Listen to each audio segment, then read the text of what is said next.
what we have in the African digital governance landscape. And we're going to discuss how Africa can mirror the things that are happening in the global governance landscape in a way that promotes our own aspirations for digital transformation in Africa. So specifically, we are looking at the Global Digital Compact. The Global Digital Compact is a process that was multi-stakeholder led, where civil society, government, private sector input into a document led by the UN process, and culminatively became aspirations of how digital governance technology should be. Not really should be governed, but our commitments on the governance of digital technologies. And this document was negotiated at the UNGA, and it was endorsed by member states as part of Pact of the Future, in a way that they set commitments that states are going to commit to, or sets of actions and commitments for digital technologies. So in Africa, we also have our own instruments that ministries and states have also endorsed and also developed together. One of them is the African Digital Compact, which actually mirrors I can describe it as an initiative to align Africa to the Global Digital Compact, so that we better benefit, we can maximize on the benefits of the Global Digital Compact. The other instruments are the African Union Data Governance Framework. We also have resolution on AI and robotics. And we also have AU and NEPAD's, there's a white paper on AI that highlights how opportunities for Africa to develop AI. And as well as there's the African AI strategy.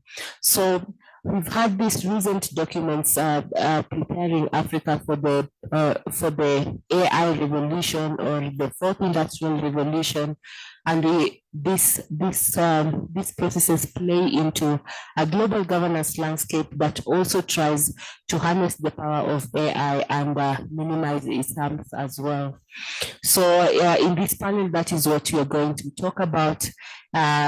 And without talking much, I'll hand over the mic to my colleague Sandra to introduce herself. Thank you, and thank you everyone for your patience and joining the session. By way of introduction, my name is Sandra Makumbirofa. I'm originally from Zimbabwe, and I work for Research ICT Africa as a senior economist based in Cape Town. So my main area of specialties are digital trade, and AI and economic policy. I guess I can stop there and restart the session. Yeah, thank you, Sandra. So I'll start off by talking about the instruments that I've just introduced you to. And one of them is the Global Digital Compact, which I already gave an overview. The main things there are things of data governance related to what you're going to talk about. There are also things related to AI and humanity. There's a report that was released on AI and humanity. These processes have already been allocated to some of the global bodies that are going to implement the things that are in the report.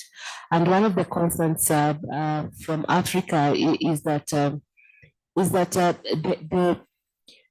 the value from data, or even the data ecosystem itself, is not well distributed. Concerns from Africa specifically are that we don't have sovereignty of our data, because much of our data is hosted outside and we can't benefit from it. Questions are that how can Africans benefit from the data that they generate and how can we partner with other institutions in a way that we get value from the data that Africa generate in the context, in the continent. This is also spoken about in the AU white paper by Auda Nepad, speaking about also through the Africa AI strategy. And both of the documents speak to partnerships, both local partnerships and international partnerships, where there can be that sharing of data to fuel the AI industry. And I'll not go much because Sandra will talk about this. She'll talk about data flows and how they can also power AI in Africa.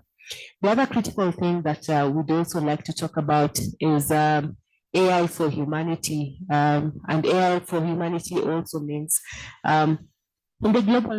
in the global power distribution, how is Africa faring, and how can we also make a contribution to this? And when we talk about Africa, there's also the global south elements, because the issues that we are facing as Africa, other areas of the world, the global majority areas of the world, Asia, and the regions in Brazil also face the same. We've talked about data and regions having data and digitization. And in Africa, we are increasingly having digitization programs by our government. This means that there's a lot of data also being generated in the continent. And we need to map out like who has data and who can share this data for others also to develop in their AI. But the other section of this forum is really to talk about what does just AI mean in the African context. So from our organization, one of the just meanings of the just AI is to put Africa also in its deserved position in the global distribution of resources, economic resources, or even digital development resources. And when we negotiate in this global spaces of AI and data governance, that is also what we negotiate for. The other things about just AI, I think I'm going to ask around in the room and in form of contributions. But let me ask Sandra to give us an overview of the AU data policy framework and AFICTA and the cross-border data flows in how they relate to just AI in Africa. Thank you. So at Research ICT Africa, we define just AI in terms of the type of AI environment we envision for Africans. And this is an AI ecosystem where Africans use technology systems that are ethical, that are non-discriminatory, that are non-exploitative, and as well as AI systems where human rights are preserved and extended to empower each and every African, whether you are marginalized or you are privileged in different spaces. We want to make sure that AI technologies that are used here or developed here by Africans to the benefit of all Africans, even to those who are most vulnerable. So I will talk about the AU Data Policy Framework. This is the African Union's Data Policy Framework, which is a progressive document which was adopted by African member states in order to govern data governance in Africa. And the vision that we have with the AU Data Policy Framework is to harmonize the different data policy frameworks we have in different countries. We've seen from our research that 36 African countries have data policy frameworks. And with these data policy, they have data protection policies. With these data protection policies that they have, we find that they often are conflicting with one another when it comes to exchanging data between member countries, which is a big problem. You know, if we want to make use of cross-border data flows, whether it is to come up with new technologies and new solutions to the problems we're facing, whether to facilitate trade, there needs to be that ease of transfer of data flows among African countries. So what the AU is trying to do is trying to find a way that African countries can harmonize their frameworks, especially in the context of the African Continental Free Trade Area. For those who don't know, member states have signed and adopted, 54 African countries have signed and adopted the African Free Continental Trade Area.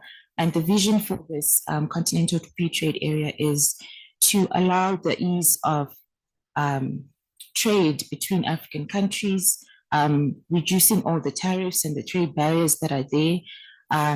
We also envision for citizens to be able to move from one country to another without needing a visa, which is something that would be very progressive for African country. We have so much potential and resources, a vibrant youth population, which would really benefit from these progressive documents and progressive free trade area that will allow us to start moving towards economic development in each of our different countries while supporting each other. Another key instrument that is particularly important for cross-border data flows in Africa is the African protocol on the AFCFTA protocol on digital trade. For those who don't know, this is the first digital trade policy that Africa has. 48 African countries adopted it in February this year. So it's quite recent. And we're hoping to see its benefits next year when they finalize the annexures to the protocol. So what this protocol governs is it gives rules on how cross-border data flows will be governed in Africa. It gives rules on rules of origin. It gives rules on intellectual property, on disclosure of source code, etc. And these instruments that we have in Africa are there to be able to provide a regulatory framework for when we're trading with each other to make sure that with the AFCFTA, we are upholding the principles of the AU data policy framework to make sure that no African country is left behind.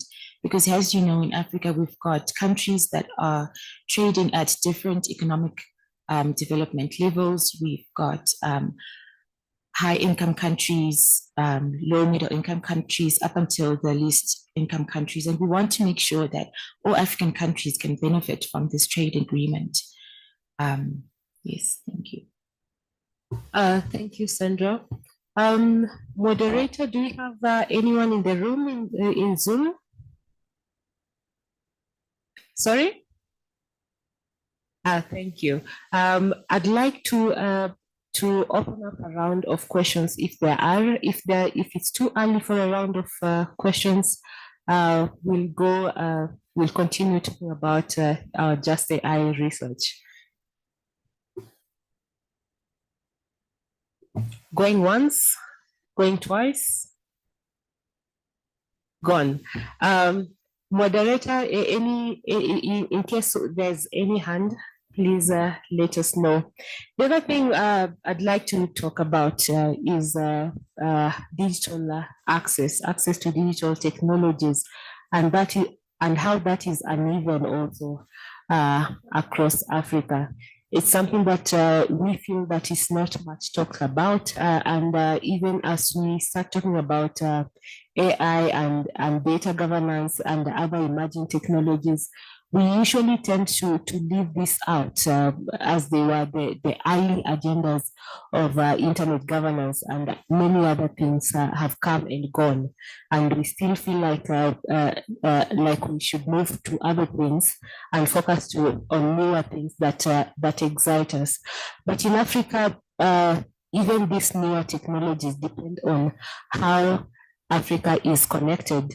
If people are not connected, then they're not going to benefit from AI and any other emerging technologies. But also the other thing is that when they miss out on connectivity, even those who miss out on connectivity are still affected by what happens in the digital environment, and they are also exposed to harms that are happening in the digital environment.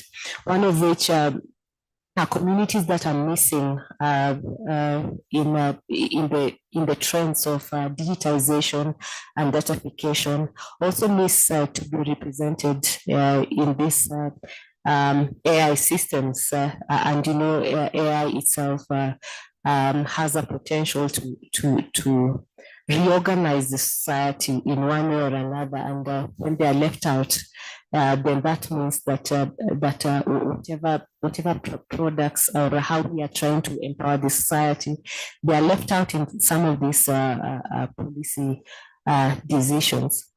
The other thing is that they also miss out in data itself, data for policy making, because datafication comes with a lot of data, with a lot of evidence, and some of which are starting to be used in policies.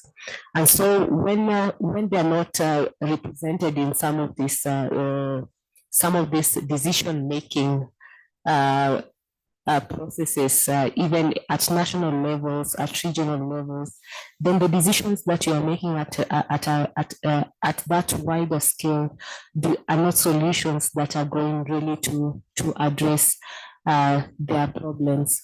So throughout this week, we've made presentations on how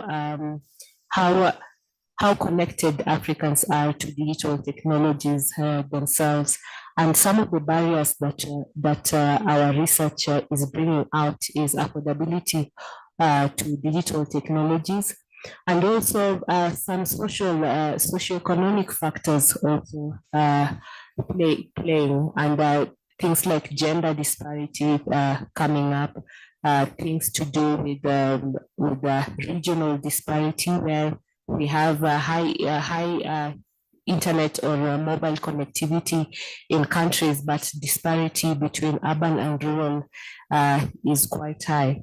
So both uneven distribution and uneven digital access are going to reflect in how Africans benefit from AI development themselves. Good thing is that the global processes or the global initiatives on the global governance of digital technology, they touch on these things. One of them is the Global Digital Compact, really touches on connectivity itself. And one good thing that I would also like to commend the GDC, it also speaks about the underlying issues that makes people not to be connected. It doesn't really talk much about the supply side, where our research, but it is informed by some of the research that you bring out from the supply side of digital connectivity.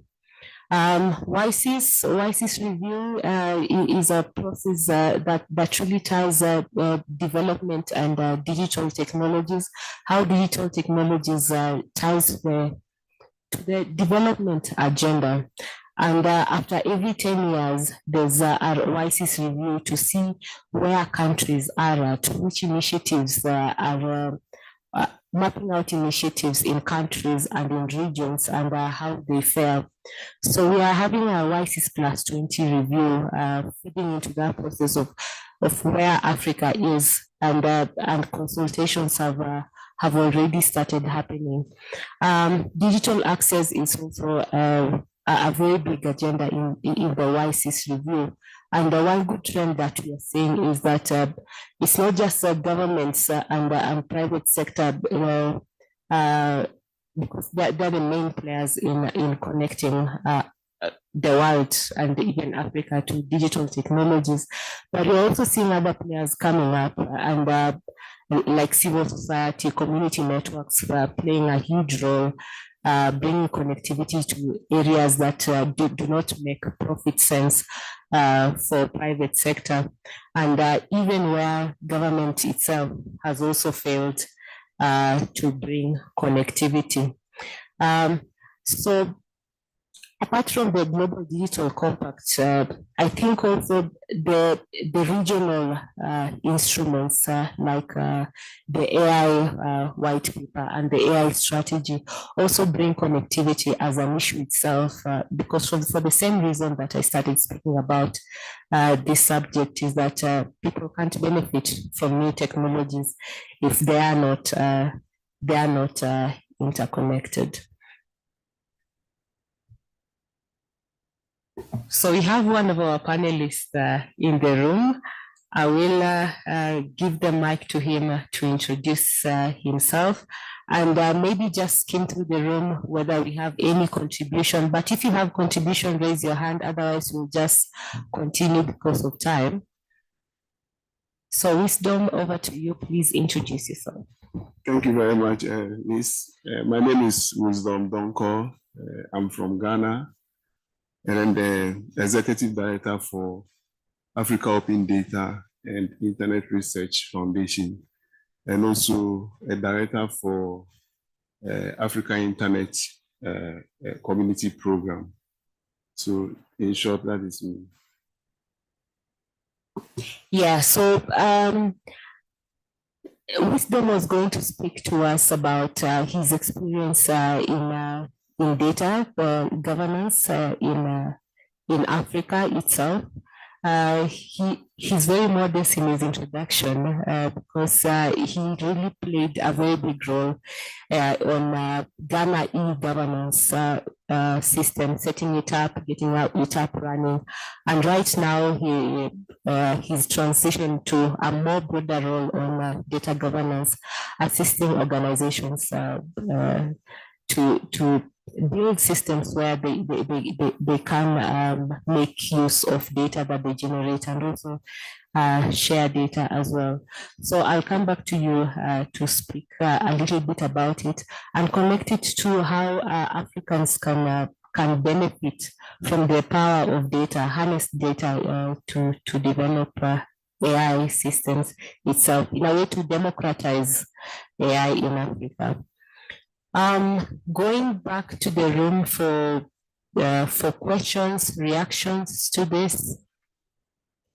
Moderator, please tell me whether we have online participants who would like to intervene.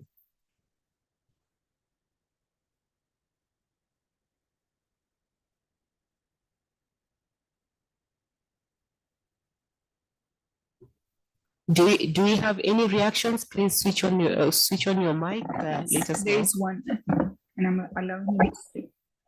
Okay.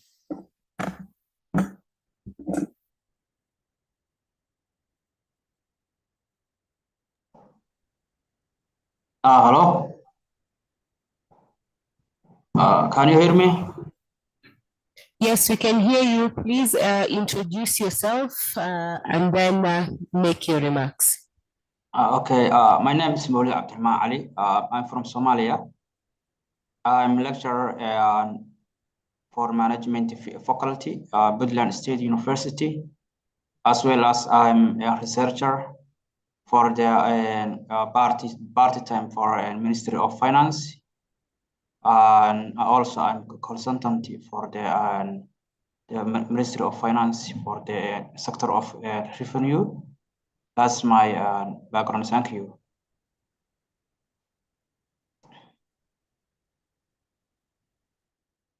Thank you. Do you have any interventions to make? Yes. The artificial intelligence is very important for the modern time. And so Africa should be benefited for the differences and purpose. So the question, how can we apply for the AI for the African, and what kinds of benefits? So I think it is in the near future, and all activities will be handled by the AI, and as expecting the future. So I think the way to be benefited should be learned by the modern technology should be to be applied for the AI and system and policy. So that's my remarks. Thank you. Thank you for your contribution. Can I please ask technical assistance to increase the volume for our online participants so that we can hear them clearly? But the interventions from the online participants have been taken in. Now I'll come back to Wisdom for you to answer the previous question. I believe you're now settled, you're better settled. I'll try. Yeah, thank you very much. She's asking about data. So we all know how important data is when it comes to development. And then in our part of the world, I would say that we don't use data that much in informing policy decisions and policy directions. Now I'm saying this, why am I saying this?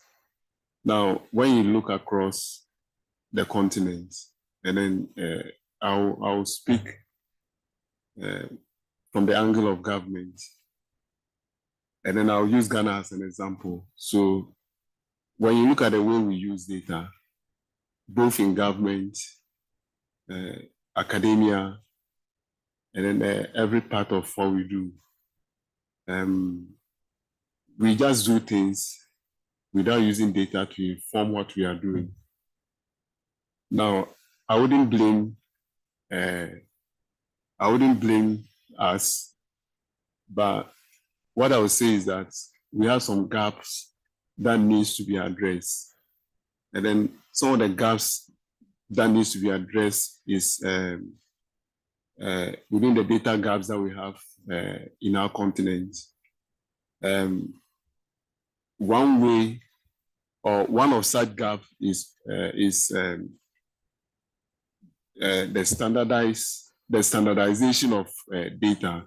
So if you take government institution A, the way they produce their data is different from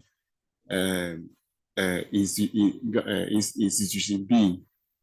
So when you pick such data, it will be difficult for you to even format it and work with.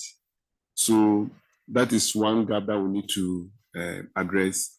The other gap is the availability of data in our part of the continent. We need to also address that. And then the third one will be the ecosystem. We don't have that a strong ecosystem where everybody comes together to discuss about the use of data and then to inform what we do. So I'll give you a typical example. In Ghana, sometime on the streets, when you are walking, you see vendors using people's information in selling their products.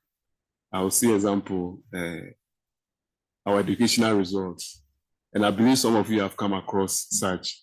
So that is one such data gap that I'm talking about. We need to address that and then see the importance of what data is. And then the other thing that we need to do is to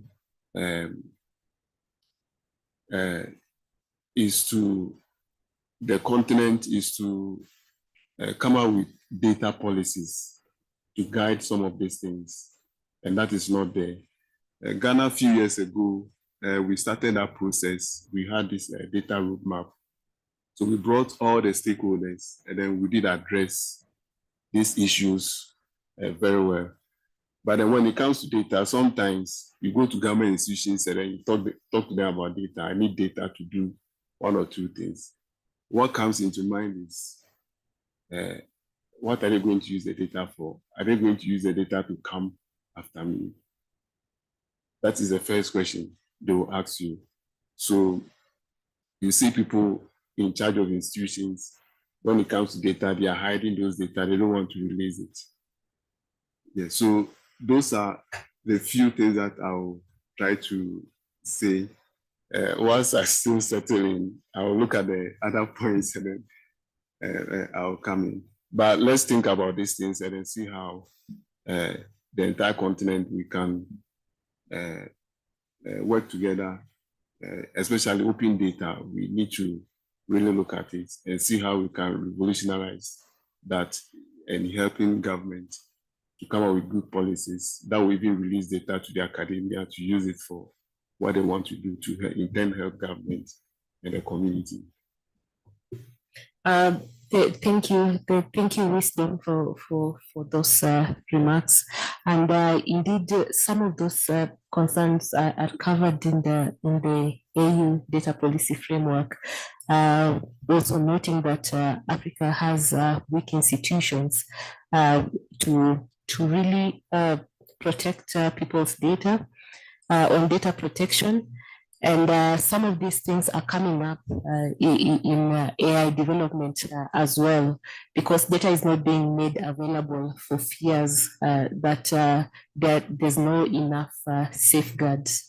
Yeah, and the other thing is a culture of data sharing, because not all we need to categorize data and have better data governance laws that encourage a culture of sharing data, so that people who are developing AI systems, and I'm not just talking about the technical community, I'm also talking about academia, talking about media who can also use AI for their own functions, also talking about civil society and also private sector as well, which needs this data. If you don't have that culture of sharing this data, then how even in the data that is available in our generated by our own institutions, even government itself, then it's going to be difficult to develop AI systems. For that, not just in the development, but development of just AI, ethical use of data, and the just use of data itself for AI. Not going further, elaborating what Wisdom has already told us, I'll come back to Sandra to explore more into solutions for some of the things that you've talked about. Thanks, Liz. I'd like to talk about labor. I think one of the concerns that people have is how AI technology is going to affect the labor market in Africa. Are jobs going to be replaced by these automated technologies? Where do we stand, especially on a continent which has very high inequalities and very high unemployment? People are concerned. And so far with the research that has been done, there hasn't been any conclusive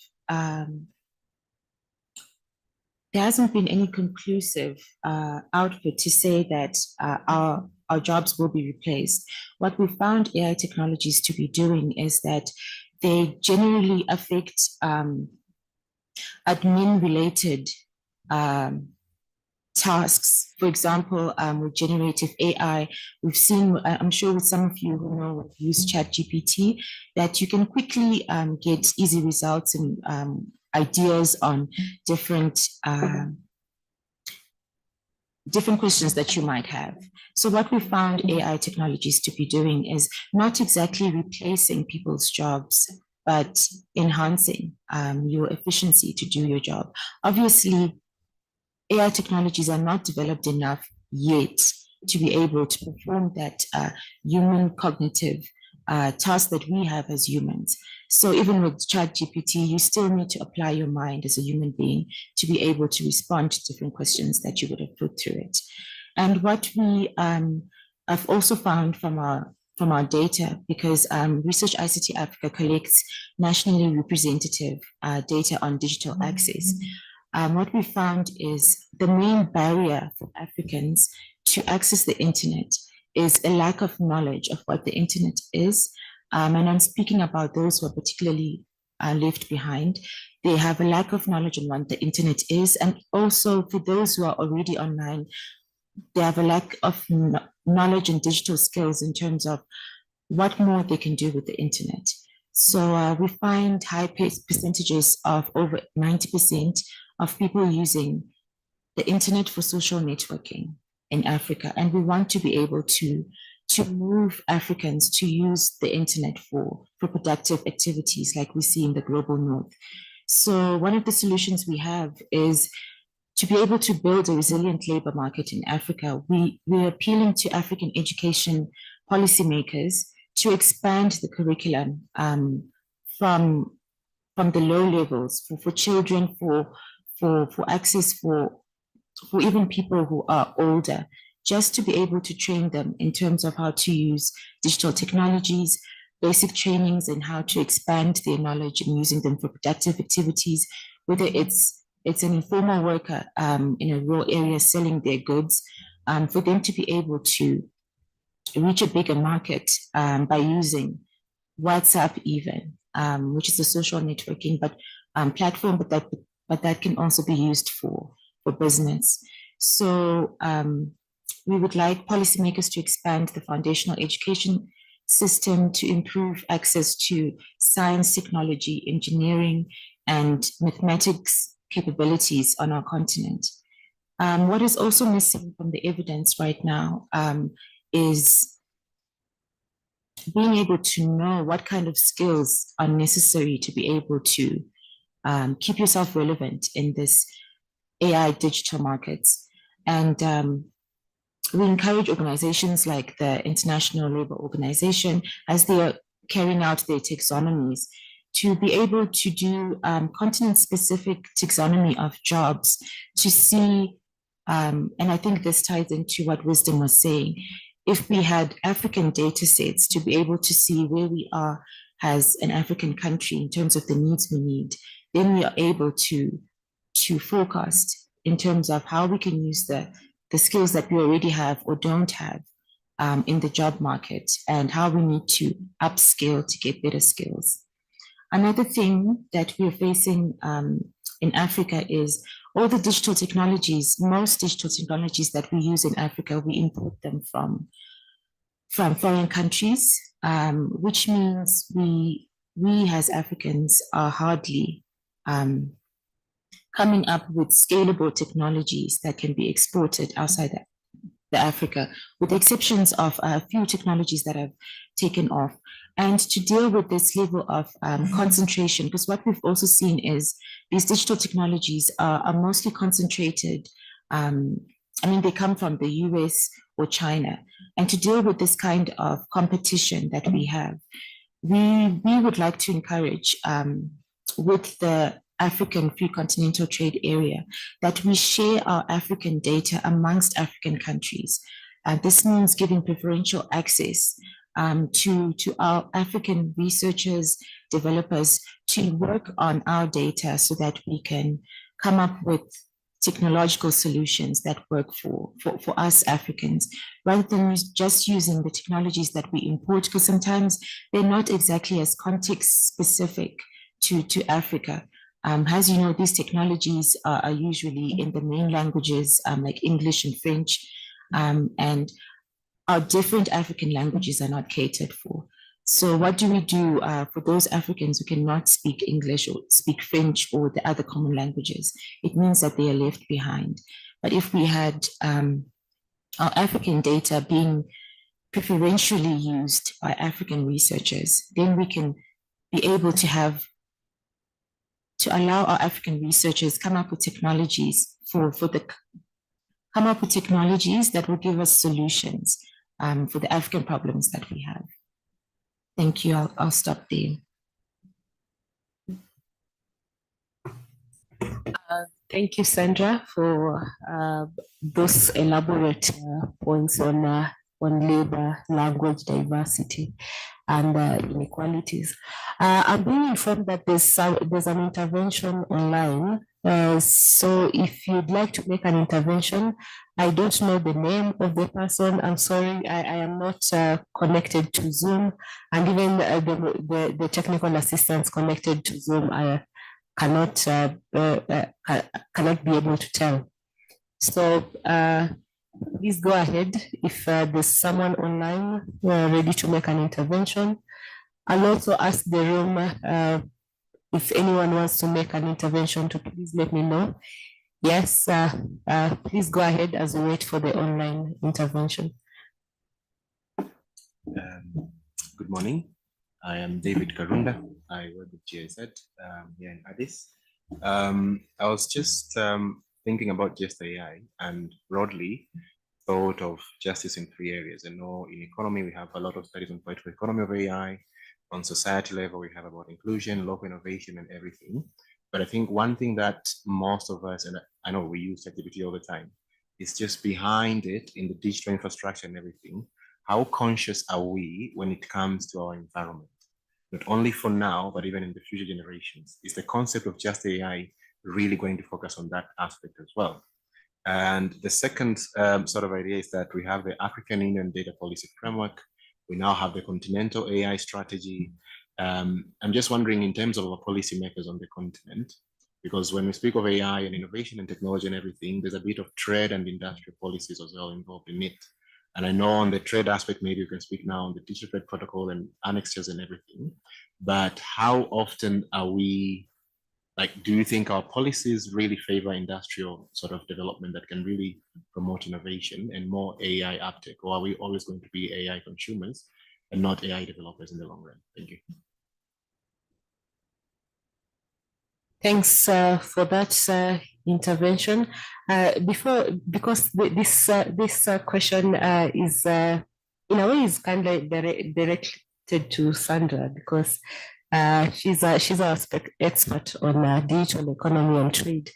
I'd also just like to say that in AfriSIG, the Africa School of Internet Governance, that just concluded yesterday, where APC and Research ICT Africa and African Union, ECA, partnered to conduct it.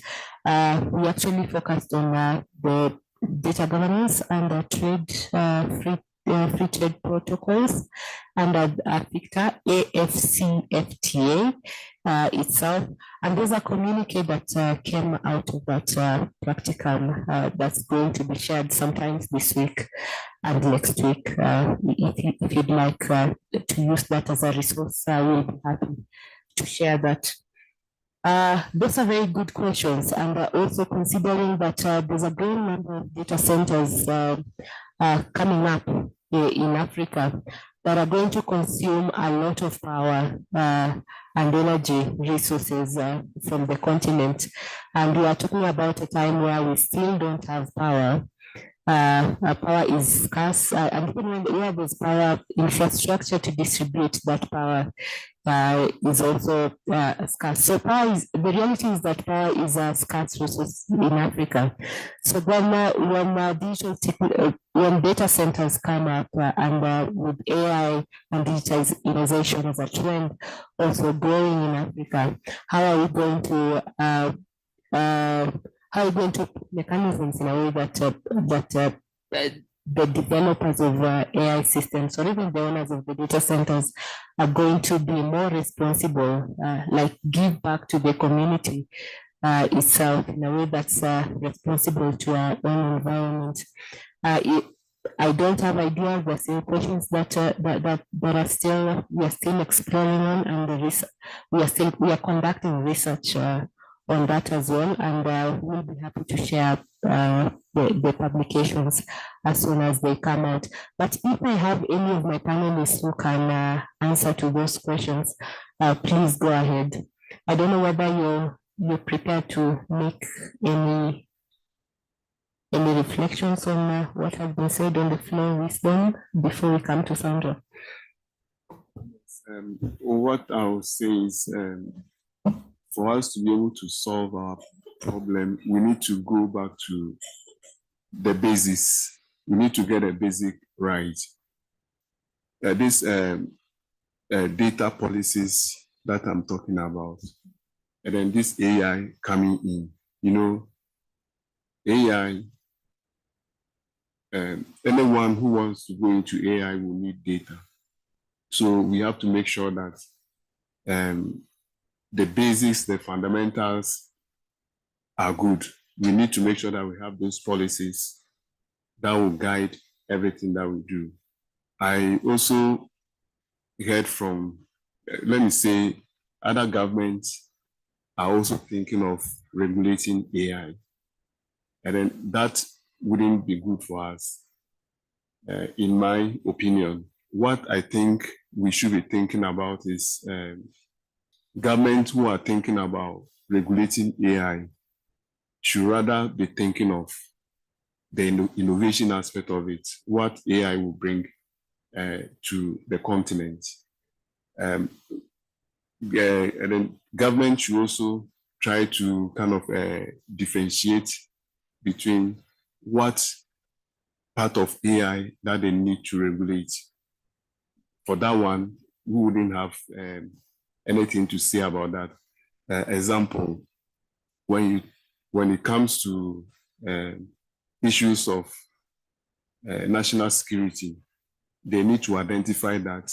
And then when they are bringing up their AI policies, regulating that, we understand that they are protecting citizens, the country, and all of that.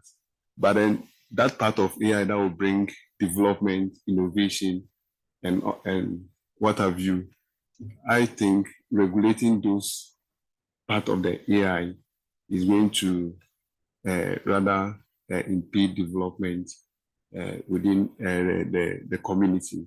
We also need to be kind of promoting a lot of these startups that are coming up.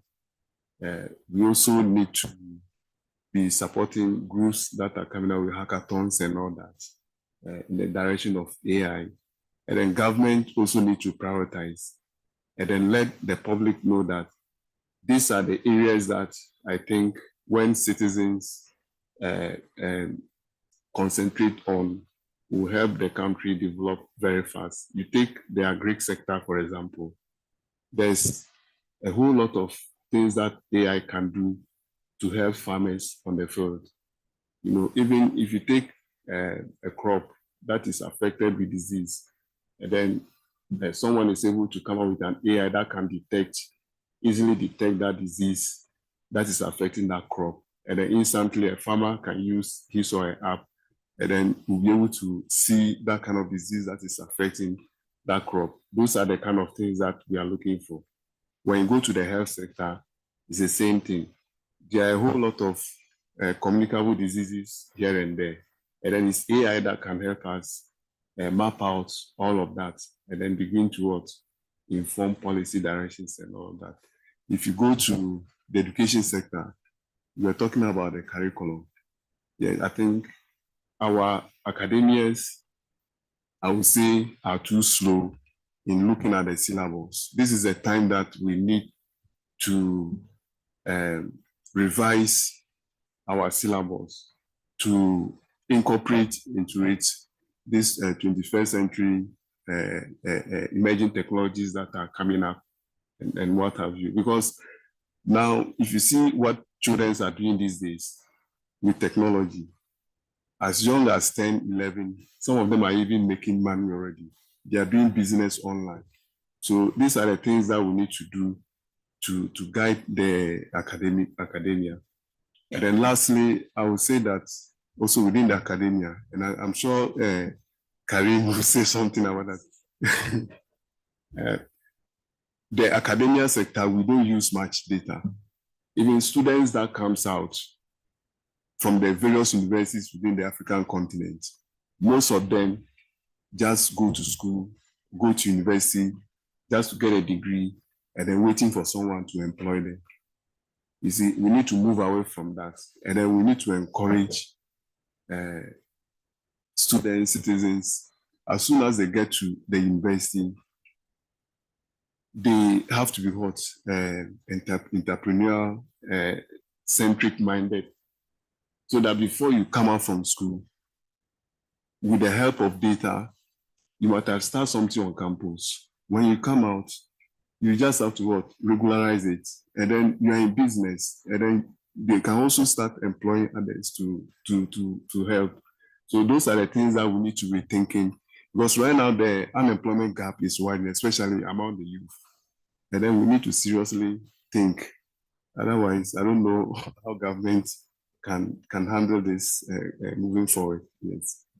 Yeah, I think you touch on very, very important points, and one of them is AI being driven by Africans themselves, and in a way that we can make the regulatory environment conducive, not even just conducive, encourage them to be more entrepreneurial. That makes it, that also makes me think of this point that all these things are very interconnected. We often put technology separate from what's happening outside with the government processes, how we access resources ourselves, and they're all interconnected. So for example, the whole issue of entrepreneurship, how are our own national laws encouraging entrepreneurship? Is there too much regulation? Is there too much taxation? Are there incentives for young entrepreneurs who are also coming up? Do we have even a funding ecosystem that can help people who have ideas and they don't have resources? How are we helping our people? That contributes to the AI, homegrown AI from Africa that speaks directly to our problems.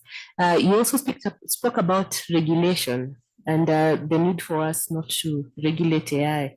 Then my question would be, other regions, EU, US, are busy. The G7 countries, G20s, they're busy regulating AI. That means that any idea for developing AI would not bounce or would not really, what can I say? It won't be feasible to develop ideas in those regions because the environments have started becoming heavily regulated. That means Africa being very nascent in regulation. And even when we have regulations, our institutions are still weak to implement them. Does that give does that make Africa a fertile ground for implementing any idea on AI? And does that expose Africa to harmful AI ideas from other regions?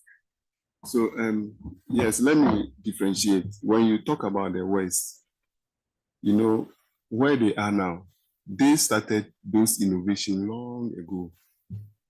You get it? They started developing their let me say AI long ago. We didn't hear those days that we were all marching up trying to help. I've never heard the West trying to regulate AI and all of that.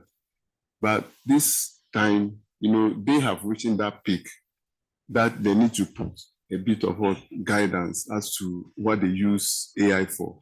Because when you look at what is going on now, weaponizations and all of that, people can use AI, cyber security, cyber threats and all of that. You know, they have gotten to that advance. But Africa, if you come to Africa, we are slow. We are now coming up. And if you want to regulate AI in its total entirety, we'll see ourselves not doing anything.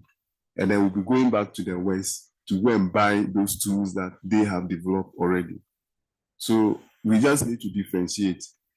Government can regulate, can look at it, and then regulate that part of it that needs to be regulated.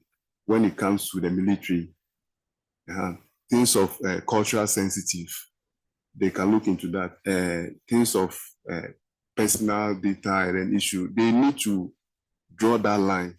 That, okay, the community, this is what we are making available to you. This is the guidelines for you to use to innovate around what we need to inform ourselves or to develop ourselves.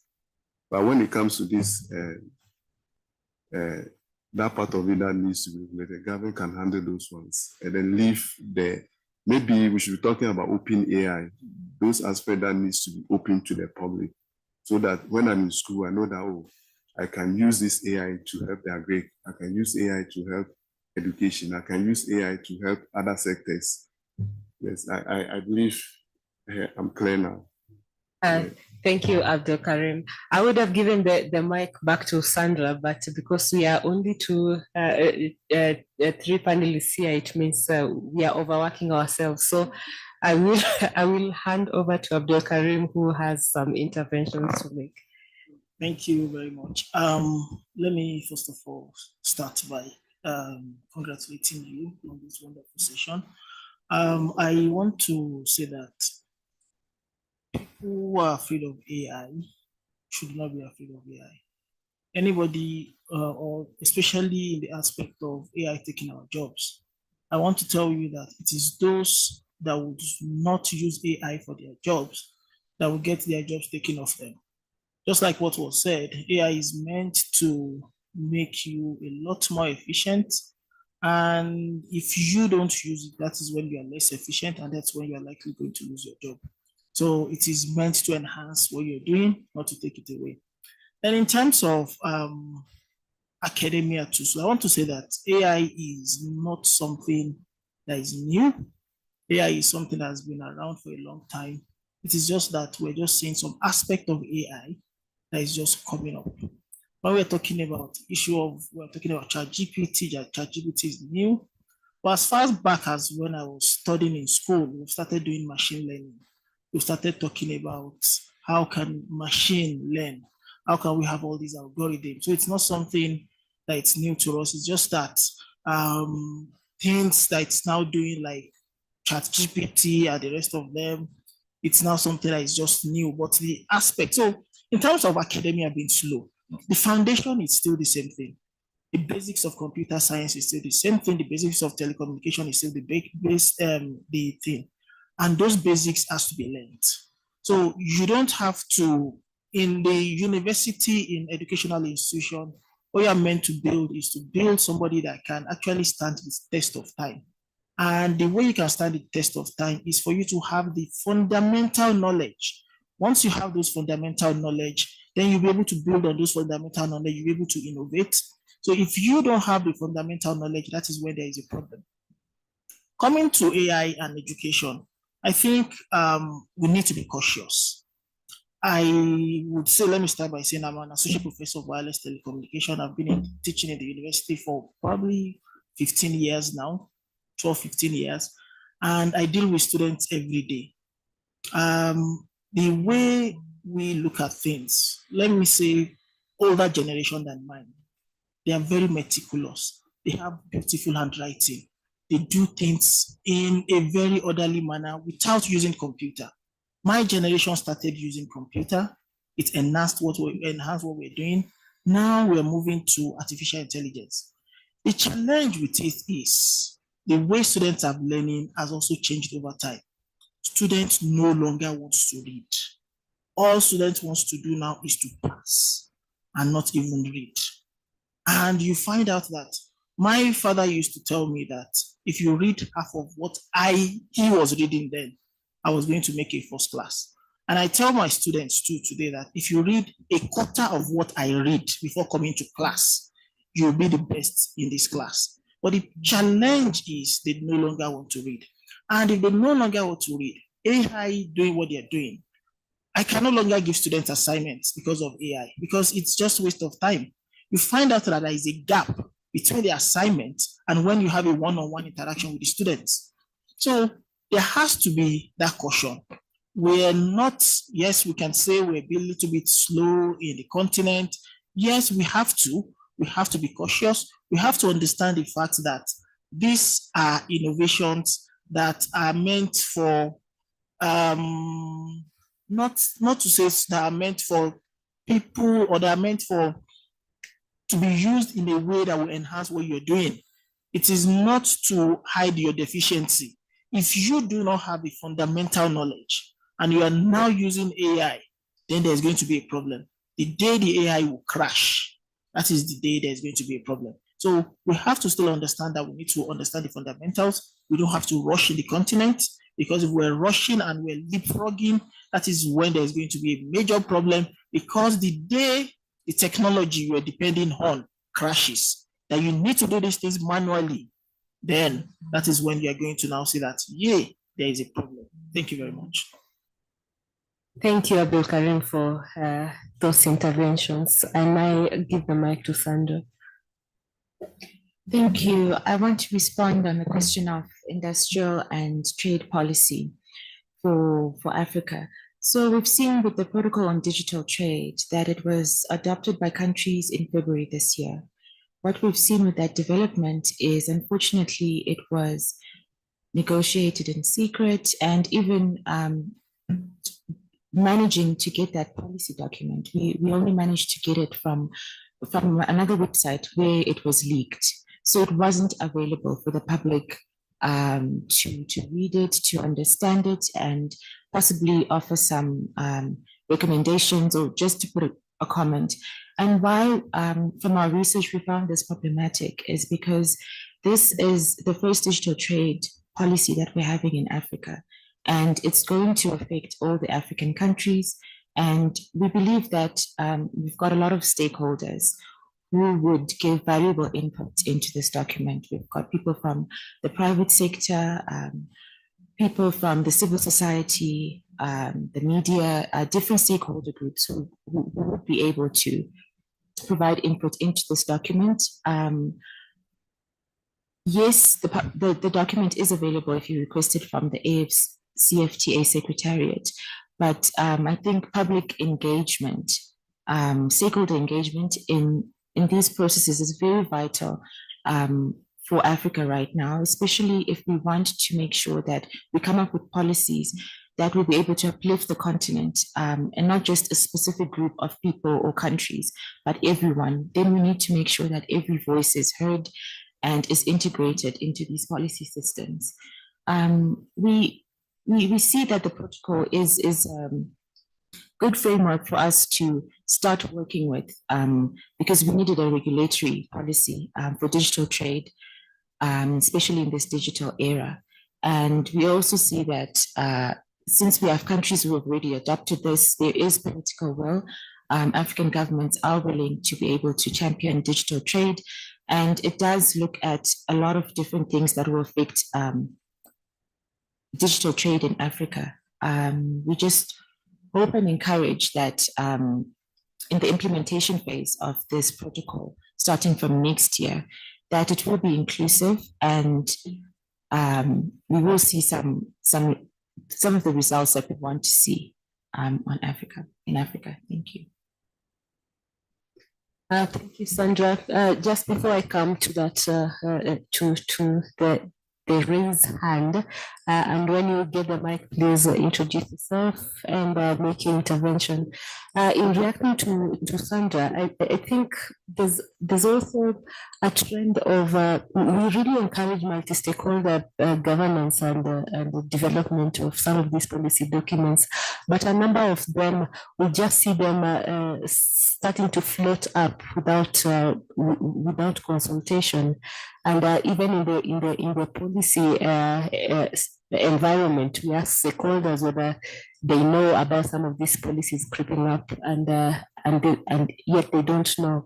I don't know whether it's a gap of stakeholders interacting with institutions, or it's just the institutions not having that fundamental principle of consulting the stakeholder groups in developing some of this.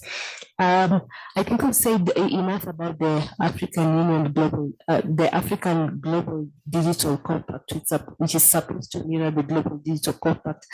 And in how it's designed, you will see that it kind of gives those frameworks through which countries and the region itself will self-evaluate and also bring in resources to the evaluation of or implementation mechanisms of the Global Digital Compact itself. But when it was being developed, there was not much consultation. While other countries were interacting with their governments to bring out some of these positions from an African perspective, I think we as Africans, we were struggling because at the end of the day, the document was being negotiated by government. That meant our point of influence after contributing to the drafting in the negotiation, it was us to talk to our governments and our regional bodies, which were not talking back to us.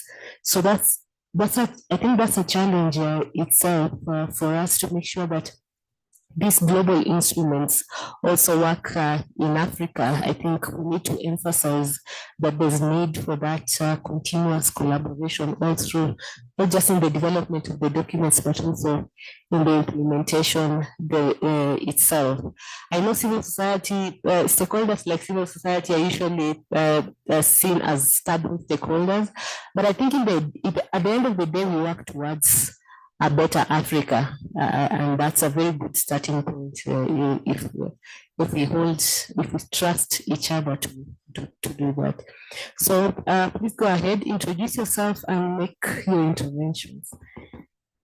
Hello, good morning. My name is Oludayo Kewu from the Nigerian Communications Commission. Most of my interventions are actually with respect to some of the things Mr. Wisdom said. I think the first one is on regulation of AI. I think you actually came to that conclusion in the end, which is the fact that we need to have some sort of control or regulation of some sort. I think the issue would be really that the control should not be such that it will stifle the innovation, but we have to have some control because leaving it to its end might be disastrous. The second point is on the importance of having data in policy making and governance. I just wanted to allude to some of the steps being taken by the Nigerian Communications Commission. We've started using a more data-centric approach to our decision-making. And I can say we've started seeing, dividends in the fact that sometimes, when you feel that there's an issue, without actually having data, you don't actually know what that issue is. Sometimes you think you know what it is, but data will now reveal the actual thing that is, causing the problem. And this approach has actually caused us to now start making better decisions. So just to agree with what you were saying. And finally, on the one about seeing your results whilst buying something on the road, I think you alluded to that. Also, we have started with the Data Protection Commission in Nigeria, and they've started putting out regulations or guidelines for the control of citizens' data, personal data. And we've started seeing people more conscious about how they control or process data, such that we don't have those, or we have reductions of those instances that you alluded to. So thank you. This just a very short intervention. Thank you. And I apologize, I can't remember your name. I just remember you from NCC. Oludayo Kewu. Just call me Dayo. Oludayo. Dayo. Yes, very nice African names from Nigeria there. Yeah, thank you for those interventions. And I regret that we are running out of time, but at the same time, we also have an intervention from one of our online participants. Please unmute your mic, introduce yourself and make your interventions. And as you do that, I think it's good to commend Nigerian government for doing that, for the data-centric evidence work from data. We usually don't hear much about this. But the other thing is also, we have very many think tanks in Africa. We also don't use their data for policy making. But that's a very good step. And maybe it can be one of the agendas in Africa in encouraging African countries and even other institutions to use data for some of the evidence policy making. Hello. Hello, we can hear you. Okay. Hello, everyone. I hope you have a nice morning. Thank you for this wonderful session. I'm Yannick Zonchegbe from Benin Republic. I don't know if it is possible to speak in French or I have to go in English.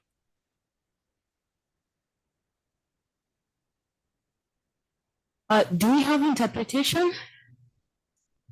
Yes, I try to get you in your intervention. My question is to know if it is possible for me to speak in French, to do my contribution, ask my question in French, or I have to try to speak English.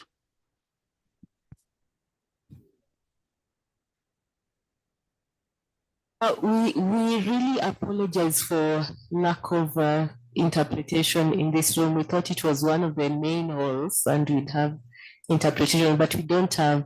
Do you have someone in the room who can volunteer to interpret this for us? Okay, well, so no problem. Or maybe just I will try you to. can try speak. Yes, Oh, sorry. Yes, You can I will try speak to back make in my French. remark in English. Okay, thank you, thank you. Okay, so thank you for this wonderful session. Like I said, I'm Yannick Zontigbe from Benin Republic. I'm journalist and digital content creator.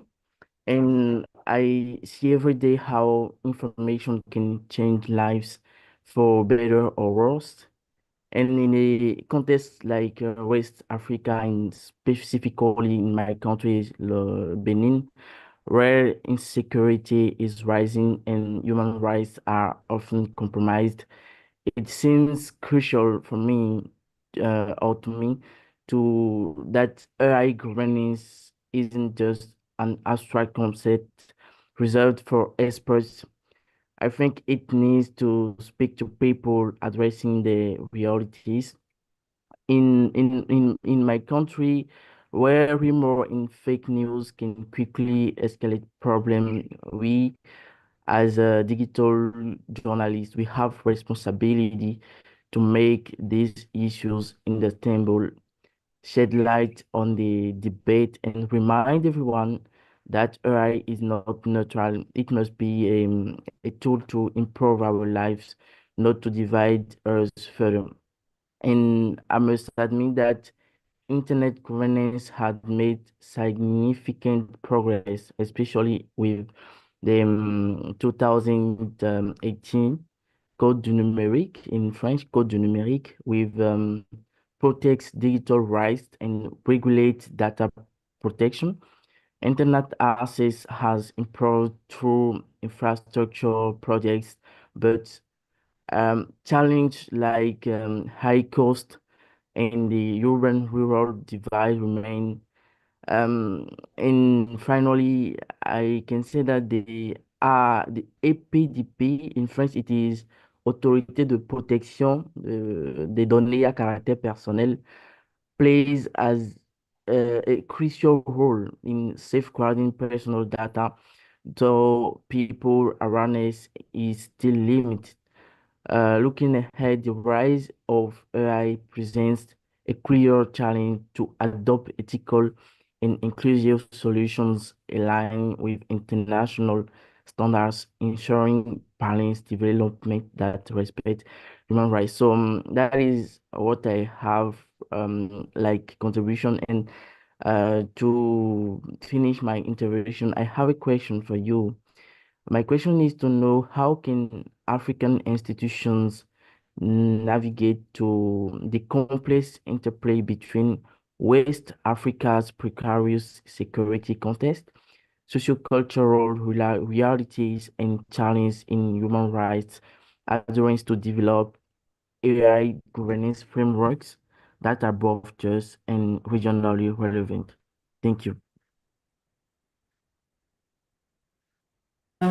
Thank you so much.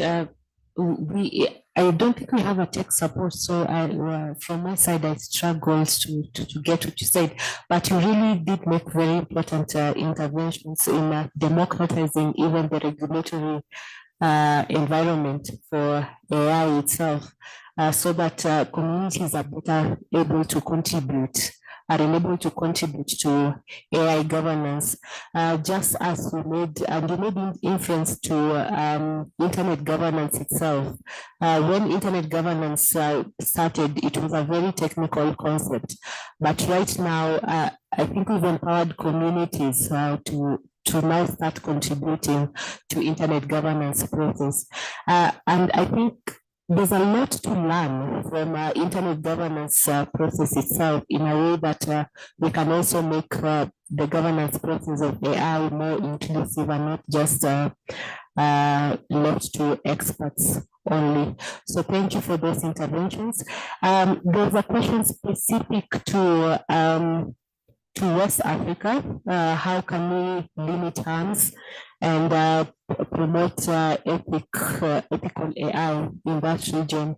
And because that question was not so clear because of what types of harms are in West Africa. If it was in Africa at wide, I think we would have spoken to some of them.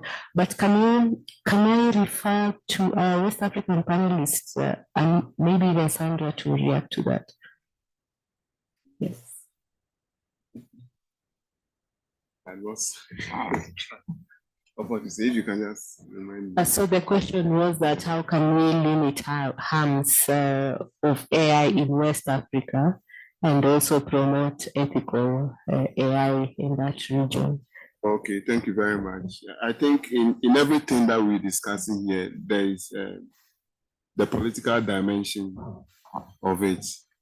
If you have a government that is thinking of itself politically than the citizens, then you tend to have some of these things happening. When the government will just try to leverage on it to their benefit and then against the citizens. So that is number one. That needs to be addressed. So we need to have that guidelines that guides almost everyone, both politicians and then citizens. So if you are politicians, you can't use your position to use AI to intimidate citizens. That is what we are seeing in our part of the world. And then you can attest to that. Some of this disinformation, misinformation, and then what do you call it, internet shutdown that we see happening. Most of them are all politically motivated, because in times of election period, you see politicians trying to even use innocent people. They just give them information, just throw out there, and then they tend to go after that person. You see, so these are some of the things that we need to be thinking about. Someone sitting somewhere thinking about how to make money for his or her family. Politician will go and just do something and then implicate that person. So we need to think about that and address it. Yes. Thank you, Wisdom. And I think you answered this question, bringing out some of the important themes and topics to work on, for stakeholders to work on ethical AI. Well, if I may add, lastly, most of these politicians also own most of these media houses. So if a politician should do a media house, you can just think about what they will use that network for. So a journalist working in such media house will not have that neutrality to talk about issues. Yes. And that's even a more example on how just AI in Africa. Please, it's one panel here. For our online audience, I'm trying to bring discipline in the room. Yes, so just to continue, to elaborate on the points that Wisdom spoke about is political ownership of data or data infrastructure, things like media and the independence of people really affect the type of data that's going to be generated. And if that's going to be used in AI, it means that it's not inclusive, it's not ethical, it's not fair. I can imagine if voices of people are stifled in the online environment itself. It means if you're using data, let's say from social media or whatever media to develop AI, then you're developing it for missing out data from people who would have wanted to express themselves. And it's not just qualitative data, even quantitative data, simple things like transactions where you'd have transacted to do something, but you thought that there's a government overreach or authoritarianism making you not to do some of the things online that could have been datafied and that data used for AI development itself. He also talked about responsible use of AI, things like disinformation itself, and also from people who are in positions of power. So if it's harmful coming from our own people who are in power but are not responsible to use it, I think it's an area where we should be keen on to advocate against or make regulations on to protect African people with how AI is developing. So thank you so much. I would like again to apologize for the slow start, but then again not apologize because this was really something out of our control. Some of us were stuck outside waiting for our badges, including panelists. Yeah, also apologizing on their behalf, they should have come earlier. But still very grateful for this session because we were still able to make very good points that we should highlight even at the global IGF. I think from what we'll do, not even I think, what we'll do from our end as session organizers, what's required of us is to give a report, but also beyond that, just analyze some of the things, informative things that came out of this session for us to start building a good agenda on it and work towards AI and the global governance policy initiatives working for Africa as much as they work for others. Thank you again, and thanks to our panelists. Please let's give a round of applause for Sandra and Wisdom.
Hello.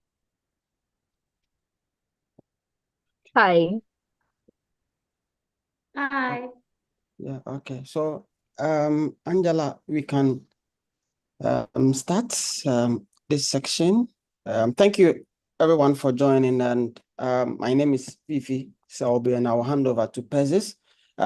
We have this section which will be focusing on the gender aspect in terms of universal access and meaningful connectivity, enhancing gender equality, equity in internet access through infrastructure and digital literacy in Africa.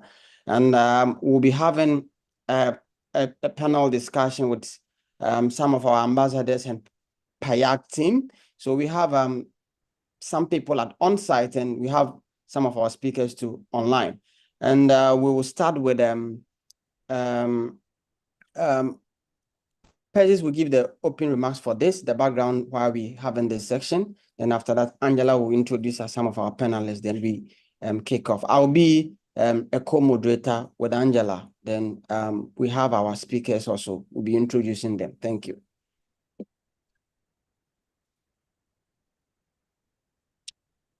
Persis, you are muted. Okay, thank you. Yeah. Good morning, good afternoon, good evening, depending on where you are joining us from, to our distinguished guest panelists and participants. I warmly welcome you all to this important session on enhancing gender equity in internet access through infrastructure and digital literacy in Africa, which is organized by the Pan-African Youth Ambassadors for Internet Governance. I am Persis Yentumi, a Pan-African Youth Ambassador for Internet Governance from Ghana, a biomedical scientist and a public health data analyst. As we gather here on the 13th African Internet Governance Forum, we must confront a pressing reality, which is Africa remains the region with the lowest internet penetration globally. This digital divide disproportionately affects women, the youth, and rural populations, limiting their access to opportunities, resources, and having their voices added to our increasing digital world. Today's session won't just be a dialogue, but it's going to be a call to action where barriers would be addressed, such as inadequate infrastructure, affordability challenges, and gaps in digital literacy. We aim to chart a path toward universal internet access, crucially focusing on gender inclusion, recognizing that empowering women and girls in the digital space is essential for sustainable development. Together, through the insights of our expert panel and your active participation, we will identify actionable strategies to bridge these gaps and build a more inclusive digital Africa. If you are ready to go, let's get started. Okay, all right. Thank you very much. Good morning to you, everyone. My name is Dr. Angela Sulemana. Yeah. Can you hear me? Yes, we can hear you, Angela. Yes, we can hear you, Angela. All right, thank you very much. My name is Dr. Angela Sulemana, a medical doctor in Ghana, and also the Ghana Country Director at AI for Africa, and Ghana Sick Fellow and AfroSIG Fellow. Thank you very much. I'm going to be your on-site moderator, and Fifi will be my co-moderator online. So the panelists we have on-site, we have Matilda and Antonesi, and they'll be joining us shortly. So I would like to hand over to Fifi to manage the online. Okay. Thank you. All right. Karibu. Welcome, Akwaba, everyone. My name is Fifi Mensah Selby Abraham, and I am a PAYAG lead facilitator. And today we have some of our ambassadors here to share their perspective knowledge on this topic. I would like to introduce Priska to come and also tell us who she is. And also from there, we'll move to Gosway. Then we have Matilda too in the room. Then Matilda will also tell us who she is. Then after that, we'll just kick off with the questions that we want to address today. So, Priska, if you can hear me. Yeah, I can perfectly hear you, Fifi. Good morning, everybody. My name is Priska. I am a PAYEC ambassadors, and I'm very glad to be here today. So, yes, I hope this session will just pass good and that everything will be smooth.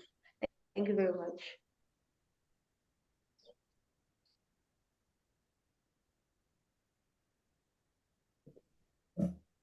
Are you people listening to me? Hello, Okay. hello everyone. I hope you can hear me. Yes, we can hear you, Godfrey. Yes, please. I'm so much excited to join you all here today. I'm Godfrey Kubi from Accra, Ghana. I'm also the youth ambassador, Pan-Africa youth ambassador, and also the lead facilitator for Internet Society Online Safety Group. And today we are hoping that we are able to reach, get our expected outcome and also know how best we could facilitate this session properly. I wish you all the best, and I'll be online and also active. Cheers. Okay. All right. Thank you very much. And thank you, Angela. Is Matilda ready? Okay, Matilda. Yes, please.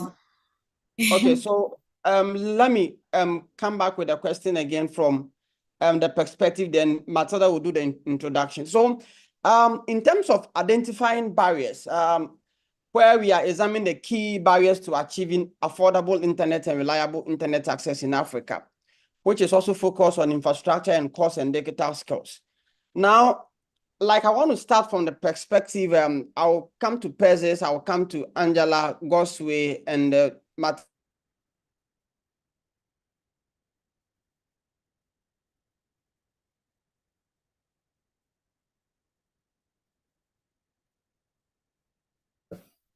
We see that this has been an issue in terms of private-public partnership, innovative solution.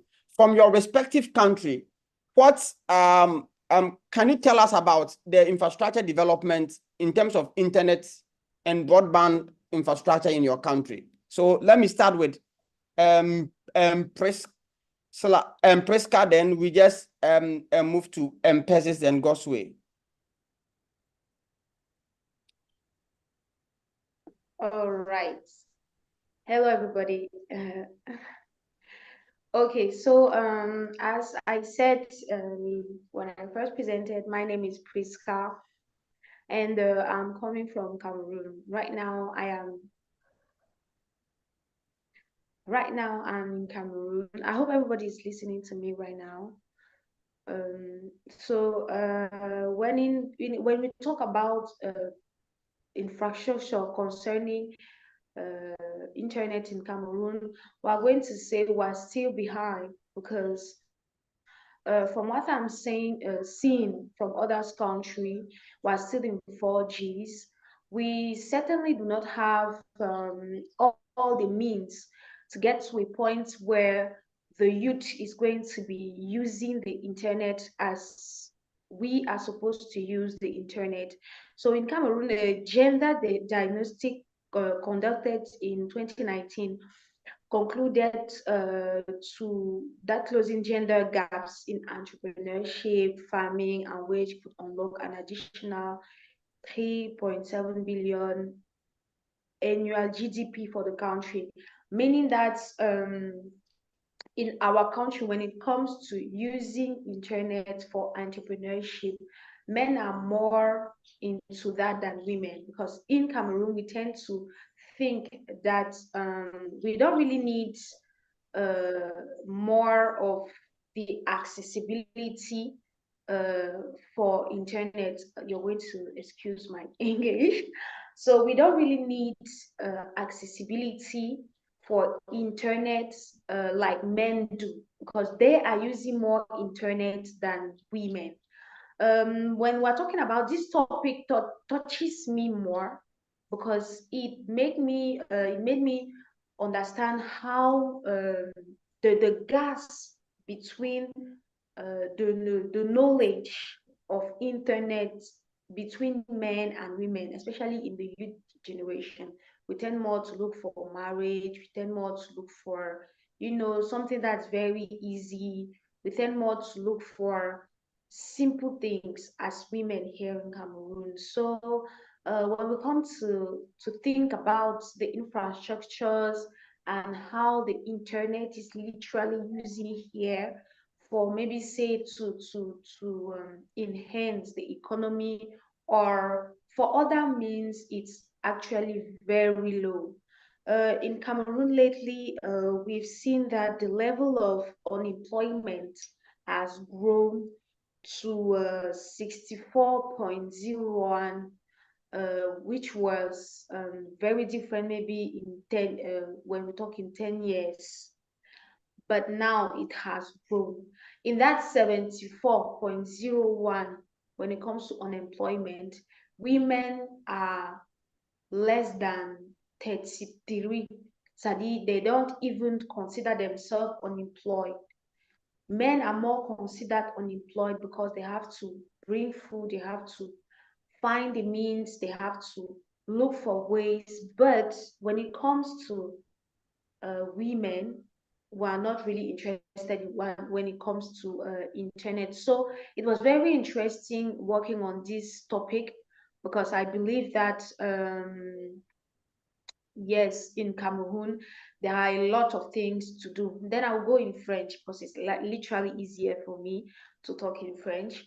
Au Cameroun, nous avons noté que beaucoup en ce qui concerne les infrastructures de connexion à Internet, c'est assez mitigé.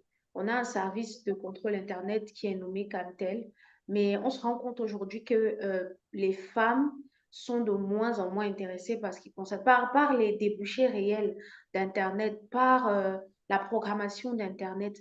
On trouve très peu de programmeurs en ce qui concerne les femmes, on trouve très peu d'ingénieurs en ce qui concerne les femmes, en ce qui concerne Internet. Mais si on doit réellement parler des infrastructures ici au Cameroun, je pourrais dire que nous sommes encore vraiment mitigés.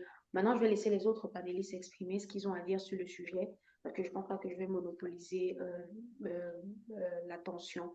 So I will leave the others to talk. I believe they have more things to do. And if Fifi wants, he will give me the hand again for me to talk. Thank you very much. Okay, all right. So let me move to Gosway. Gosway, like, what is your perspective?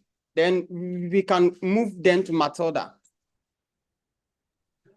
Okay, thank you once again. So actually, looking at as far I look at this topic, looking at the challenges in building this resilience, one thing that I noticed in the past years, especially having conversation with one of the executives in the telcos, she made mention that they are particularly unable to, provide access to rural areas just because of, the low return in investment. And that is one thing that got my attention, because at the time we had a conversation, we were in one of the rural areas where on the underserved community where I was asking her, why is their network not good here? So she was telling me that, the rural areas are, because of the smaller customer bases and also the low incomes, they are unable to perceive these rural areas as, they perceive these rural areas as less profitable, and, that alone discourages them to expand their, broadband to those areas. So I think it's one of the biggest challenges that, the underserved communities are really facing, especially in Ghana here, which it's a problem. So maybe we need to look at that as well. And also another thing that Ghana, in our perspective, we always face is the high cost, which I think everybody, we've been looking at it. The NI, what's the name? The NITA. NITA is also doing their best to be able to expand broadband facilities and also to reach out to the less privileged. We have other organizations like the GIFEC who are also doing their best. So I think for Ghana, we are improving currently gradually, and we are hoping that we get on a higher scale and we are able to do more. Yeah. So I think that is a little challenge and solutions that we are currently undergoing in Ghana. Okay, so I think Gosway is cutting off. Let's move to Matilda. Introduce yourself and in the perspective of Tanzania.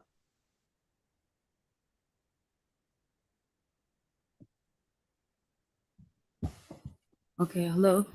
Good morning, everyone. My name is Matilda Moses Mashauri from Tanzania. I'm among the Pan-African Ambassadors, Youth in Internet Governance. It's a pleasure being here. Okay, so in the perspective of Tanzania, according to our session, it's Tanzania also faces a lot of difficulties. I myself, I am among the ambassadors also for the African Girls Can Code initiatives, and have been able to engage myself in various programs and projects, and I've seen how the universal access, how the infrastructures also, how they hinder to engage to promote the gender equity into the internet access. For example, I did a training to the women entrepreneurs in Kigoma, May this year with the UN Women. The infrastructures just to reach there, first of all, they had no idea about what even the digital literacy is. So I met women and the young women for the very first time. It was the women entrepreneurs and the young women and the young ladies, young girls my age, 20s, 24s, 25s, never seen a smartphone. And I'm supposed to teach about, and I'm supposed to train that person on how to engage their businesses into the digital space. How am I supposed to do that? No internet access. The transport to get into that village, it was chaos. It was a long flight from there to Kigoma, like 2 hours and 40 minutes, and it's the same country. And then we took like a 4 or 5 hours drive. And then after we got there, we took a rest. And then we took another like 5 drive to the interior of Kasulu. So in the perspective of Tanzania, we're still very far behind, like very, very far behind. The way like we look, it's so, okay. And also some other time, for example, like I'm giving the real examples that I'm literally facing. So I got a chance, I finished my high school, then I went to university. So in college, you meet different people from different areas. So I have seen, I met a lady, she was the only kid who was able to, like she was the only kid who had the grades to take her to the college.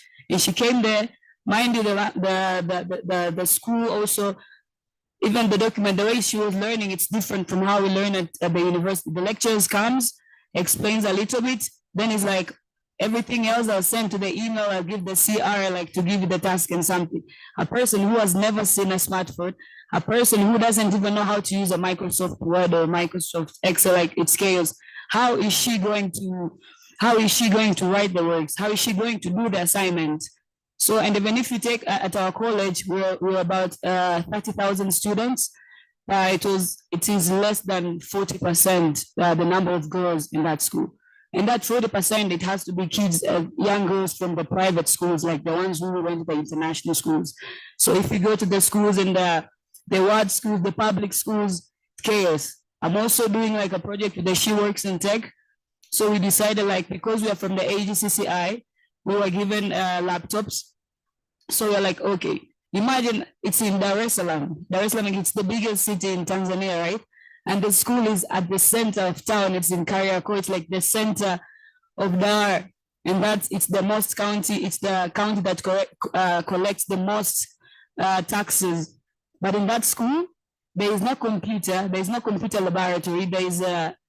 In fact, there is nothing. So we went there. We had to teach the kids with a small laptops into groups of 6. And that is town. So you can imagine the situation into the interior areas, like it's crazy. So according to Tanzanian perspective, we are way far behind. There's a lot to be done.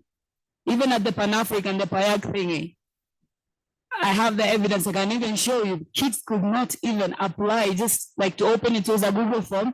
You just write, my name is, I go to this school, I want to join because of 1, 2, 3. Have you ever heard about internet governance? You also know also that it is difficult. So if you're asking the perspective of the gender equity and the infrastructural situation to the Tanzanian perspective, it's worse, it's terrible.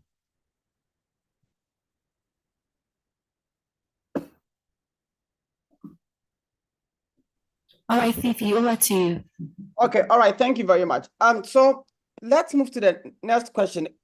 Gospel he was saying that in terms of there has been a cost because there is no return. Now, what do you think that maybe all the stakeholder models from the private sector, the government, and the regulatory bodies can do in terms of reducing cost for affordable internet, so that, as Matilda was saying, that people cannot even afford the internet in their countries? Persis mentioned it, Priska also mentioned it. What do you think that we can do as a collaborative stakeholder group to reduce the cost and affordability of internet in the country? So I'm going to start with Priska, then to Goswe, then Persis, then Matilda on site. Thank you. Hello, everybody again. I think everything is going with education. I really think that why we have this whole issue is that the internet in Cameroon and in other countries are actually essentially managed by people who are coming from other countries, I mean, abroad. In Cameroon, especially, the internet is handled by the French people with Orange and Camtel. Most of these companies are actually ruled by the white people. For example, in Orange Cameroon, in Camtel, all the directors are white. Then we have sub-directors, Black people, Cameroonian, and everything. We really need to put a lot of money into educating ourselves, into learning how to create sustainable internet for Cameroonians and for Africans. For me, that's the first thing. Education. We need to learn. We need to do like Chinese did at some point. They went, look for a way to learn, and then came back in their country.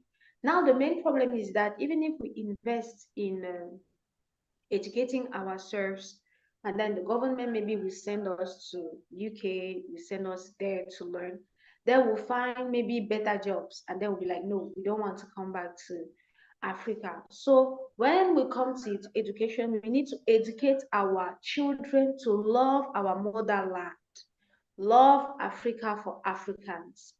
For me, it has to go with education, because when we have to pay for the internet, we have to pay internet, then it's like a whole chain. We'll pay, then them, they will have to give it to everybody. And when they give it to everybody, they have to have their percentage. It's very difficult to ask for a woman who is selling cassava to buy an internet connection who will start from 1,000 francs CFA or 2,000 francs CFA, when the 1,000 or 2,000 can actually feed her children. It's very difficult. The choice is not even to be made. She's going to actually choose the children over the accessibility of internet.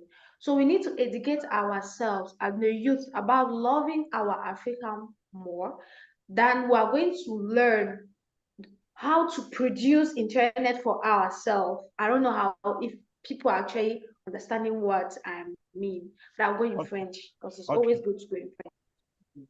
Okay, all right. So let me come back to you on that. You made a very good point, that saying that when even we train people, they will go and they will not come back. Now, fine. Let's say, Goswe, I'm coming to you because innovation in Africa, people are doing a lot of things.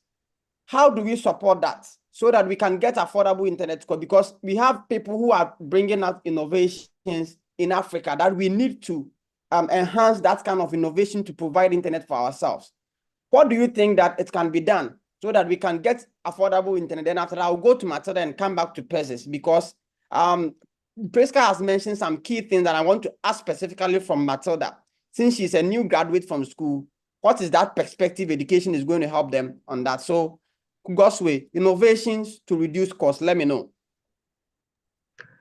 Okay, thank you so much. Yeah, so I think one thing that for me, I always talk from what the experience and what I've engaged in so far. Yeah, so at some parts of Ghana, there is a community that's currently, we need to support our, locally driven networks. We need to try and get some partnerships with NGOs. There are other government institutions that are willing to do this work, but people to set on the ground, sometimes they find it difficult to get them. So at least we need to support our locally driven community networks, try to set up community networks for our localities. So example, like an organization that we have in Ghana here is currently undergoing, let me say, supporting one of the rural communities by giving them a local community network, let me say, through a funding they had from ISOC Foundation. So they are currently undergoing that training. And also, this will particularly cut down a huge cost from the people of that community because they find it so difficult to have access to internet. So, this local community network that they are building, they are just charging them a small fee, which just to manage it, but not as in the huge fees that we pay at the urban areas. So I think supporting local community network is one thing that we could do too. And also, as we are supporting the local networks, the people you are giving them the network, how educated are they? How well do they know how to manage those networks you are giving them? So this organization reach out to me to, I have a foundation, I have an NGO that we actually do digital literacy training for underserved communities as well. So they reach out to me that, okay, since we are more of education for the underserved community and they are more of the network guys and building the infrastructures for them to just have access to network in their community so that they can also be connected on the internet. Why then don't we come on board to give them some training, a lot of, let me say, little training that would basically help them out to be able to manage these networks that they are setting up for them. So like what Matilda spoke about, yes, I was so much 100% for it because I do similar things. And, sometimes you'll be surprised you go to local communities and people don't even know where to turn off computers. So some of these things are what I think we could look at. Supporting local communities is one thing that I'm much more interested in. Okay, all right, thank you. Matilda, Priska and Goswell are all focused on education. You just graduated. You've had an experience within the academic settings.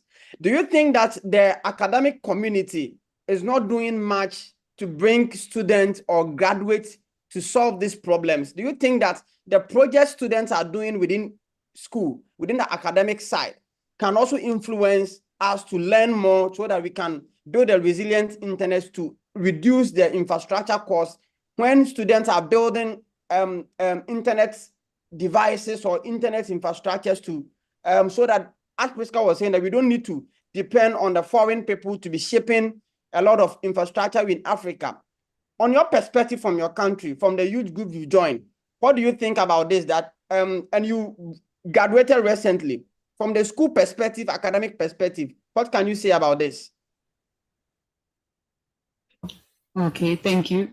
So, Fifi, on my own perspective, actually, I have to be honest with you. I'm a very grateful kid, and I'm among of the lucky ones. Like I had exposure at a very young age. I got to speak even English at a very young age. At least I'm trying. And if you start to speak about the affordability and costs, so in our country, Tanzania, by the way, is among of the countries in East Africa that has the lowest cost of data, right? And we are most based on the mobile data. And all that is caused is due to the monopolies in most of the African countries. We have limited competition in our country. You see? So it's hard in school. I'm telling you, I'm among of the lucky ones because the first time I stepped in college, I had my laptop with me. I had my phone with me. I knew how to even use the laptop to work. But if you really try to check at these other students, let's say, and it's for both. In this case and scenario, by the way, it's for both boys and girls. But the number of girls, as I'm saying, it's very little. And even for boys, I think when you go to most of the rural communities in our country, they are so more of the patriarchy system. So find the boy gets more time to spend to even do like a research or to travel. So it's different from the girls. And in college, it's still so hard because the infrastructure development is also very poor. The affordability and cost, I'm saying it's at least the minimum, but it's still not enough. We're still suffering. It's still so hard. So there's so many things that are supposed to be done to build. So, and if you ask me on my perspective on what to be done, maybe to be able to create a good infrastructure development and affordability and cost, it's the all my stakeholder communities to work together. Because in my country, they do not work together. It's every day the civil societies are fighting with the government. Maybe the government is fighting with the other one. And especially right now, we're heading to the election system. Things are tough, things are rough, things are crazy, the country. So, but on my perspective, to ensure that is we need, because the biggest aim or the one goal that really made us all come here together and with the Africa IGF, for the global IGF, for everything, is because we all want the internet access to become a reality for all the Africans, correct? We want the internet access to become a reality for all Africans.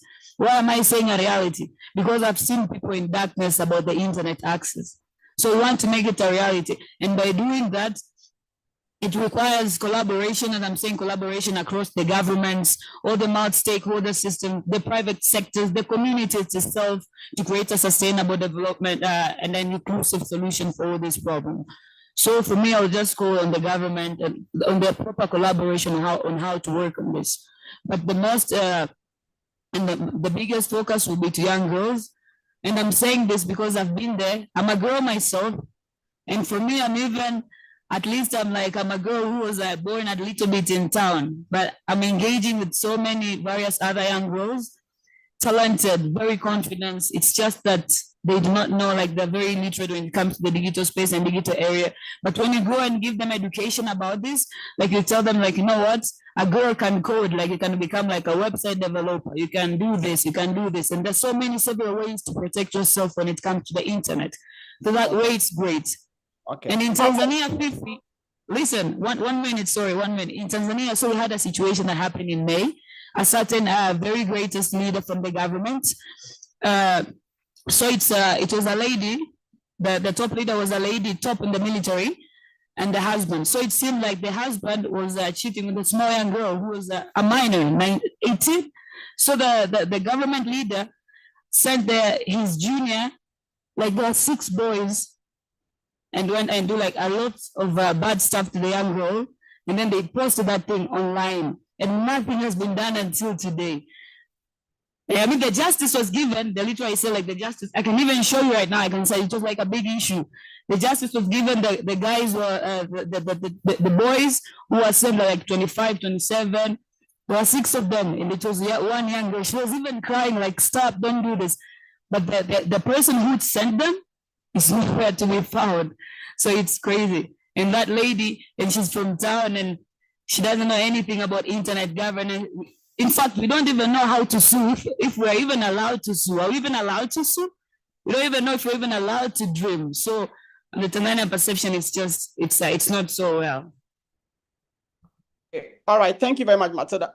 Persis, I'm going to start with you with the gender issues, but we have people inside, so I'm going to hand over to Angela to go into the room that she is. If anyone has a perspective to share about the internet affordability infrastructure and also the gender disparities within internet in Africa, they can share from their perspective country. I think I've seen Behanus also there going to share on a perspective of Ethiopia youth as well. But those in the room, Angie is going to do that section with you, that if you have a perspective to share, if you have a question, if you have any kind of information to share, then we move to the next aspect of our section, which we're going to discuss about the literacy aspect and the gender disparities, because there are some statistics which show that most of the African youth, especially in the females, as Matilda mentioned, are not even drawing back to the literacy aspect of the internet governance. So what can we do? So Angela, I hand over to you, then you can moderate the questions, and from the room, then online to just address all of that. But if anybody in the room have contribution to make, Angela will be going to assist on that. Thank you. Thank you very much, Fifi. So the floor is open for question. All right, please go ahead. Good Morning, it's still morning. Onika Makwakwa, Executive Director at the Global Digital Inclusion Partnership. I just have commentary. One, I just want to highlight this research that we did last year called Connected Resilience, which looks at the gendered experiences of women through meaningful connectivity. And it actually does a deep dive on a few African countries, Mozambique, as well as Ghana, and I believe Uganda as well, and looking specifically at the cost of gender digital exclusion. You know, what is it costing economies to not have women have equal access to meaningful connectivity? And I think that we need to begin to talk about this conversation from that perspective of what is it costing our countries and our nations to not have inclusive digital development that puts women at the center of digital development. We make 4 recommendations coming out of that, and that is really requesting that there be deep investments in making sure that we are closing the digital divides. Many of our countries have universal service and access funds.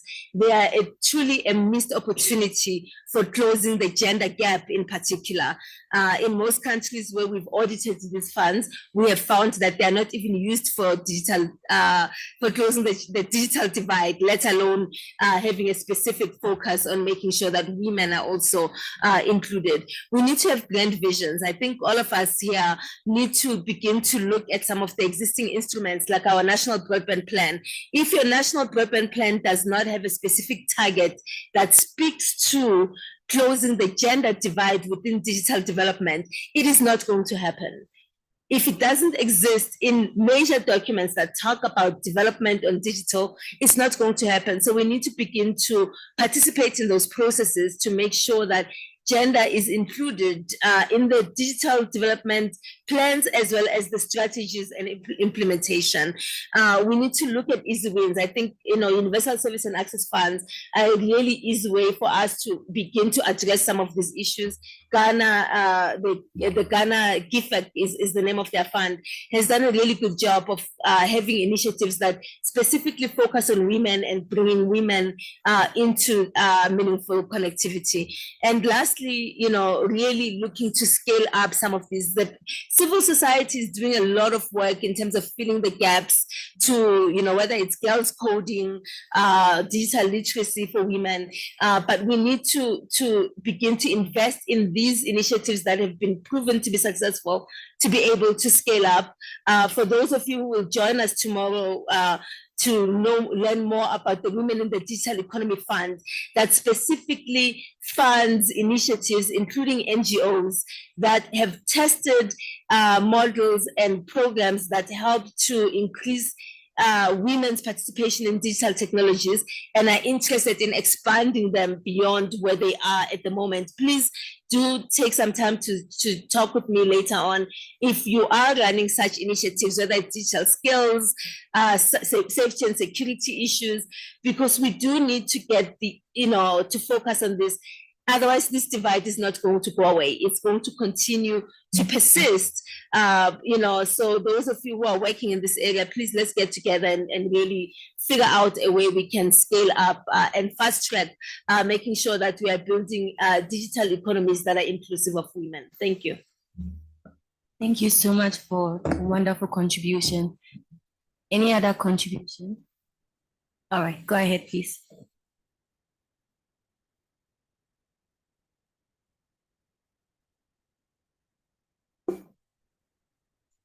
Okay, first of all, thank you very much, moderator. You have raised very wonderful insights and perspectives, but I like to add something from Ethiopia perspective. To enhancing gender equity and internet access from Ethiopia perspective, in Ethiopia, the gender digital divide remains a pressing challenge, with women in rural areas especially disproportionately lacking access to the internet due to socio-economic barriers, limited digital literacy and cultural norms.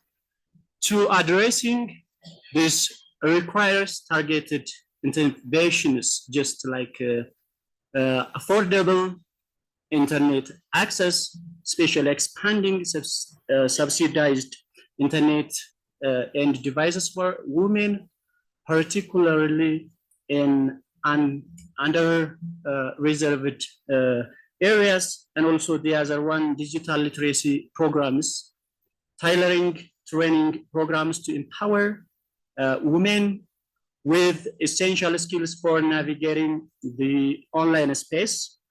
And also the other one, community-based solutions, just collaborating with grassroots organizations to raise awareness and dismantle gender stereotypes. And the final one, policy support, advocating for gender responsive ICT policies to ensure inclusivity in Ethiopia's digital transformation.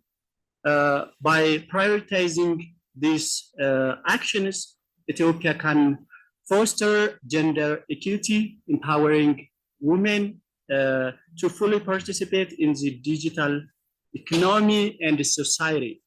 Thank you very much. All right, thank you very much. There's one more contribution in the room. Yeah, thank you. My name is Hudluboa from Uganda, an advocate from the High Court of Uganda, and I also work on civic engagement and digital rights from Oxfam in Uganda.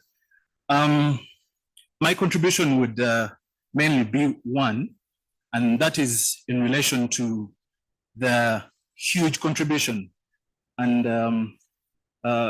deliberate efforts that governments have to take within Africa. Now, from the perspective of Uganda, and in particular, the work of Oxfam in Uganda, we've done surveys and realized that there is a big issue on infrastructure. And what we are pushing for and advocating for is for government to come out clear and strong and invest in infrastructure, because we are going to talk about many issues that concern access, making data available. We have the national broadband policy, that is looking at pushing infrastructure beyond.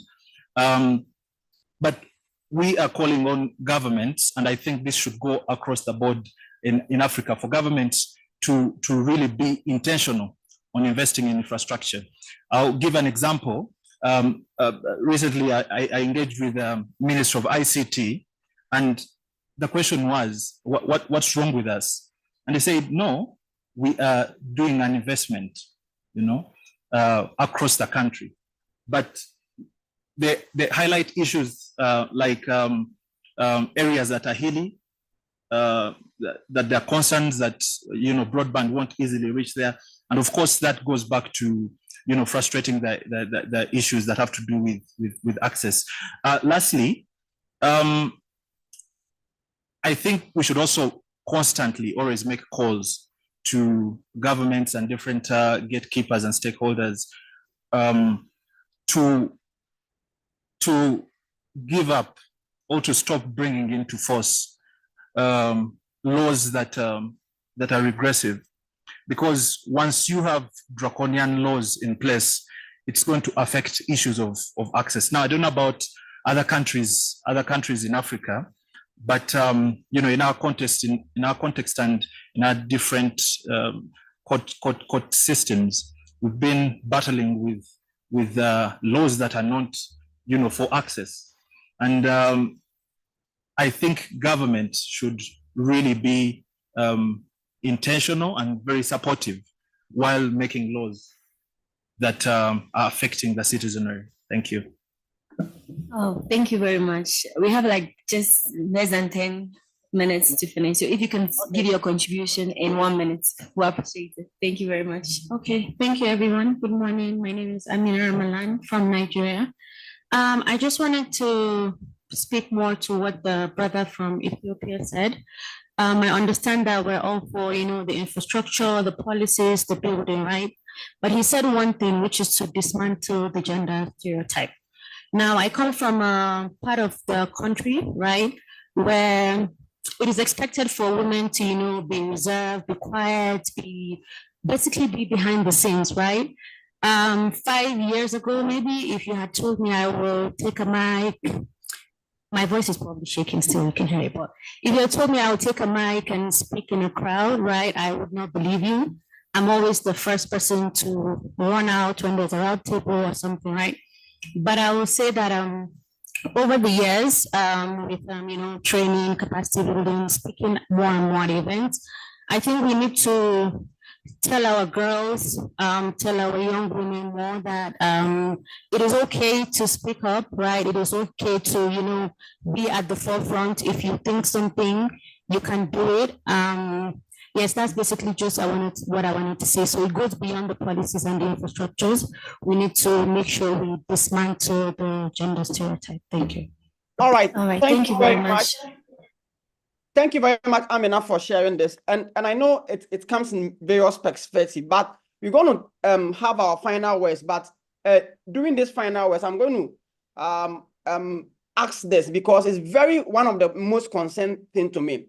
Someone was having a conversation with me and saying that there are a lot of content and so many things the youth can learn online, especially on the gender side. But there is a shift from learning online to a shift of, let's say, social media entertainment, which is also good. But we see that most of the youth have shifted their attention of the funny aspects and the negative side of using social media, especially when we come with females comparing to males. The males always dominate higher on internet, learning a lot of stuff rather than female. Matilda, I'll come to you, but let me go to Priska, then Pezes. On your final words and also contribution to this, what will you tell your gender, female perspective, what they can do in terms of closing that gap, learning the digital literacy, even at their own pace, and what they can do to also contribute? As Amina was saying, that capacity building is very effective. So I'll go to Priska, then I'll move to Pezes, then I'll come to Matilda, then Gosway will give the final comment on that. Thank you.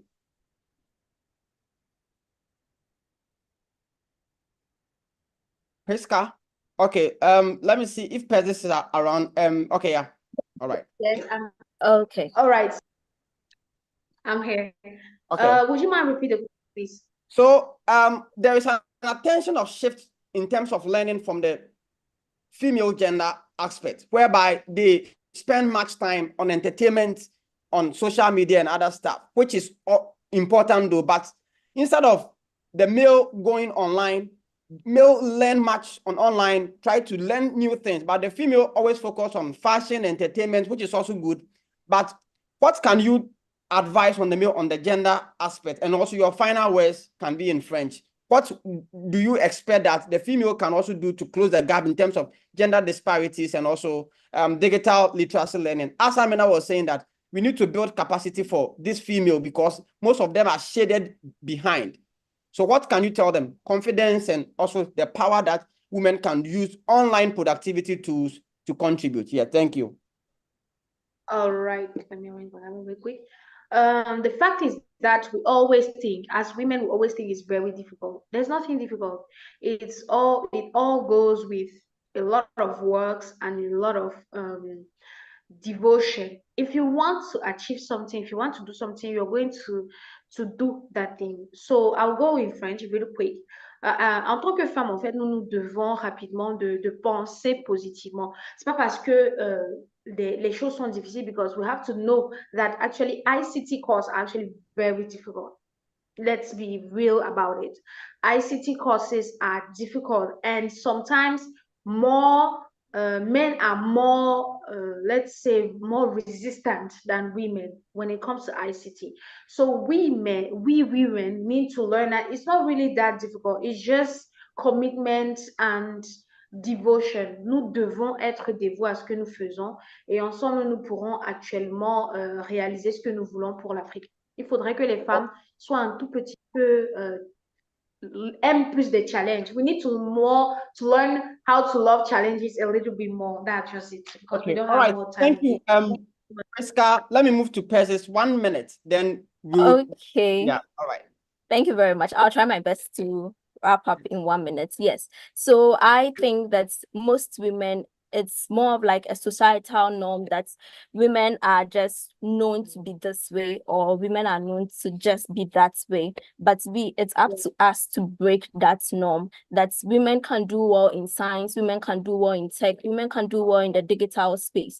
We have a lot of women doing so many works, doing excellent in the tech space, and I feel that it's up to us to look up to someone, to have a mentor that would guide us in the digital space. And having a mentor guide you in the digital space, trust me, you can do what a man can do and even overdo that. So thank you very much. All right, thank you very much, Persis. Matilda, Persis is saying that a man can do more than they can do. So let's say women disparities in your country, Tanzania. People don't even know how to access Google Forms, but they'll have the time to do other stuff, which is also important. What can you say to the youth? And your final words in Swahili today? Like, I wanted to speak Swahili, but like, I think everything is fine with me after that. So Matilda, if you can hear me, you can move on. All right, thank you. First of all, about the difference in timing on who can access the internet more, it depends on where we're talking about. Because there is an article written and recorded by the UN Women in our country, Tanzania. And they found that it's just because the lady has to wake up in the morning, she has to make tea for their dad, to do laundry, to prepare her younger siblings to go to school. And then for her to go to school, she has also to come back home early to prepare the meal. There's a father, I don't know, it's so like with all those chores to do, what time can she get to engage, like to learn about other things in comes to the digital space? Anyways, so for me, the only thing that I would do to the encouragement that I would like to, first of all, I just believe that most of girls do not have enough time for them to engage their skills into the digital space. But all girls, they have the potential to thrive into the digital industry if only they had access to. So we just have to to collaborate and inspire them more, to challenge the bias that it's into the digital world and other things like that. It's just that because they do not have enough time, eh? Thank you. Asante sana. Okay, all right. Asante, Matilda. So, Gosway, just 15 seconds, then I will just close the section. Thank you very much, Gosway. Okay, so thank you so much. I think Matilda has hit on a point. So once again, talking from experience, what I've experienced so far. Yeah, so ladies of today, for me, I didn't understand one particular lady I was mentoring. So she has to tell me things that she's going through, that she's unable to get up into, to master her skills or to learn a particular skill. So I've seen that, ladies tend to have a lot of responsibilities that we might not have, we are not aware of, So sometimes it makes you are the ones behind will be feeling like, oh, this person is lazy, not doing anything. So I think one thing that we just need to keep up the encouragement. So I just always keeping her, encouraging her, trying to push her, trying to force her, trying to act like she's not doing anything so that she can always step up her foot. So I think that is one thing that we should do, encouragement. And our ministries are also doing a lot of things, which I will encourage that ladies also should push themselves. We wouldn't always push them. Okay, all right. So thank you very much for sharing your insight. And what I would say as a final way is that we thank you for joining. But what I've been doing over the years is that I pick people, and I can be proud to say that Dr. Angela, the persons are not IT inclined. They are from the medical field, but I just tell them that, hey, you can do this, so join. And today, this is where they are. I have over 50 mentees across Africa that I'm mentoring them in the digital space, what they can do. Sometimes I feel the disparity. Some of them are saying, let me send you this, do this.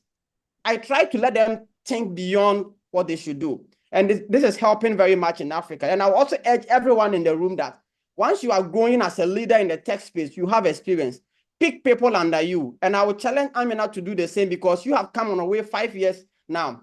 How many people can you pick up to start training, start guiding them? This was you in then 5 years. This was you in then 3 years. This is how I made to this point. So we can all share and be making good efforts to join hands together and build a very good resilience internet in Africa to close the gender gaps and disparities in Africa. Thank you very much for joining this section. And you can search our section online and just search for PAYAG. You will connect with all of us all online. And really appreciate those people on online. Sorry that we couldn't make out that, but I think that on the next sections, we'll be able to share your ideas. I see Abdul Fufuseni from Ghana. Sorry for that. And you are also PAYAG ambassador. Thank you, everyone. And we really appreciate your time and that. I'll hand over to Angela to close the section for us. Thank you, Dr. Angela. So thank you so much, Fifi. Thank you everyone present for this session. We had a wonderful time. And I know you had more contributions, but unfortunately our time is up. See you next time. Bye. All right, see you. Bye. Bye. Bye. Asante sana. Bye. Bye. Bye.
Good afternoon, everybody. Sorry, we're about to start this session. So let me say good afternoon to everybody and welcome to this session. The title of this session is AI and Digital Literacy, Preparing Africa's Education System for Responsible Internet Governance.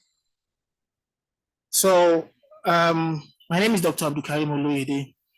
I am an associate professor of wireless telecommunications from the University of Ilorin, back in Nigeria. And I am thrilled to moderate today's panel on AI and digital literacy, preparing Africa's education system for responsible internet governance. Let's start with a question. Imagine a young student in a classroom, somewhere in Africa. Perhaps she's learning about algebra from a virtual tutor who responds instantly to her questions. Or she's testing her engineering ideas through AI-driven simulation on a tablet or a computer. Now imagine our teachers using AI to track classroom progress, detect where students might be struggling, and personalize lessons to match each student's learning style. That sounds transformative, doesn't it? And it's this technology promises to enhance learning, increases accessibility, and help us overcome long-standing barriers in education. With AI, students in remote and underserved communities may finally have access to high-quality learning resources, while teachers can save time on administrative tasks and focus more on meaningful interaction with students. But as exciting as this may sound, it is not quite that simple. Integrating AI into education system requires us to rethink and in some cases completely overhaul traditional approach to teaching and learning. It brings both opportunities and significant challenges, and it forces us to confront difficult questions. So some of the questions we're going to be looking at today is how do we adapt the traditional classroom to work with AI tools while ensuring that these tools completely, rather than replacing human, touch and bring meaningful impact to teaching and learning. What happens to students who rely heavily on AI? Are they developing critical thinking skills, or are they merely consuming answers? And how do we navigate the ethical concerns AI raises, like data privacy, algorithm bias, and even potential for widening digital divide? While AI offers promising solutions, it also comes with risk we need to address head-on. Data privacy is a key concern, especially when you consider that students' data could be misused or mishandled. Bias on AI algorithm could also lead to unequal treatment of students based on background, location, or social economic status, reinforcing rather than breaking down barriers. And if AI resources are only available to schools with strong internet connectivity or budget, there is a risk of widening the very inequality we aim to overcome. Moreover, this AI revolution requires us to reimagine the traditional educational system. In the world where students can access instant information, the role of educators shifts from simply delivering content to fostering skills like critical thinking, problem solving, ethical judgment. It also demands new levels of digital literacy, not just for students, but also for teachers and administrators who may need training to understand and implement AI tools effectively. This is why today we're discussing so important discussion. We are here to explore not only to integrate AI into African education system, but also how to do it responsibly. And that's why we are here today. So with me today, I have two panelists who are joining me, and I would like them to introduce themselves so that we can kickstart this session. Thank you.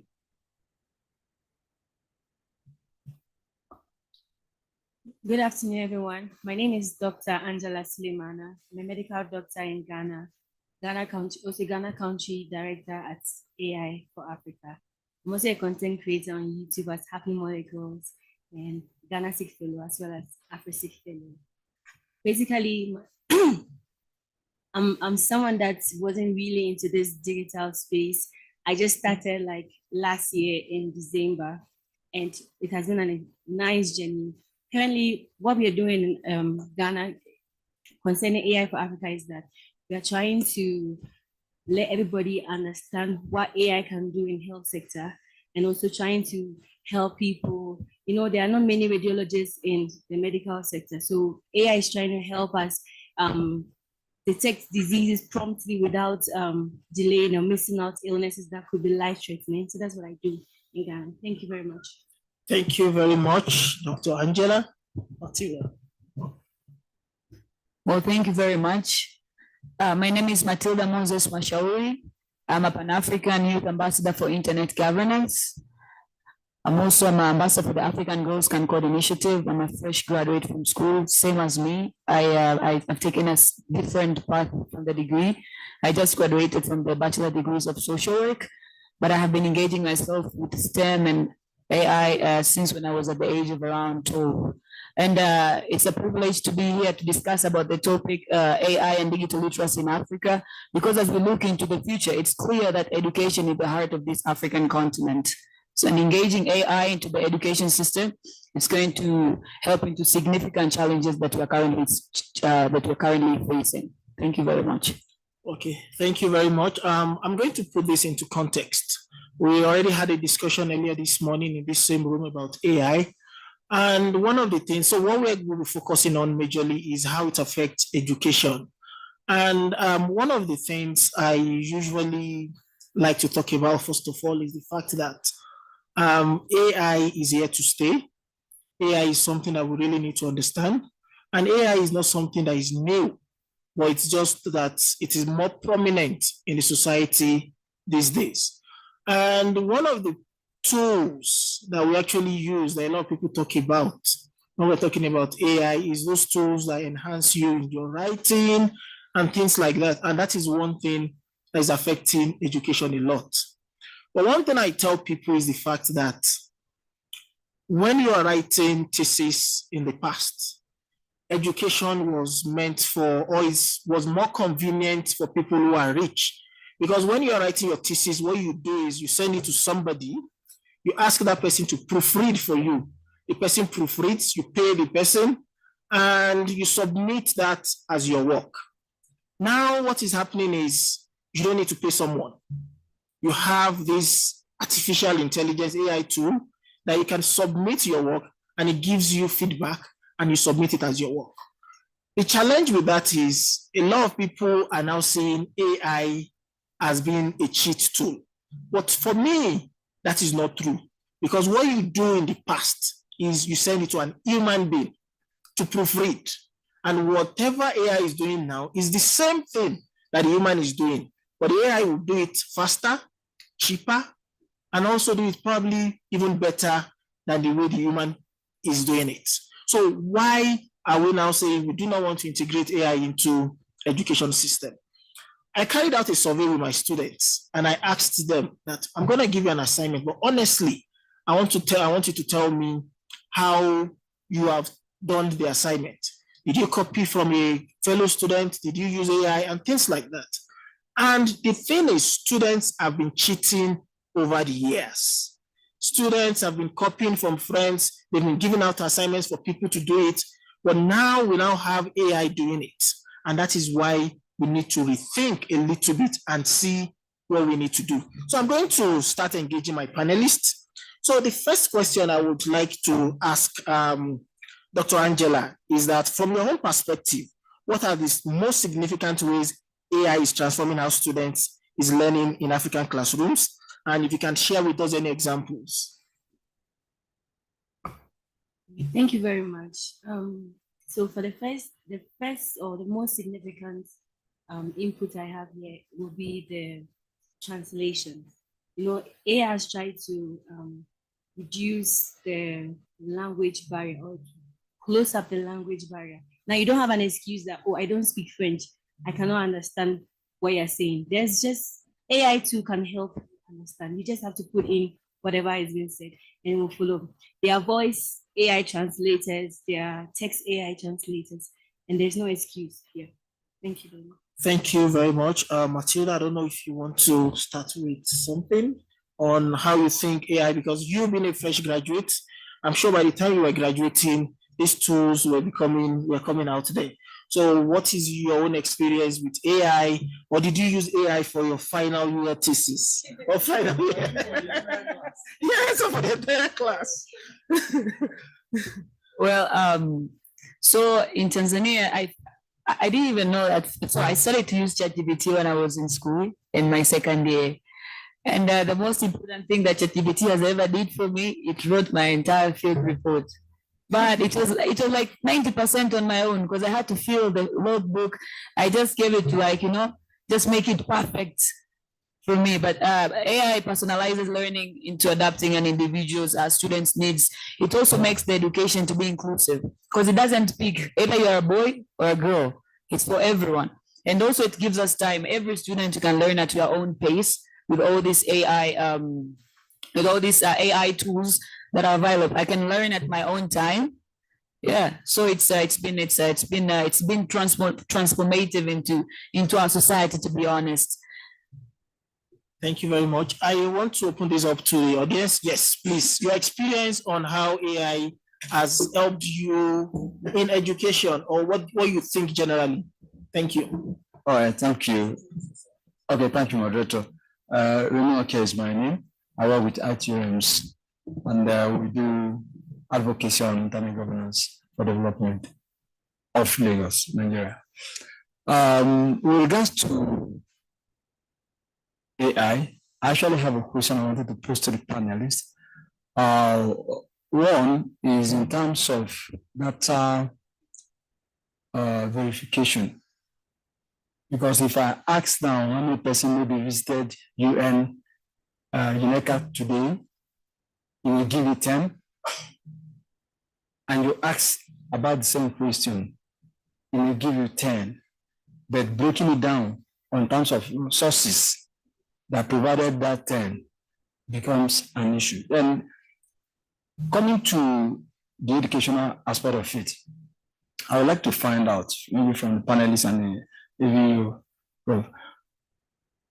people do thesis and you say it's much better now using AI to proofread, what happens to plagiarism?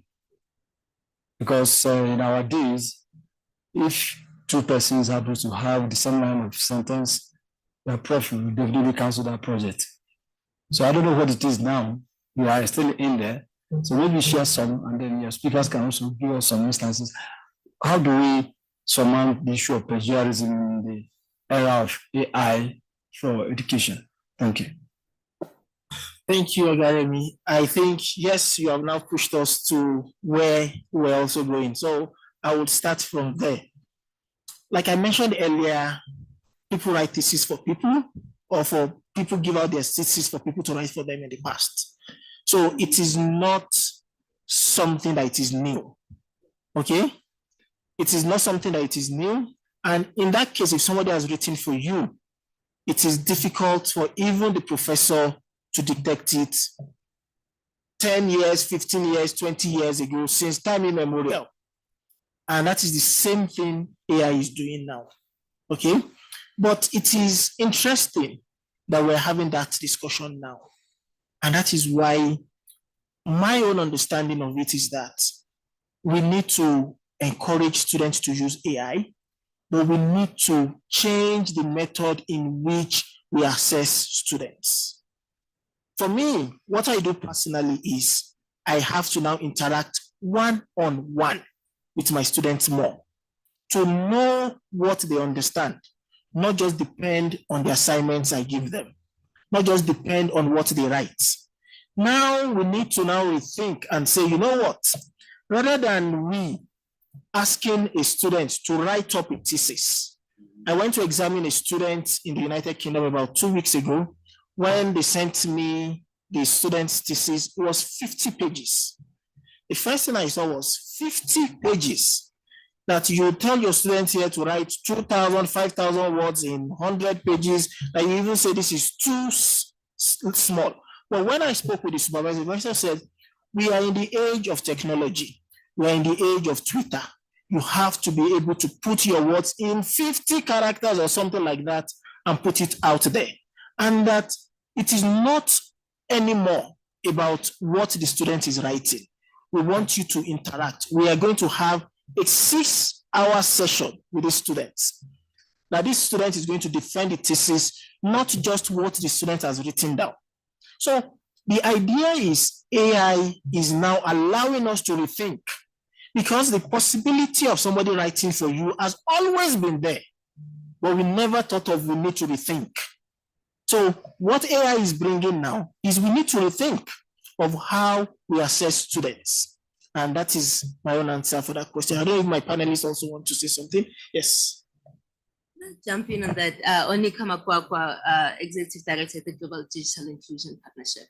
So I really love this question because my first, what do you call it when they have a disciplinary hearing for you at work, was in 1995 when I decided to give my students at the University of Iowa an open book exam.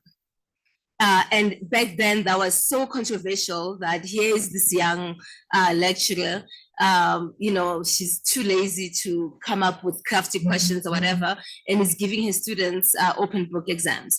And the question that I have for educators, and I think that AI is really challenging us in this, is that what exactly are we testing? Are we testing memory? Because if we are testing memory, then yes, we should be concerned about AI and copying and the internet and the Googles being able to feed answers to students. But what I'm really more interested in as an educator when I'm testing a student is critical thinking skills, you know, research skills.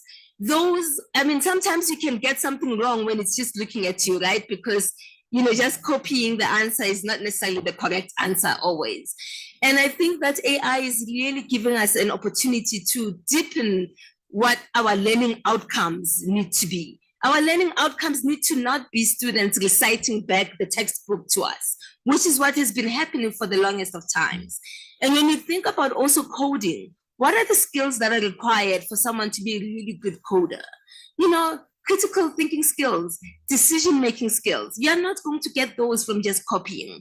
They require for you to see the answer, interact and interrogate the answer for you to be able to make a decision on which way to go in your, you know, are you going with the ones, is the 0, a 1, what have you. And so I think we need to really, I love AI because I feel like it has really come to challenge and deepen our learning outcomes. And I hope that educators feel the same way and want to also embrace you know, the use of AI within education. You can tell a paper that has been copied from ChatGPT without any analysis, because also ChatGPT hallucinates, right? So it lies. I mean, I don't know another way to say it. It makes up facts. So it also still requires for a student to know that, come on, you know, this quotation says it's from Abraham Lincoln. There is no way during this era he would have had an opinion on this based on what was happening. So yes, I'll pause there. Thank you. Thank you very much. I don't know, my panelists, do you have something on that before we move on? I can't add no more from what Misa said, but the only thing that I can add, maybe it's just the adjustment that are needed. It's just that we need to, the traditional methods, they must integrate technology with a focus on the digital literacy and critical thinking. That is all that I can say.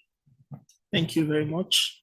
Okay, so we're going to move on. Now we've established that AI is there to improve how we do teaching and learning in the university, how do we assess students. But one of the critical things that AI is bringing is the fact that privacy, the issue of data privacy. And again, if we're encouraging students to use these things, a lot of students are naive. They don't understand what is the implication of them using AI. They put a lot of data on these tools. These tools would probably use their data in a way that they would not actually expect it to use their own data. And there is that concern about privacy. Now, looking at that concern, that is one area I now want us to look at that. When we're talking about data privacy, how can we address the risk or this downside on data privacy, most especially on how students will be able to use AI? So I would like to start with my panelists. So can you just tell me some of the key risks or the downside of using AI in education, particularly when it comes to data privacy bias, and how can we address these issues in a way that protects our students? Okay, data privacy has been an issue not only in AI, in so many other technological aspects. Okay, like AI, it captures, it stores the important and sensitive information of the students. That we agree, and also it might bring the bias in AI algorithms. Also, it also brings some stereotypes, disadvantaging some other people for certain groups. But if you ask me on my own perspective on the solutions on how we can, but I always say like everything, it has the good effects or the bad effects. Or it might be also like this particular thing, it has a certain risk, but that certain risk, it can be treated by a particular thing. It's just like having a virus with an antivirus. So my solutions to that risk, for example, in the data privacy, we just need to establish like a robust data protection policies, and we also need like proper guidelines for the ethical AI use in schools. And people discuss about that a lot into the IGF, and we are heading there. We just see like a proper policies, because the policies, they all come with the consequences. Like this is the policies, so you have to do 1, 2, 3, and in case you go beyond it or against it, then there's 1, 2, 3. And also when to the bias of AI algorithms and it's disadvantaging some of the other people of certain groups, I would say it should involve the diverse stakeholders in the AI development to minimize the bias and to ensure inclusivity of all groups. So something like that. Thank you very much. Thank you very much. Thank you very much. So I would say that a lot of students are quite vulnerable. Yes. And the amount of people, I think AI doesn't have any information outside of what humans haven't put into it. So it's humans that feed AI with that information. So I think students are very vulnerable, and they tend to put a lot of information out there on the AI algorithms. Earlier, I think before we started AfriSec, Matilda and I were having a discussion about how we frequently use AI. I was trying to tell her that I feel sometimes when I say I use ChatGPT to do something, people will brand me as being lazy. So I was like, do you feel the same way? Matilda was like, she used ChatGPT for so many things. Yeah, so I'm back to the data privacy. It's paramount in every aspect of our life, not just AI, in the digital space, in internet governance and data governance. Data privacy is key. And I think in the global digital compact talked about how AI policy should be put in place to protect people's data in this space. Thank you very much. Thank you very much. So I want, because I know this taking us to the issue of regulation. And this is something that we've started discussing in the morning, the panel in the morning, and some people were talking about there has to be regulation, we don't have to have regulation. But the issue of privacy, it's something that is of concern. And if you do not have a form of regulation one way or the other, these things can be easily misused. I know that the internet has been pushing for self-governance for a very long time, that the internet should be self-regulated. We don't want this kind of regulation. We don't want this and that, okay? But when we're now talking about the issue of privacy, we're talking about there is nothing like AI without human input. We are going to give it input, but I want to give it the input that I know I am giving to the AI. There are some things that is so personal to me that I don't want to give it to the tool. There are some things that I have not finished it. It is not a finished product. I am just a student. I am trying to learn, and I am putting something out there. And at the same time, the AI is using it in a way that if somebody else is actually using it, it will turn to something like plagiarism. So I want people to also interact, especially people who are regulators. What do you think about regulating AI, especially in this context? I don't know if anybody has an opinion in the room. Yeah, please go on. Please introduce yourself. Yeah, if I may. My name is Udluboa. As I earlier introduced myself, an advocate from the High Court of Uganda, and I also work for Oxfam in Uganda. Now, regulation is very important. And we'll begin with a personal story. 2018, I published my first book, Out of Dust, a book about gender-based violence. And years later, we see the emergence of artificial intelligence and all that you can do about it. But the emergence comes at a time when I'm writing another book, a collection of over 200 poems called Perspectives. And I'm writing it. And there is a perspective at that time that has come that this thing can, help you resolve all your issues in an instant. And this comes when I'm cognizant of the fact that privacy is wide. It's not only about your image, not only about your voice, but also your thoughts. So imagine a person like myself going to write an anthology of poetry of over 200 of them, and then inputting some thoughts or some ideas in this damn thing, and then, it steals it away. That brings in questions on how it should be regulated and what, frameworks we should have in force. So I think on the issue of regulation and the frameworks that we should have in place, and I understand in Africa, we often play catch up on many things. For instance, in Uganda in particular, we don't, have any framework that is really regulating this development. But I think while we might say that regulation is very important, and I think it is, we should look at the fact that it should not curtail creativity and independent thought. And I think at some point in the spirit of the EU Act, it speaks to this, that while we are regulating this and that, let thought be independent and let creativity be preserved. Thank you. Thank you very much for that. Do we have any other person that wants to contribute on that? Because I think we really need to tell the world that, are we talking about regulation? What kind of regulation are we talking about? And I think this is an opportunity for us to actually push our voice out there. So I want people in the room to talk. What is your own opinion? Yes, Dayo.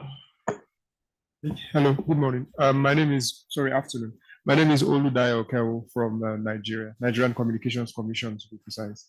Like I said in the morning, it's important that we create what I would call an enabling environment for this technology to thrive. The regulation, as it were, is not such that you want to stifle the innovation and the technological advancements that can happen or occur with AI, but to just create an environment where such that issues like my brother just canvassed do not occur. So I think it's the subsets like data protection, cybersecurity, of things that govern the artificial intelligence technology that would need to be regulated, not necessarily the technology itself. I don't know if I'm making any sense. So yes, we need to regulate it, but we should also be careful, like you said, not to stifle innovation. And I think that is a very delicate balance to get to. Even at the EU, I don't think they've 100% achieved that. So it's something that we should also, because the technology is also evolving. It's not something that has reached its peak yet. So it's something that we need to study and see how we can intervene when necessary, and put stopgaps such that issues like he has said do not occur. But I agree with you that we need to regulate it at some stage. Thank you.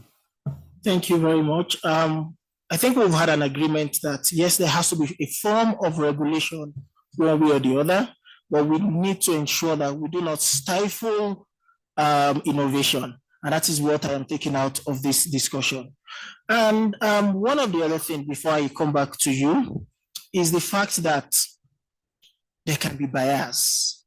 If we depend so much on this tool, I'll give examples. You can have, I'll give two examples. The first one is, let's say, politicians. If I want to pass across a message to people to have an understanding of who I am, either the right understanding of who I am or the wrong understanding on who I am, I can push this thing through this AI tool and tell them, anybody that has this search, because this is garbage in, garbage out.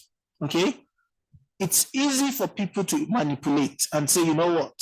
I want people to have this perspective of me. I will push it into these AI tools. Or if I have a lot of money and I'm contesting to be the president of my country and I want people to vote for me, there is a way I can go and say, those dealing with these tools, can you allow people to have this good perspective of me? That is one aspect of it. And at the same time, when it comes to education, there are some things about our histories that has been distorted one way or the other. Okay, that we know that this is not who we are, but they are being taught in schools, and a lot of people are fighting that these things should not be taught in schools. This is not what it was, or this is areas that we do not want our children to know things about because we feel it is wrong or things like that. And at the same time, it is possible to go through these AI tools and push those things through that means. And just like what Mr. Remy mentioned earlier on, that you can say how many people and it will give you 10, okay? If you do not verify that 10, and people start pushing that 10 people visited, 10 people visited, 10 people visited, then it will be the general belief, whereas it's not 10. So what is our opinion on this and how do we move forward? So I will start again with my panelists, that how do you think we can address these issues? Because these are issues that needs to be addressed. As we are saying, yes, we want to move forward with the use of AI, we need to also address when it comes to bias, not just data privacy. When it comes to bias, how do you think this can also be addressed? Okay, thank you. When it comes to bias, as I already said earlier, I talked about the bias. I talked about how AI, it's disadvantage. It's becoming like a disadvantage to some certain groups. So as I said again, and I'll say again, we just need like to involve the diverse stakeholders in the AI development to minimize the bias and to ensure the inclusivity. I didn't say to eradicate it completely, to minimize it at least so we get somewhere, because it's one step at a time. So to minimize it, that's one step. And then after there, we move forward to the next step. But it's just the all stakeholders. We just need to collaborate together on how we can challenge the significant disadvantage that is facing some of the people from certain groups. Thank you very much, Angela. I don't know if you have any thoughts on that. So in Ghana, a lot of people are not really happy about AI because they've been made to believe that AI is like, the AI initiative is like beginning of the end times, like they're more religious, yes, or like Illuminati or 666. So they anything about AI, they want to shut their minds off, especially when I was even talking about AI on healthcare. They were just not happy about it. They were like, oh, if AI is going to replace, so what would doctors do if AI is doing this? What would this? And I was like, oh, relax. We needed help. We needed things to help. I think Africans are used to doing things very difficult. Like when you're struggling, then you are actually doing something right? And so I think that, like what Matilda was saying, if we are able to minimize the bias, it will go a long way. Thank you very much. Yes. Okay, so we'll open the floor. Yes, thank you. My name is Wisdom. And then let's also not forget about our culture. Most of the things that we do emanate from there. You know, we have the way we do things, and then these technology things are coming. And sometimes blending with our culture becomes difficult for certain group of people within our continent. And then the other thing that I would say is that I would like to hear about the rural communities. For me, I don't really think about the urban cities. Now, the focus should be on the rural communities. What can we do to bring this group of people up? Because that's where the gap is. Thank you. Yes. So, one, I on the issue of regulation, I really think that one other element we need to add is regulating for human rights. Regulating AI for human rights, because there's definitely a potential of abuse there. In fact, the Center for AI governance is offering a certification course on AI and human rights. I would encourage people who are interested in this topic to pursue that. It's actually a really fabulous course. But I mean, I think there's a lot of opportunities, right? Coming back to even rural. For me, I'm really more interested in the use cases for AI, not just AI for, you know, like tech solutionism that we've been seeing a lot of lately. So when we look at challenges that we are facing, real challenges in our continent, climate change being one of them, and its impact on the agricultural sector, what are the opportunities and how are rural communities therefore enabled, right? But before we can even get there, we have to deal with the issue of our connectivity. This is an elite conversation. We are an elite class of people in this continent sitting in this room. And I say that because more than 50% of the population in this continent is still not connected. Amongst those who are actually connected, they are not meaningfully connected. And by meaningfully connected, I mean they at least have access to 4G speed, which, you know, if we're talking about AI, you're not going to be doing much on AI on 2G connectivity. You need at least a 4G speed to be meaningfully connected. They need to be able to have access to affordable devices. You know, what devices are we, you know, able to have in order for people to be able to connect? They need to be able to have unlimited access to data. At the moment, affordability is based on 1 gig of data per month for no more than 2% of average monthly income. Most of our countries are not even meeting that minimum, very inadequate threshold for affordability. But most importantly, we need to be able to have daily access to broadband. I know that, you know, we've been told we are a mobile first continent. Yes, we are. Mobile only continent, we cannot accept that and then still think we are going to do AI. How many of you are coding on your mobile phones only? No, no one is, right? So we have to really talk about what we need in order for us to do AI, but not just as consumers, because I think right now we are set up for consuming AI technologies, right? So if Africa is going to be innovators in the space of AI, let us advance to meaningful connectivity for everyone in the continent. Then we are growing AI innovators. Let us also get past this notion of being a mobile-only continent. We need broadband in order to have stable, reliable, and fast connectivity. Mobile is important, especially in those areas that are far to reach and difficult topographically, but we still need to push on broadband connectivity or satellite, whatever other mixtures exist in order to make sure that people have access to meaningful connectivity. Thank you. Thank you very much. Yes. Good afternoon, everyone. I am Nabi Tamaskin, and I am a final year medical student. And when Doctor was saying some things about the use of AI in the medical field, it spoke deeply to me. And the issues that we already raised is the use of AI in the diagnostics and radiology area. We can also use AI in different areas in the medical field, especially. But the issue with that is the ethics.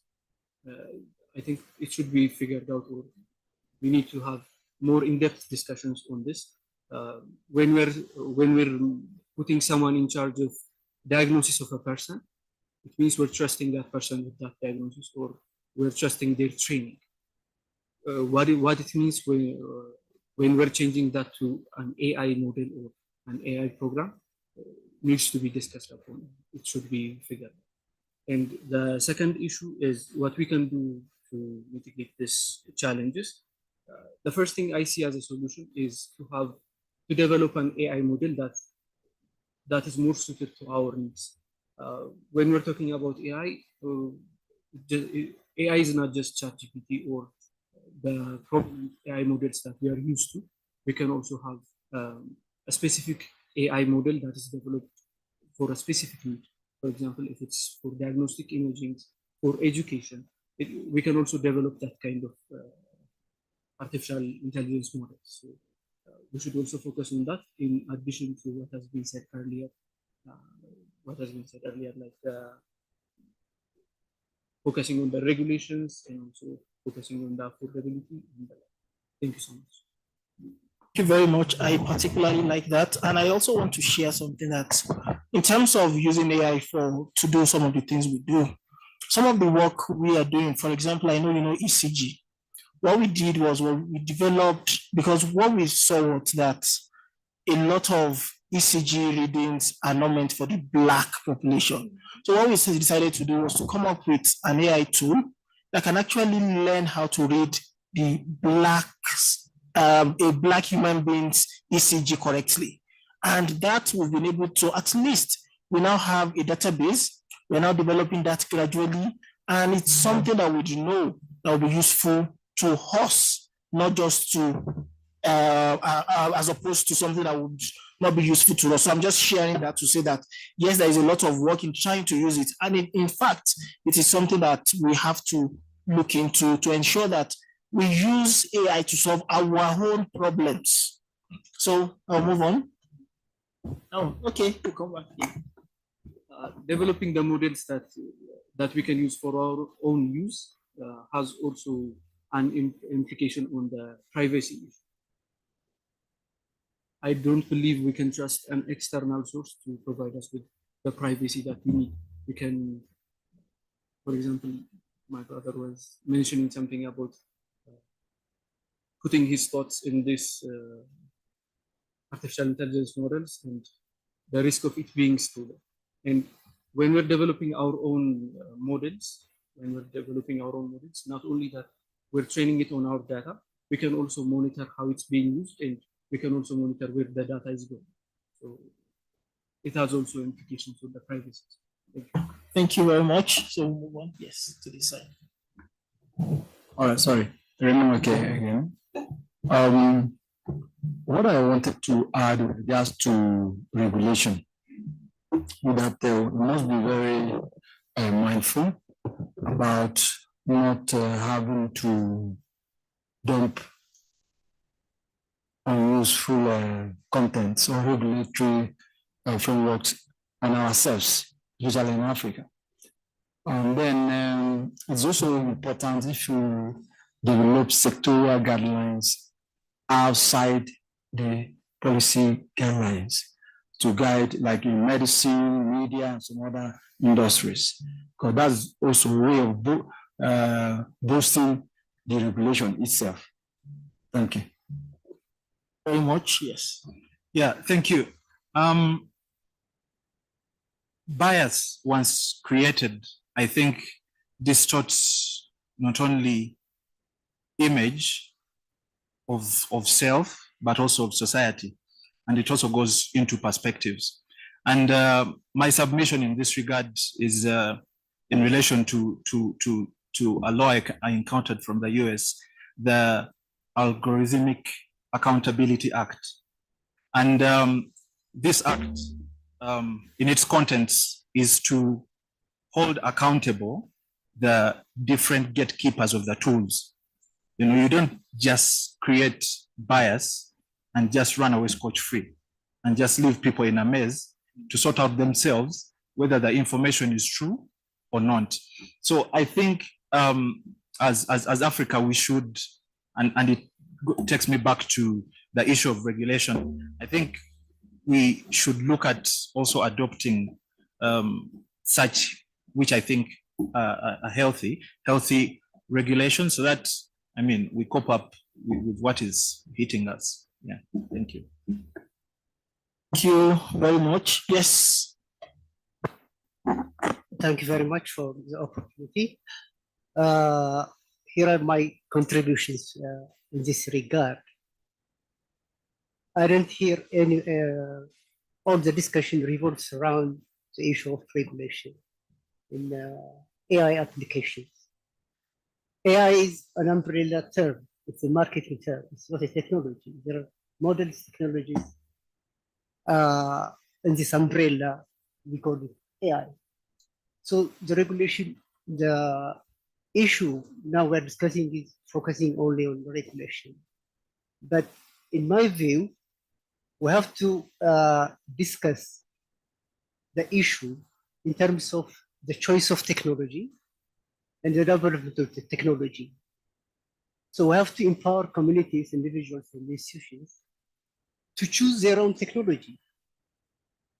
Who choose the technology for us? It's the North. So we have to rethink how we choose our own technology, how we should develop our own technology. So we have to go deeper the issue into these two scenarios. This is my contribution. Thank you. Thank you very much for that. I don't know, before we move on, yes.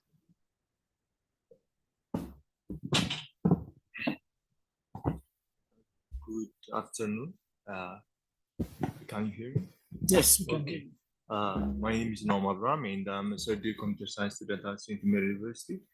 And my perspective on AI is AI means a simple word, it's an artificial intelligence which can help human or which can replace human. And as I see that in a computer science, there is a lot of good. And in my perspective is that when I use this AI, I have to think that I don't have to go beyond my limit, because if I go that limit, I would be security, or there is a privacy problem, and also it can decrease my critical thinking in such areas, in coding or other stuff. So we have to rethink, or we have to think the usage of AI when we come to AI. So my last word is that AI is weakening us, and so I think that the usage of AI have to be rethink. Like, we don't have to go beyond our limit. For example, if I use we will use in a class or other stuff coding, and if the teacher give us assignment and we use AI or ChatGPT, and this will decrease our critical thinking and other security and privacy stuff. So I want to say that AI is good, but also we have to rethink that we don't have to go beyond our limit. Thank you. Thank you very much. I think I'm going to quickly move to the last part of what I want to discuss during this session. So I will come back to you. We've talked about, yes, it's good to embrace AI. There's a need for regulation, but when the type of AI we're talking about these days, which is the one we're focusing on, is the ones that is enhancing, or the ones that students are using, don't we think that we need to put in place like skills for students to be able to use these AI tools? Because for me, this is something that is just there. Initially, when things comes like that, there is that initial shock, and there is that youthful exuberance to say, I want to try this. But if we have specialized skills that we can actually allow people to go through in order for them to use this AI, what do you think about that? And that's one thing I also, especially those of us that are students, can we also talk about that? And how do you think in the future AI would enhance what you are doing as a student? And if you think it is something that has to be embraced, in our final word. So I'm just going to go around. I will start from Yen. I'll come back to my panelists, then I will open it up to the room.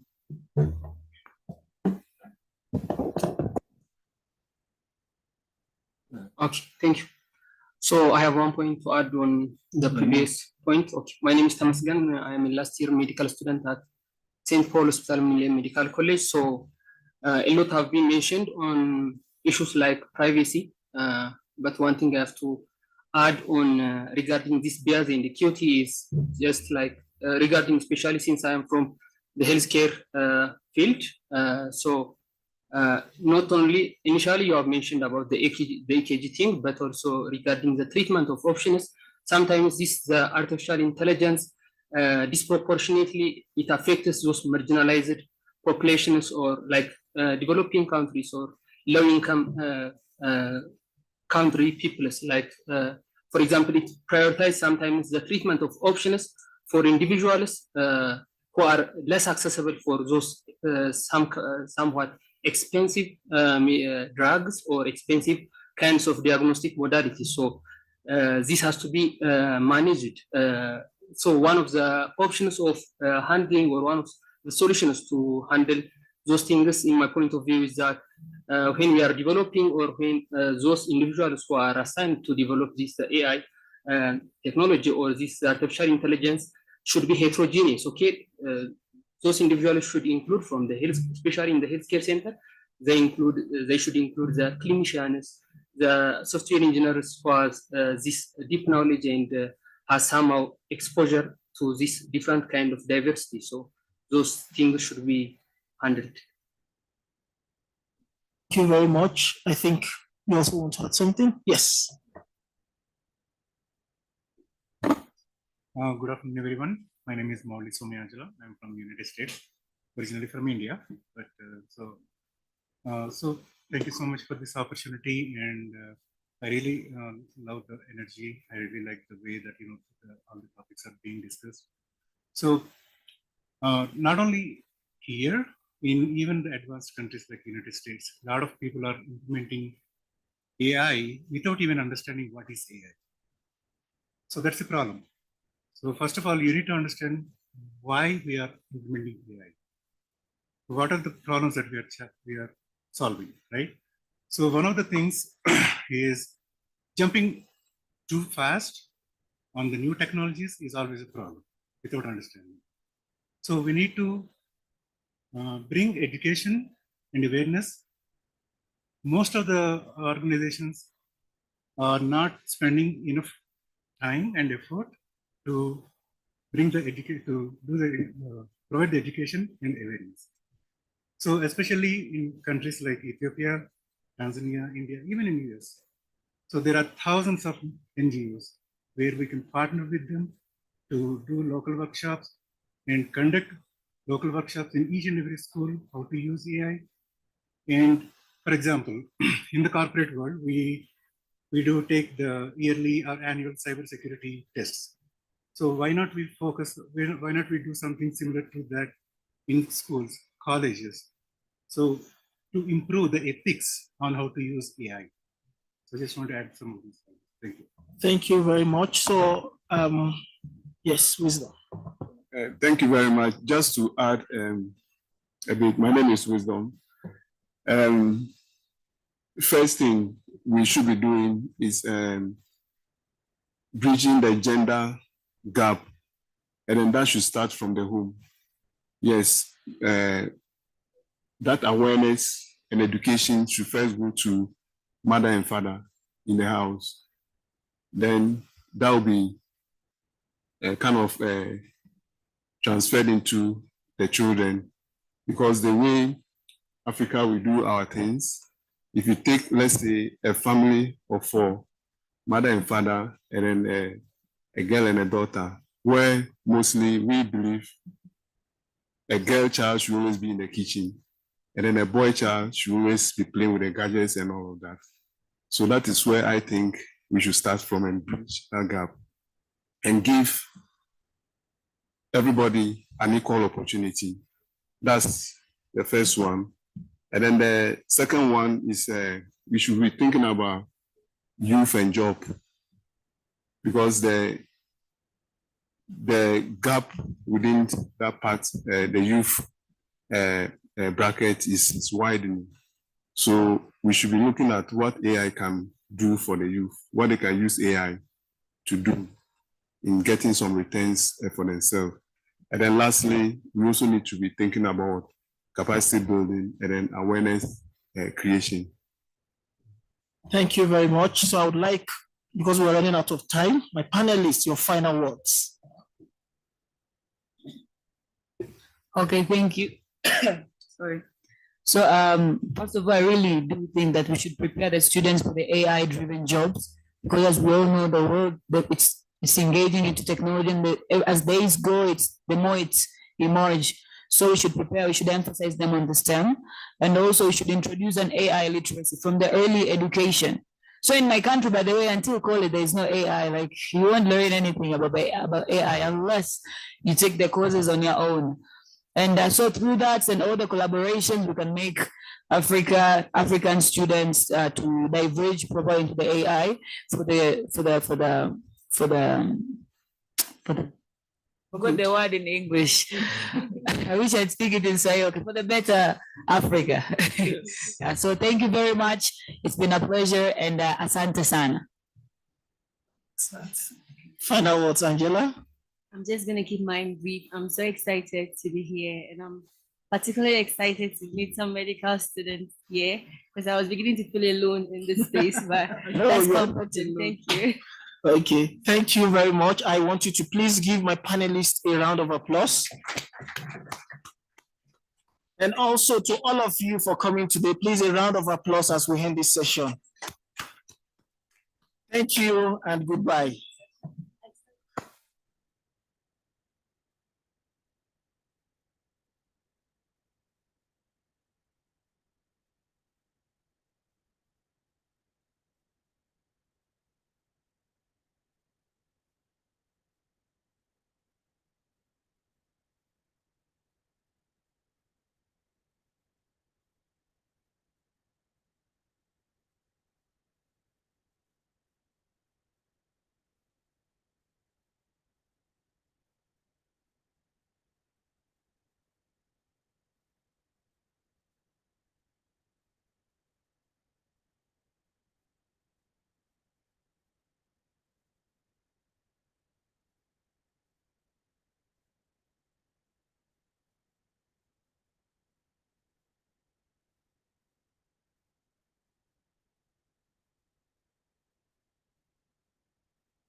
with that, I think we can start.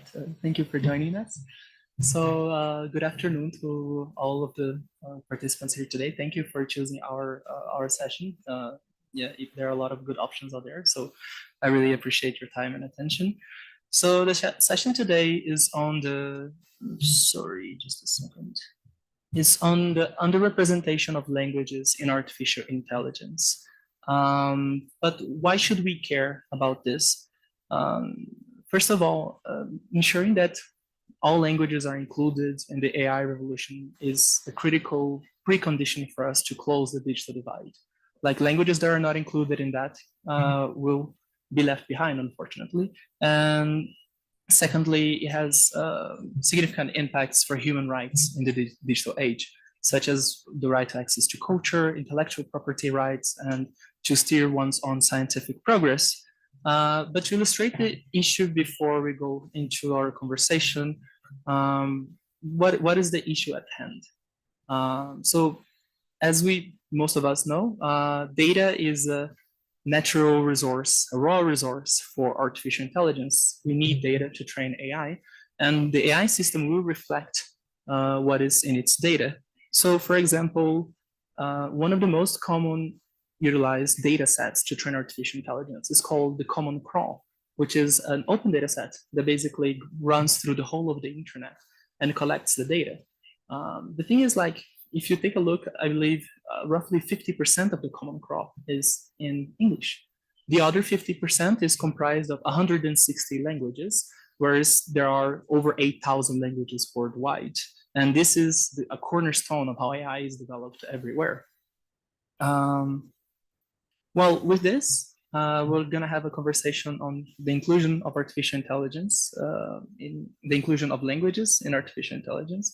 And I'll let the speakers introduce themselves. So, John, if you could start. Good afternoon, all, and thank you very much, Gustavo. Thank you, everybody, for showing up this afternoon. My name is John KJ Kiarie. I represent a constituency within the city of Nairobi in Kenya. And in the Kenya Parliament, I am chairing the Committee on Communication, Information, and Innovation. And I'm glad to be here. Thank you. Okay. Thanks for inviting me for this discussion. I'm Muhammad Farhat. I'm Egyptian lawyer and legal consultant, and also I was a member of UN high-level advisory body in AI. Thank you. Thank you, everyone, for coming to this session. I'm Susan Akede from Nigeria. I am an ISOC Youth Ambassador. I'm also an intellectual property and technology lawyer. I will be co-moderating this session with Gustavo. Well, with all the introductions made, let's jump into our first question. And we're keeping this very open-ended for the sake of the conversation. So the first question concerns human rights. How does the underrepresentation of languages in AI training data sets, such as the Common Crawl, can impact human rights in the digital age? And I'll start with Mohammed, perhaps, and then we can convert. Let me to answer this question straightforward. I think like underrepresentation languages in AI is directly affect or has an adverse impact on human rights because it's related to the inclusion. So we have to define what's the meaning of the inclusion. So the inclusion in simple way. So all the person have to be engaged in the process, and they have to get the benefit from the technologies, and no one should be left behind. So if we focus in Africa, so we have a lot of local languages, maybe is not, or the AI that is not trained to identify this language. If let me to give example about the Arabic language, for example. So Arabic is one language, but when you move from Arab country to Arab country, you find that there is some difference in the language, the local language. Like Egyptian language is different from Shami language, for example, that's personally spoken in Syria and Lebanon, and also although Egypt and Libya are close countries, but there is some difference in language.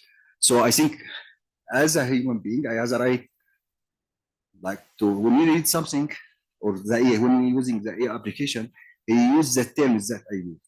So maybe if I go like, for example, I have a sign, traffic sign, and they wrote by the like some specific language, like Egyptian language, and this the application is then trained to identify the difference. Maybe this will be have adverse impact. You know, maybe it will lead to some negative impact on human rights, like the right to life, for example, if we speak about that.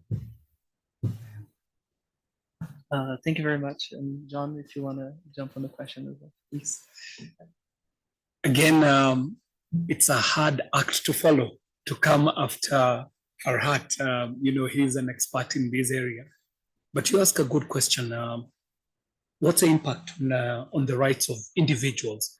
And we've got to see it in the context of where we are, and especially speaking from Addis Ababa in Africa, where we are in a time when we're talking about the fourth industrial revolution.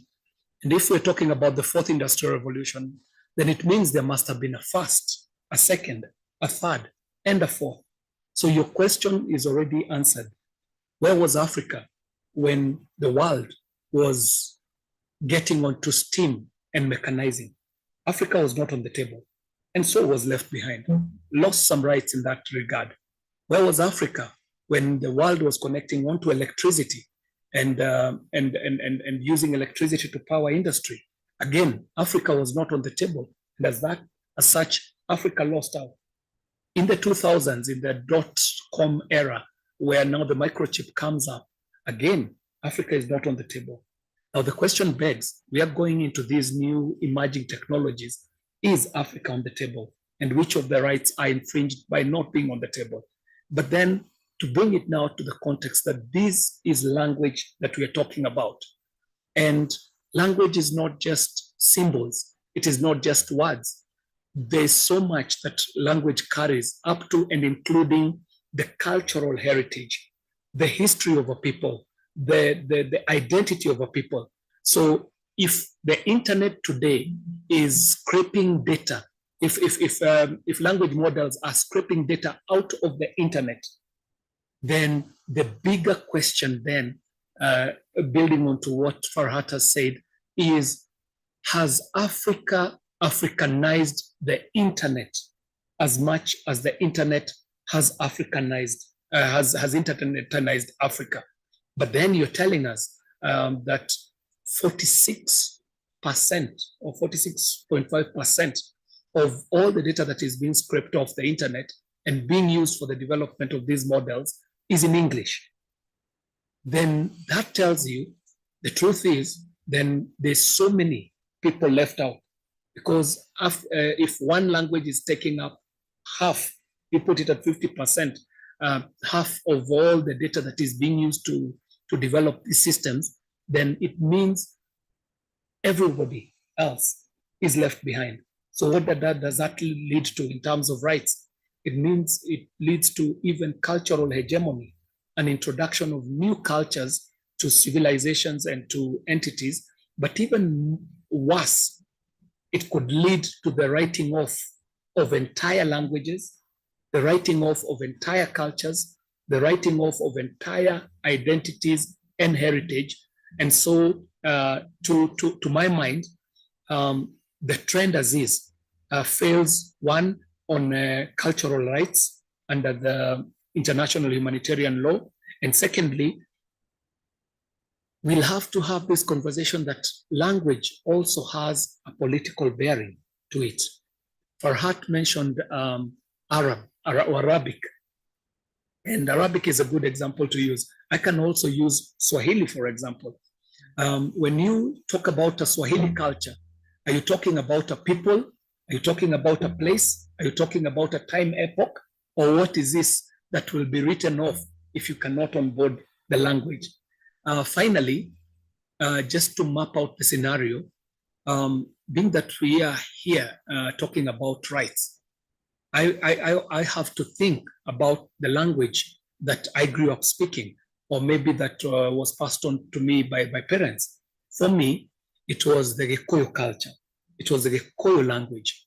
So I go on to ChatGPT or an online, maybe an online AI app, and I can ask them just a specific question about just one ritual or one custom or one practice in Kikuyu.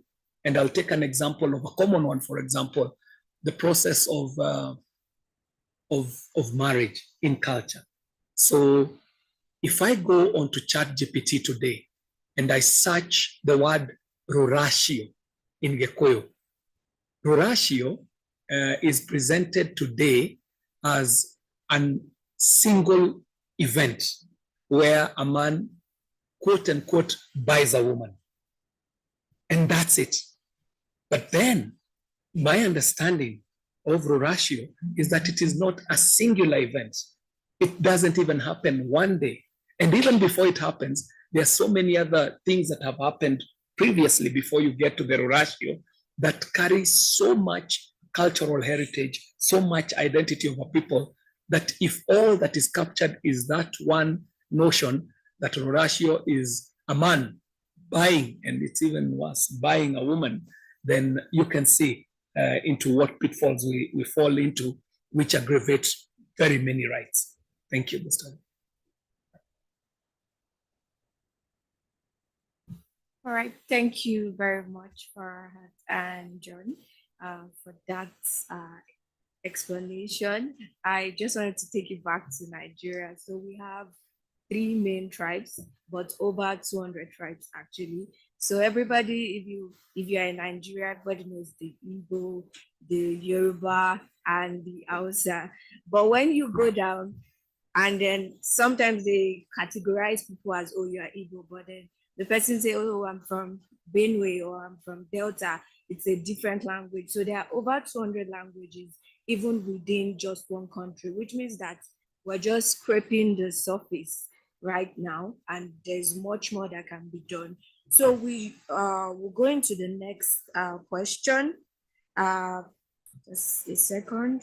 So the next question would be, what is the socio-economic and developmental impact of underrepresentation to affected communities?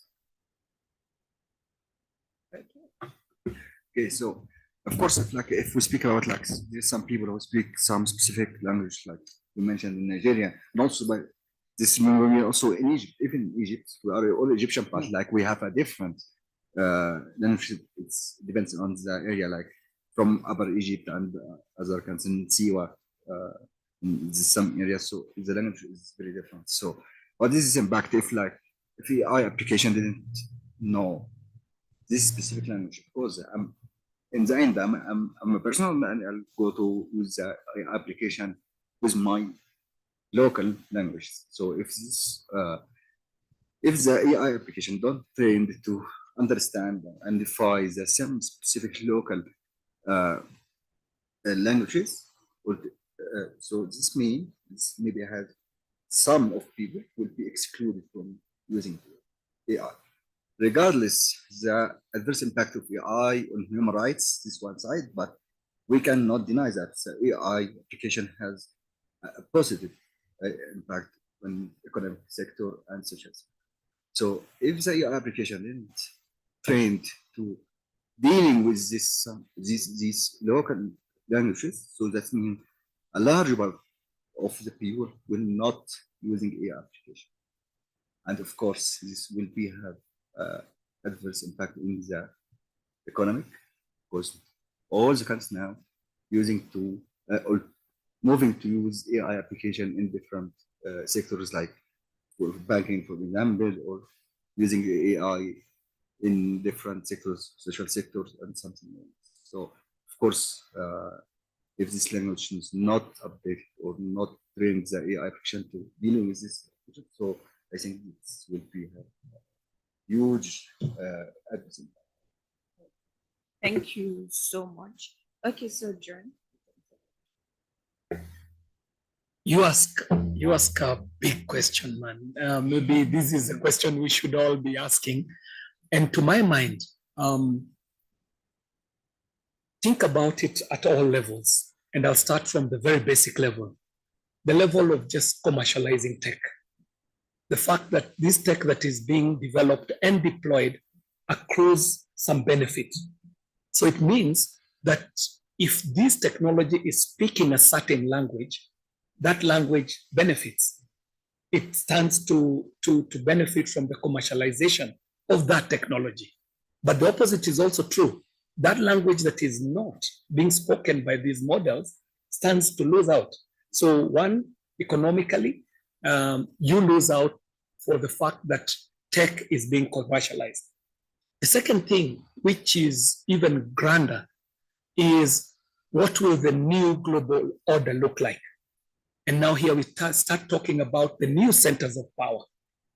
What is the language that the new world will be speaking?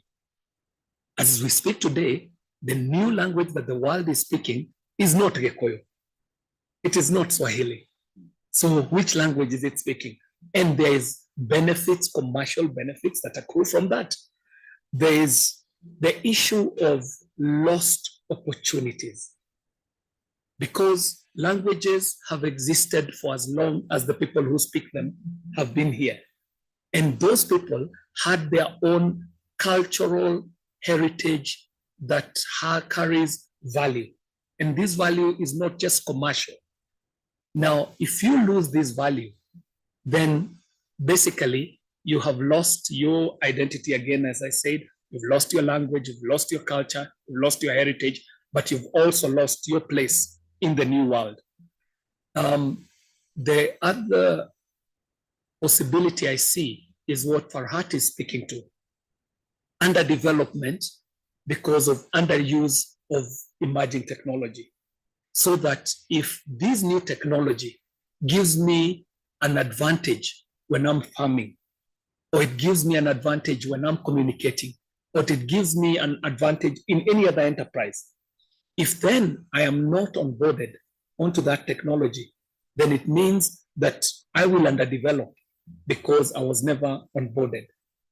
Now the question begs, how much becomes then the threshold where we say that we've got to onboard this number of cultures or languages before then we can say, let's proceed. And if that be the case, are the languages that are ahead of us ready to wait for the others to catch up? And of course, we all know that that will not happen.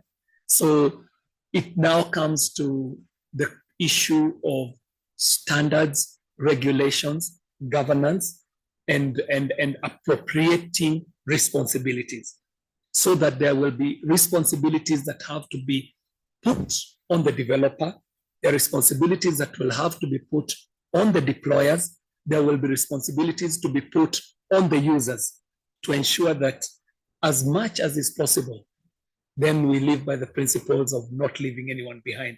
Because if we leave anyone behind, it is very clear that there will be economic implications for the ones running ahead and the ones tagging behind. Well, thank you very much for the responses. And I think it's a good segue for the third question, which is on actionable solutions. Like, this is a challenge, enhancing the inclusion of underrepresented languages in training data sets. So it's a very open-ended question. What are the actionable solutions? It could be at the international level, the UN level as well. But we've also heard of the role of copyright frameworks in that. And I think in a session earlier today, John, you've mentioned also the opportunities for communities to create data. Yeah, so if John, if you'd like to start with this one now. I thank you very much. And we are here in Addis exploring solutions. And so I would imagine that this panel does not have all the solutions that, that the world needs. So all I can do is maybe start the conversation, Gustavo. And I think there are many areas to explore. Key among them is resourcing. And resourcing at all levels. It could be at company level, It could be at sector level, it could be at government level, it could be at international level, just to wake up and realize that whatever it is that we aspire to see will need to be resourced. So it means even governments and parliaments will have to now consider budget lines in terms of addressing these issues.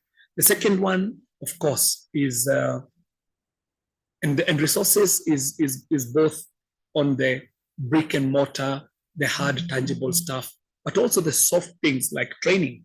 The need for training is critical and it is urgent. It is needed today. So we are seated here in East Africa.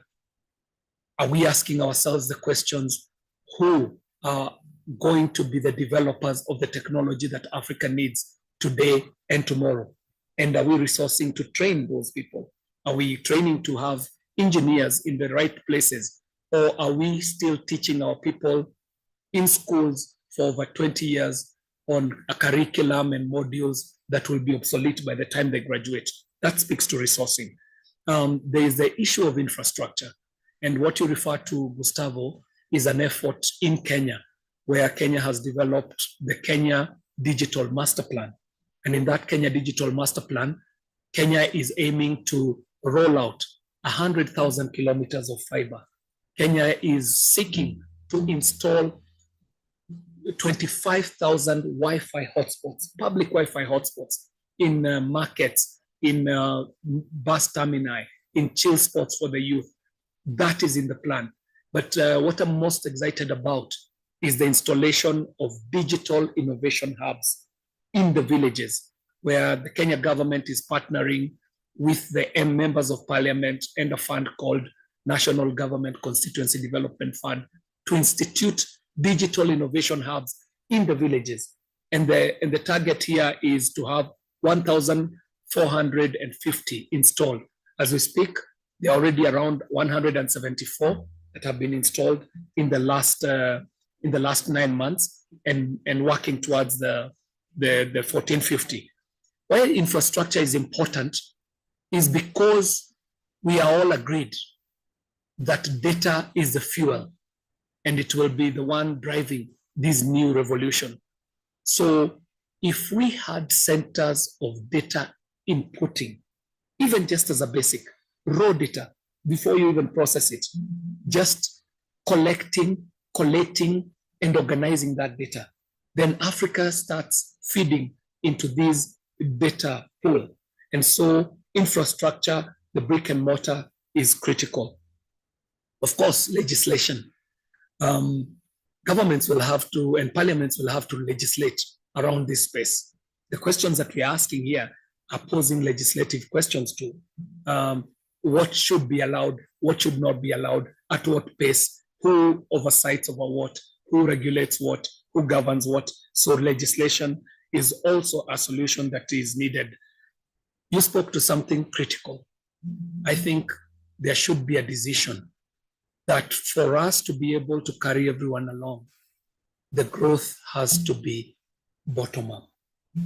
It has to come from the lowest level possible, because top-down impacting of cultures has its own, it leads to its own dangers.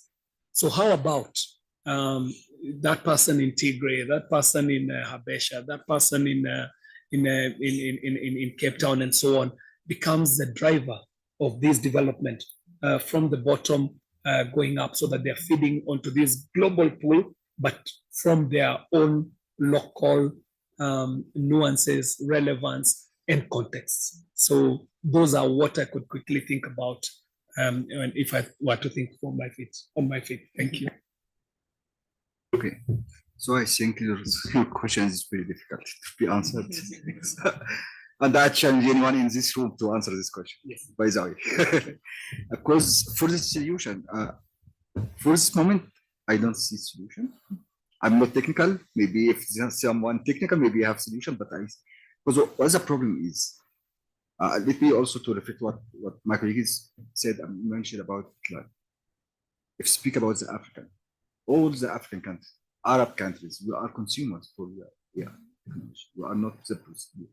So if we produce our technology, so we can find some solution to integrate, to include the languages and local languages in the application of the technology. But also let me to raise another issue. Even if, like, for example, if Addis or Ethiopia, like, take action to develop or to have their own technology, and they include all local languages spoken in Ethiopia, what about the migrants? What about the foreigners? So that's why I started to answer, I don't have solution to it. Because it's a very big issue, and I don't think there is a solution, at least. Because we can, like, okay, so we can include some famous languages like English, French, some local language, but we cannot cover everything.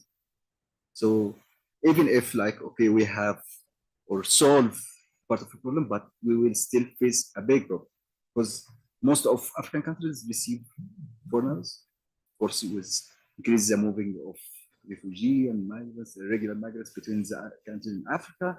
So also we will still have this problem. So I'm sorry, I don't have solution on this.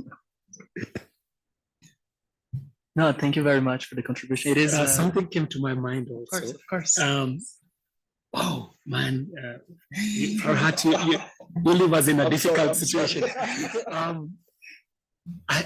I would like to offer just a practical solution to Farhat's problem, and maybe it would be to utilize the already available technology to try and onboard. And what I mean by this is that there's so much that already exists in our records already. So if you go to any government, you will find records about everything, their history, their health, their water, their agriculture. All these records exist. So probably a low-hanging fruit would be digitizing already existing records, because that would form a very big chunk of new data being introduced. So maybe digitizing would be a low-hanging fruit. Even as we go to digitizing these already existing knowledge, language, and data, we also need to be reminded that time is ticking, that there's stuff, and I use again the example of Africa, there's so much African traditional knowledge and heritage and technology and know-how and science that was never recorded in words and in numbers. So it doesn't exist numerally and it doesn't exist literally. So it means I need to catch up with my grandfather before he dies. I need to catch up with my grandmother before she dies, because she's holding on to some knowledge that never ended up in a book.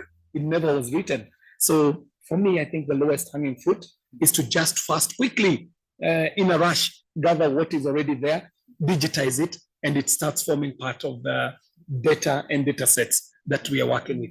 Yeah. All right, thank you very much. We have just a few minutes to end the session, so we'd like to take questions from the audience, both the audience in the room and online. So we'll start with people in the room. I registered Juliet. Oh, okay. Just as one of the speakers said, languages are as old as human existence. So my question here is, how can we ensure that we develop an AI model that is free from linguistical and cultural biases? Because we're having issues like digital colonialism, because the AI system should not only be speaking languages of the colonial masters, but when it also comes to African languages, like Mende Timni, they give wrong interpretations to some of those. Yeah.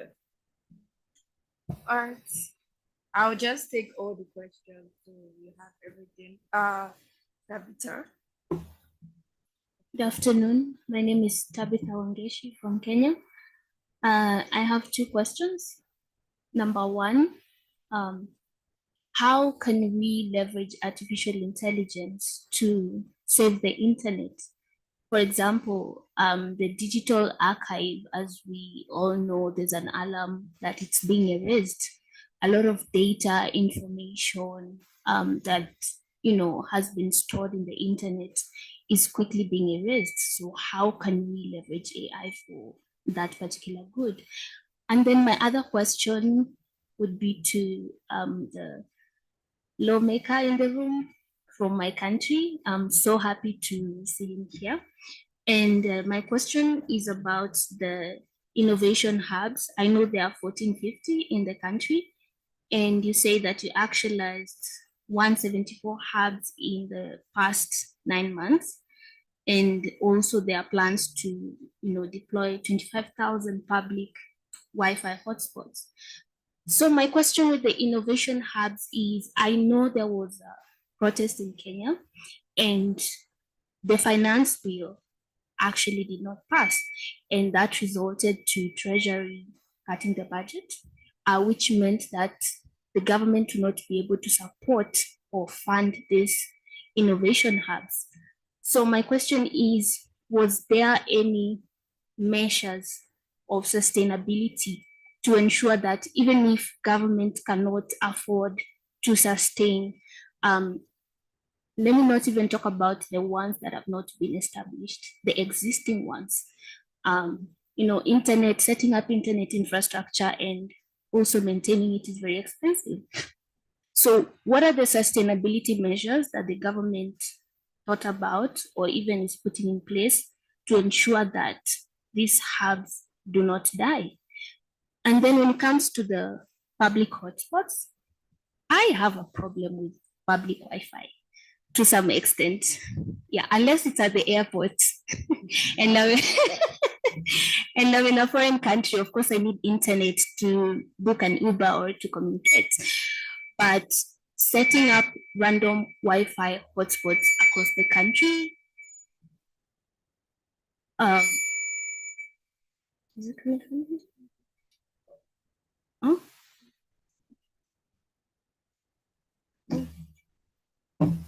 So setting up public Wi-Fi hotspots across the country in random places, maybe for example, markets or open places, is a very big issue for me. So maybe my question is, was there any kind of research done to show that we need to deploy this Wi-Fi in this place? Was it informed by the needs of the communities? Because I know there are hospitals that need Wi-Fi that don't have Wi-Fi. There are schools that need Wi-Fi that don't have Wi-Fi. So setting up this random 25,000 hotspots across the country, for me, it's a personal opinion, is not very sustainable. And I would love to hear the reason behind that. Thank you. You have so many hands. Yes. Okay, thank you very much. My question is concerning on the supply side of the equation and the capacity of the language to carry commercial and scientific words so that they can be represented online, and even if you take Google Translate, some words from English to African or other languages, very, very difficult, commercial and scientific language. So can we work also to develop the capacity of the language to carry this commercial and scientific words and phrases? So what's your response in this regard? Thank you. Okay, we'll take one more question. Is there any question online?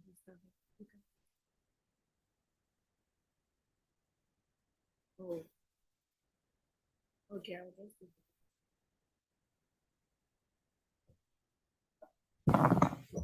Thank you so much. Speakers and moderators. I'm Ahmed Farag, I'm chair of the North African IGF. For the very difficult question about the solution, I think I believe multi-stakeholder engagement and continued effort and discussion in this matter will be the first step to reach out the solution.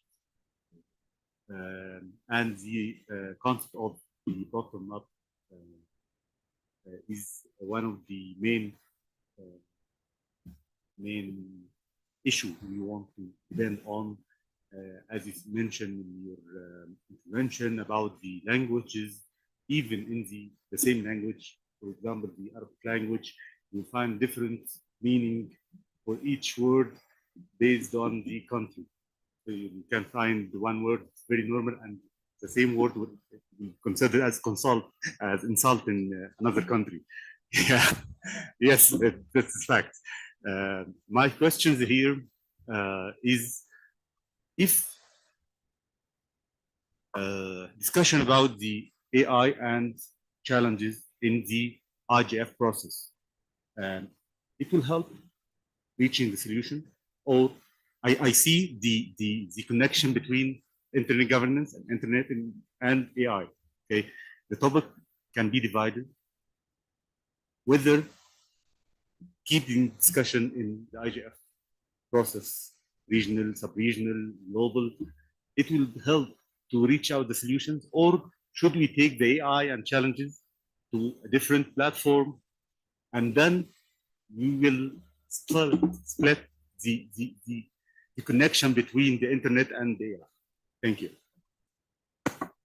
All right, thank you. We have one last question. You can put it. Yeah, thank you. I think my question is a general question, especially for our language, African language, are resource scarce or there is no enough resources. So I think you are in the decision-making side. So do you plan to have a budget, because data, to acquire a data costs a lot, because I work in language, in Ethiopian language, in speech processing. So a single 5 minutes speech will take maybe 3-4 hours to transcribe it, to understand it, to remove. One of the problems which is neglected mostly in African countries is it's not in the agenda to digitize the language. So digitization is not writing in social media, rather than those those documents that we have. We have indigenous knowledge. We have a lot of stuff. So it has to be converted into digitization to train those machine learning models. That's very important. But we knock different doors, and nobody is interested to fund African language, in Ethiopian language, like Amharic. Amharic, there are many speakers, but it's one of the resource constrained language. The same is true for other languages. Other language with smaller speakers, there are movements, Lakuna and others, they support you a little bit of many. So across African language, but the data set is very small. Maybe 2 hours, 3 hours, 10 hours, 15 hours of speech. Text is okay, still it's not inclusive. So in Kenya, as a government, do you have any plan to support this language processing in budget, because it's budget intensive and it's critical also, because we don't make a mistake. The same is true in UN.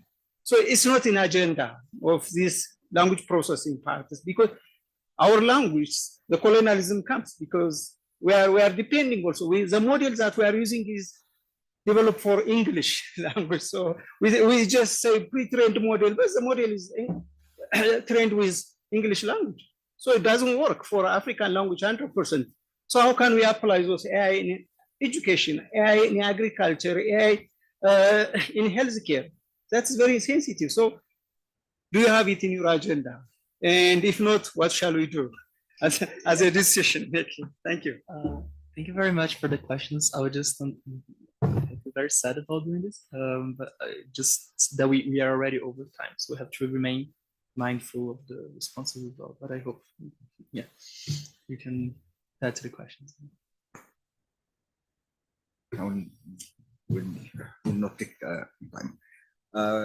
So I will answer generally for the question, because my colleague here like raised a lot of questions and issues, and this all related AI, internet governance, and cybersecurity. But what I would like to highlight here is that there is a difference between internet and AI. AI is a tool in the end. So it's not related, or of course this is leverage from using AI, using internet, but there is something very separate. And this led me to go to the question from my colleague Ahmed about AI, Internet Governance Forum and AI, if we would like to separate or discuss the issues separately or not. I think this is one of the long discussion within the UN high-level advisory body in AI to discuss if like AI should be discussed within the topics related to Internet Governance Forum or should be have a separate platform. But the final decision, it should be discussed separately. It's not Internet governance issue, but it's AI issue. This one. Also for the solutions, I remember also to answer the question, if like separate the AI from the Internet Governance Forum, this maybe could be a solution. One of the recommendation, the final recommendation of the UN advisory body to have a scientific panel to discuss all these issues. The development of AI, of course, languages is one of the main issues is included. So I think this scientific panel, it would work on this issue. Maybe they reach some solution. Maybe, we're not sure until now. Thank you. I'll try and be quick. The first question was, how can we ensure that we develop systems that have no language bias? And it's aspirational to have systems that don't have language bias. But truth be told, humans always have some bias. Humans will always have bias. It doesn't matter how far we develop or how much effort we put. The question here would be, how much of humanity can we be able to onboard? Because we are realizing that by leaving certain languages, we are leaving certain humans behind. The question is, how many, how inclusive can we be in our development? And I think the whole idea of onboarding becomes very critical. How much will we be able to onboard? How many of the humans are we able to take with us? I got a series of questions regarding the big plan in Kenya, the Kenya Digital Superhighway Master Plan.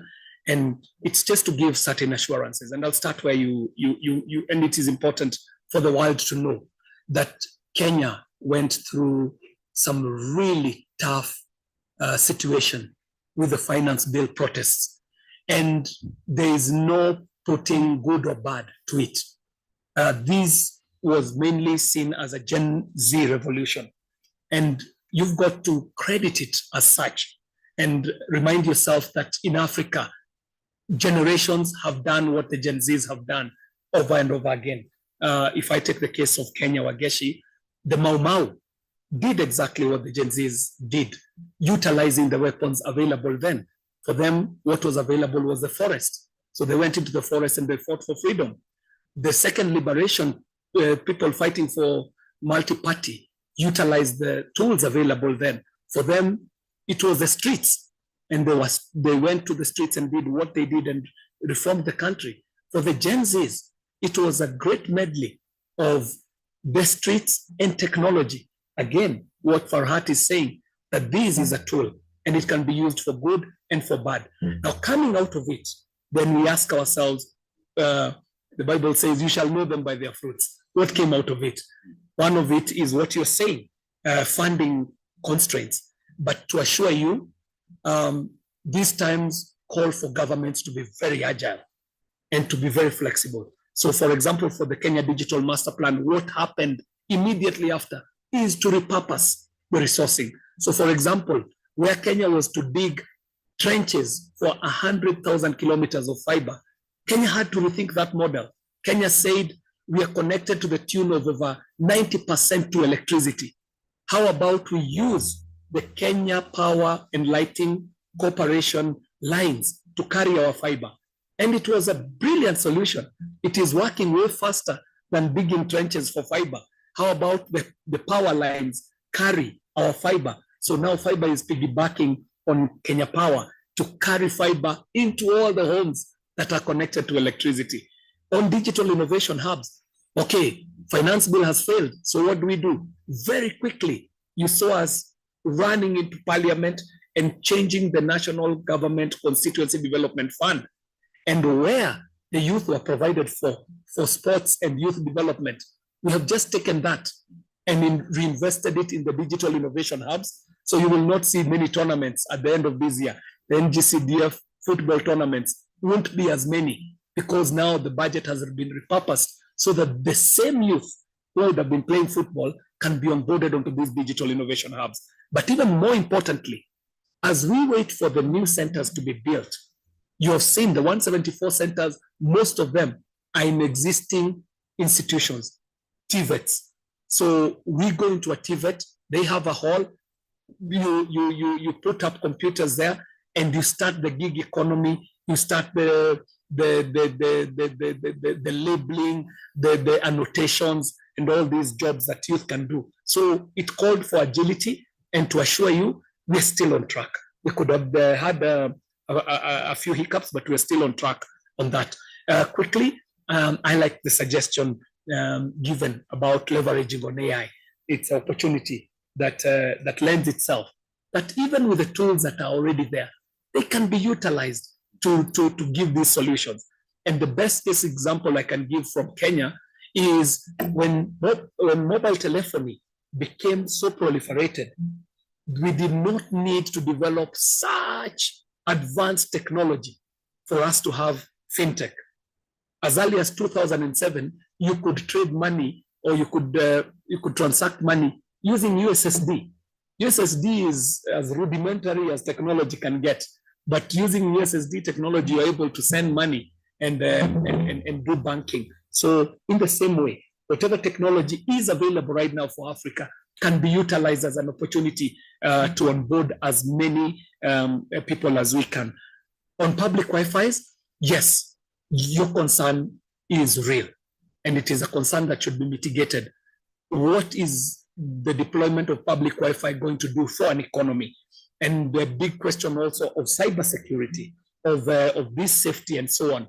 But the idea behind it is that at that market, like the one that the first one to be installed was at City Market, there's a trader there who trades in fish, and they are relying on technology to even just map out the market. But even more importantly, the guys you see on Ngong Road, they don't have to be on the side of the road. How about if they were onboarded into just e-commerce, so that you have a market that you can purchase and do the whole transaction online. So the shop exists, you can see what is being bought. You have a solution in terms of fintech, but you also have a solution which is digitally driven in terms of logistics. So I bought the bed, how does it get to me? And how does the trader get the profit? The public Wi-Fi's are not being installed randomly. They have been purposed to be in places where they can give a solution. It is right. Languages are as diverse as the peoples of this world. Again, the question of onboarding: who do we onboard? Who do we leave behind? And you have started attempting on a solution, and I'm glad on that. Finally, there was a question about resourcing the process. Is it on the agenda? I don't know about everywhere else, but in Kenya, it is urgent. It is so urgent, especially because of what you had Wageshi talking about. And it is facing African countries where you have a bulging youth population that is not engaged, is informed, is knowledgeable. So if you do not invest in this area, you're a sitting duck, waiting for revolutions, waiting for all manner of anarchy, all manner of, and at times it might even be spurred by the same technology that you're refusing to develop. It might also be some of these problems could be leaking through some of the holes that already exist in terms of technology, in terms of governance, in terms of legislation. So the resourcing of this is urgent. I agree with you. I couldn't agree more that it needs to be prioritized by governments. Finally, I need to just make 2 points. It's amazing what you said about collaboration, because not a single individual, not a single entity, not a single government, not even a single region will be able to do this alone. Institutions will be depending on the goodwill of governments and the resourcing of governments. They will also be depending on the knowledge from academia. What is the study being done and what knowledge is being generated? So collaborations at that level, but also collaborations in terms of the development of even standards and legislation to check the conversation we had in the morning. Who is doing what? Is there a best practice somewhere? Is there a good practice somewhere? And how can that work collaboratively? The final point I needed to make is probably to leave it at a point of hope. When Africa talks about developments in emerging technology, Africa sounds like it's doing two things. It's either lamenting or feeling pity upon itself, worried that everybody is developing too fast and maybe we have been left behind. I think maybe one thing that should inspire us about Addis Ababa, especially being in this building where the likes of Kwame Nkrumah, Jomo Kenyatta, PLO Lumumba have ever walked, should remind us that Africa has not always been an intellectual dwarf. Africa has not always been a technological dwarf. Africa has not always been a knowledge dwarf. There are times when Africa reigned in the world. The pyramids of Egypt tell you a story that at some point, Africa must have been right at the top of global technological advancements. And if that is a reality, then it means there could be a generation that could walk us back to the greatness of what Africa can be and Africa has ever been. Thank you very much.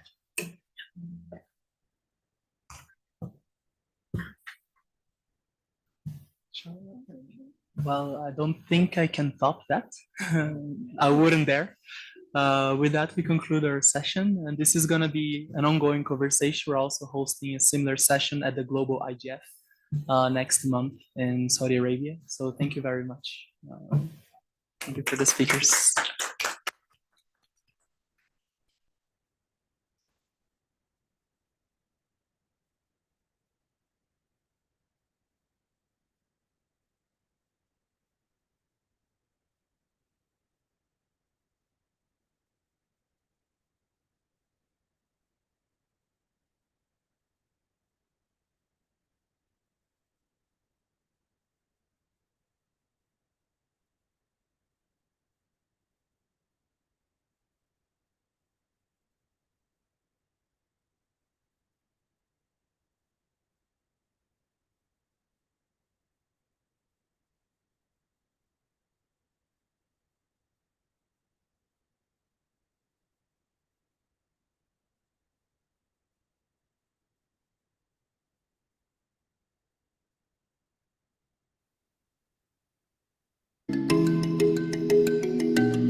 Let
Hi, Florence, can you hear us?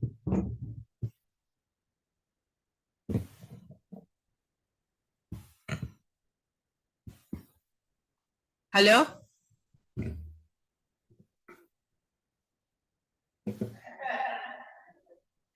You go ahead and moderate.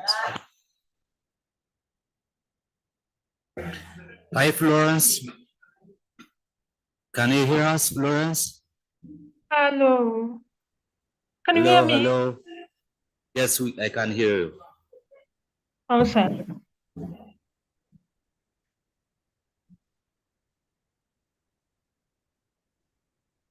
We're also waiting for Nicodemus Nyakundi to join us as a panelist. I think he's switching from the other session. All right.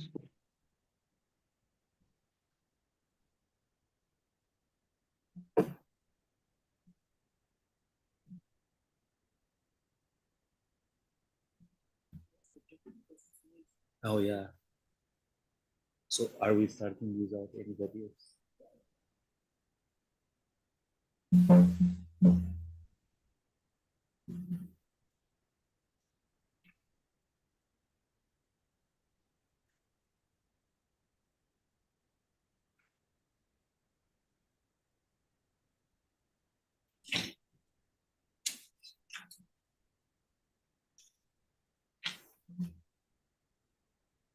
So Nicodemus is still requesting to be allowed as a panelist. Hello? Hi, IT tech team, please.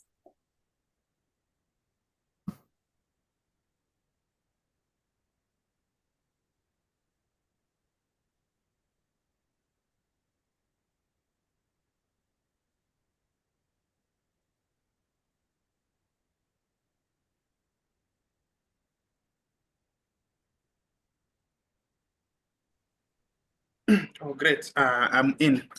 Thank you.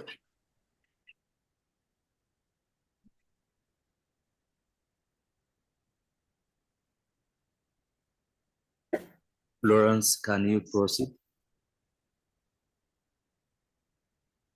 Sure. Okay, so just give me a minute to get my screen.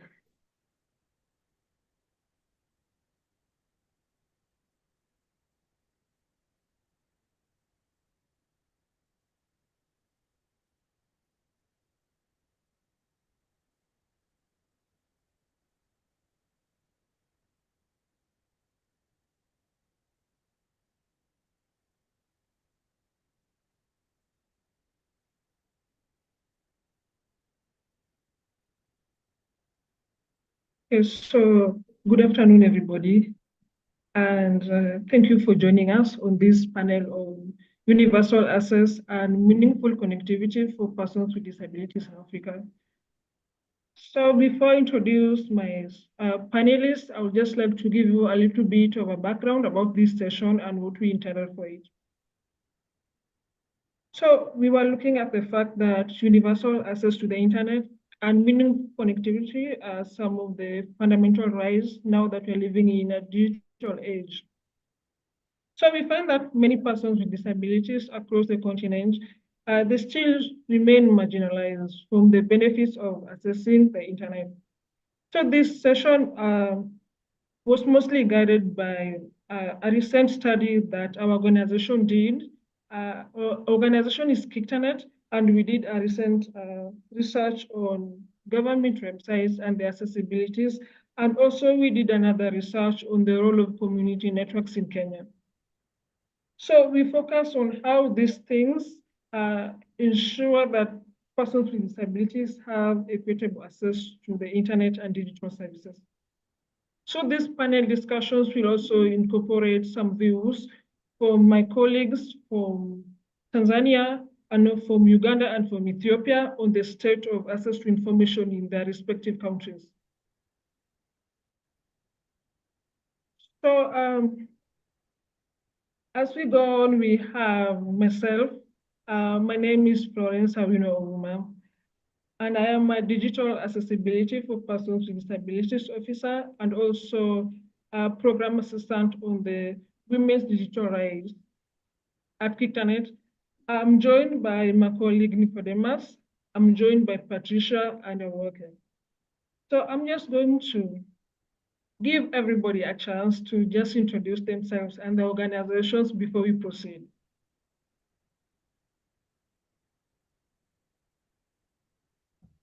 Thank you, Florence. Hi, everyone. I am Patricia Ainembabazi. I'm Ugandan. I work with CIPESA. Thank you. Thank you, Patricia. Maybe your colleague on the ground can go next. Okay, thank you, Florence. Hello, everybody. Good afternoon. My name is Awak Adanyo. I am from Ethiopia. I had two hats. I just want to introduce both of them. One is I work with the Hope International Development Agency as a strategy and programs manager. And the other, I just proactively volunteer with Together Civil Society Organization in Ethiopia, which formerly I was a staff member in the capacity of planning, monitoring, and evaluation officer. Thank you very much, and looking forward to interact with you. Hi, Thank you everyone. so much. Nicodemus. Florence, we have people in the room. They would like to introduce themselves. I think we can. Okay, so can we do Nicodemus? Then we go to the other people in the room. Okay. All right. Hello, everyone. My name is Nicodemus Nyakundi. I work at Kitanet under Digital Accessibility for Persons with Disabilities as a program officer. I have so many hats, but for now, we'll focus on that. And it's really interesting to be in this forum. Thank you. Thank you, Nicodemus. So can we go to the other people in the room? Because I can't see you. Yeah, maybe people on the ground can help me out on that one. That is fine. Go ahead. Hello again, everyone. My name is Tahir Gumel. I'm a Nigerian. I work with the Nigerian Communications Commission, the regulator. Thank you.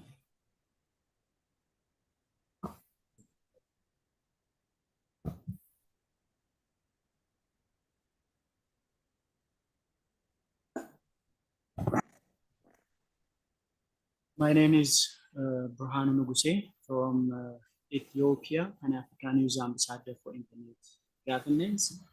And I am head of programs and projects at Professor Lumumba Foundation Ethiopia chapter. I'm happy being here today. Welcome, everybody. Thank you. Thank you. Hello, everyone. Good afternoon. I am Dr. Gawayala from Information Network Security Administration. Thank you. All right, Florence, back to you. All right. Thank you, everybody, for joining us for this session. So just to introduce Kitanet very briefly. So Kitanet is a non-profit think tank which works out of Nairobi, and then we work to catalyze ICT reforms through stakeholder engagement. And our primary ways of working to do this is by doing research, policy advocacy, capacity building, and as I said, also through stakeholder engagement. So since we are a traditional non-disability organization, but we have disability in our programming, so we do this by intentionally prioritizing disability in all areas of our programming. So we have, for example, the gender program, we have the data privacy, cybersecurity, so on and so forth. So you find that in all those components, we have prioritized disability in all those areas. So as for disability programming, we were established during the COVID-19 pandemic when the shift to online services was happening, and now everybody was moving online so fast. And in Kenya, we are known as the Silicon Savannah. But for persons with disabilities, most of the time, accessibility needs were not considered. And so we were on the wrong side of this digital divide. That's why now we did research on the accessibility of government websites for persons with disabilities, especially since the government of Kenya moved all its 5,000 government services online. So another way we looked at this inclusion was that we have persons with disabilities in rural areas, and we also have efforts underway to include them in community networks. So this component of trying inclusion community networks, how are they catering to the persons with disabilities in rural areas? So we look at the accessibility of these community networks, and we look at the best practices for inclusion of these persons with disabilities in these community networks. So I know our panelists from Uganda and Ethiopia will also have an opportunity to tell us what efforts they've made in their respective countries. So first, I'm going to begin with the first question. I'm going to direct it to Awoke. So I'm just going to ask you to tell us a little bit.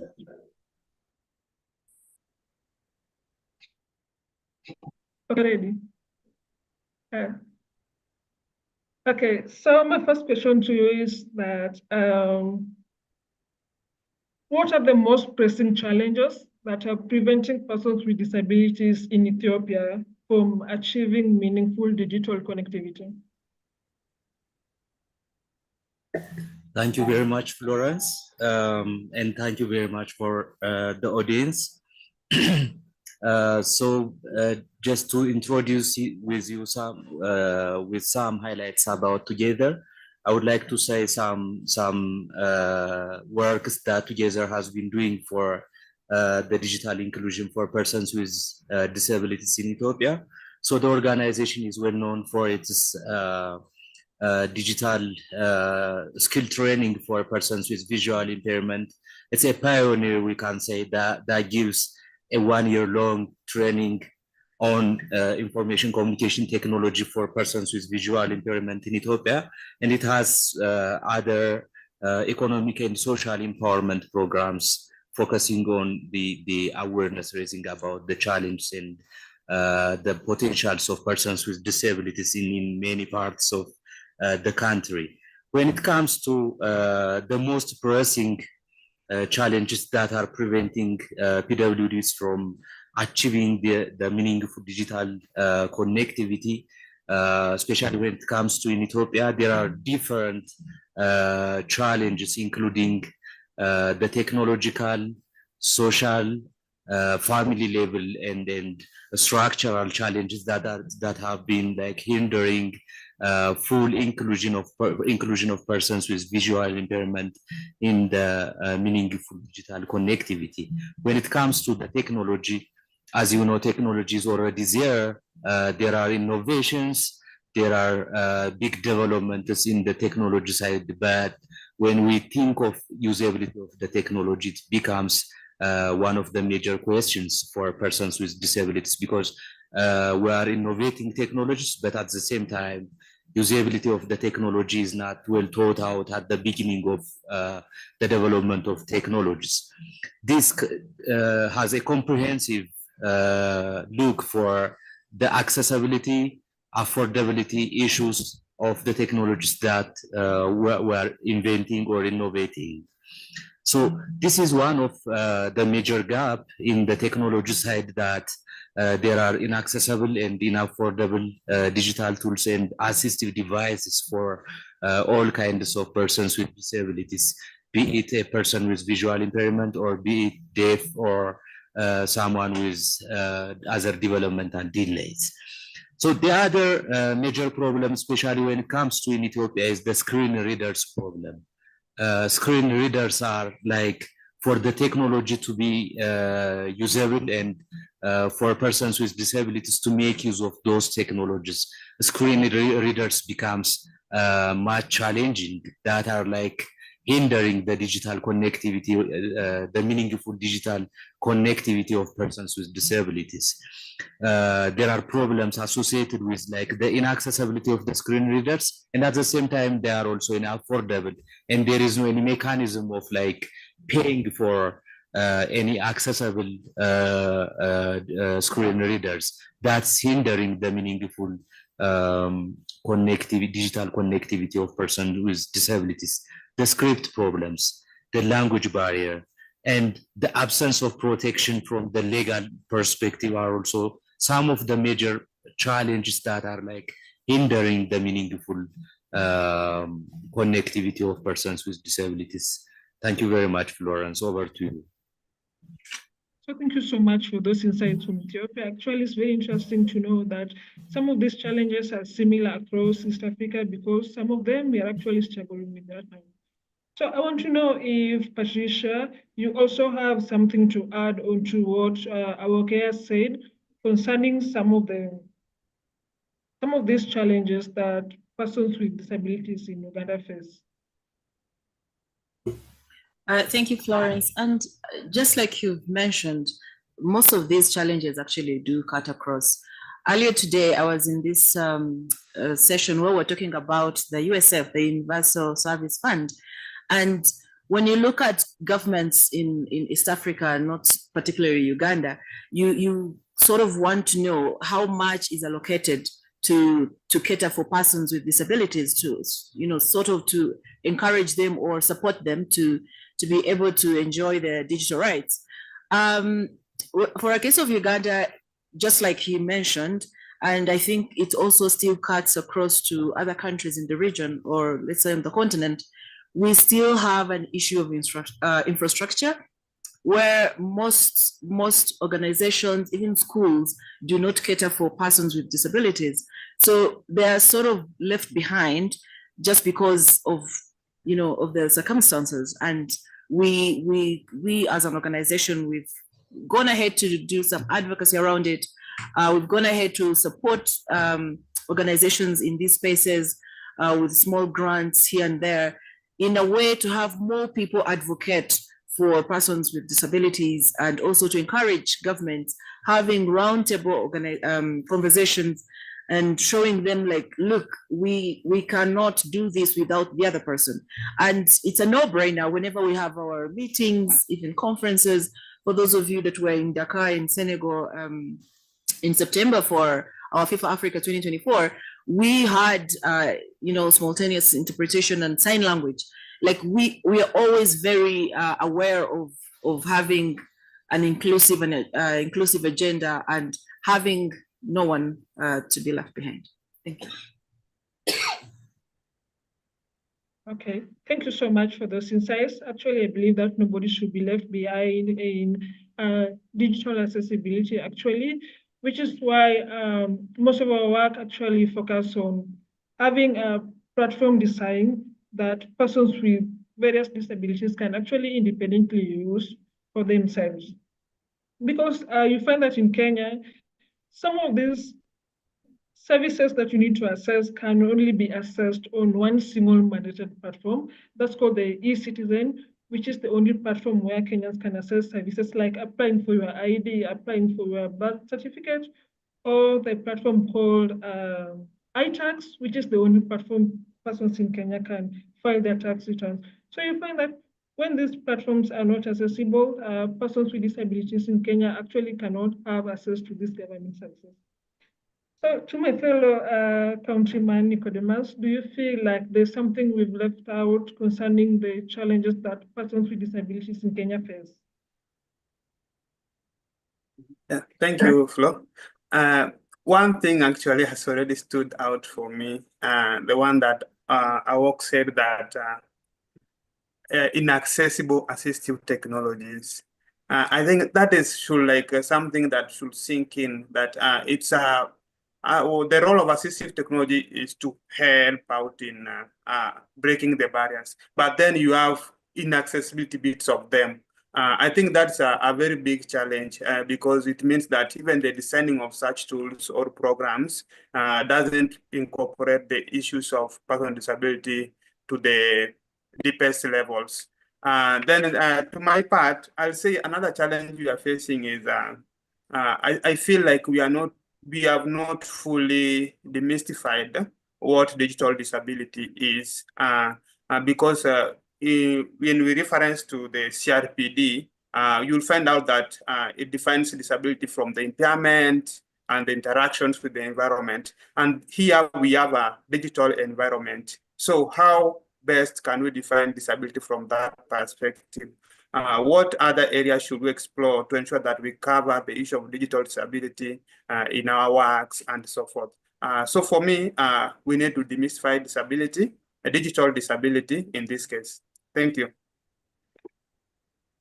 Okay, thank you so much, Nicodemus, for those perspectives, because actually there should be more ways in which we should explore this issue of digital accessibility. It's not a linear problem.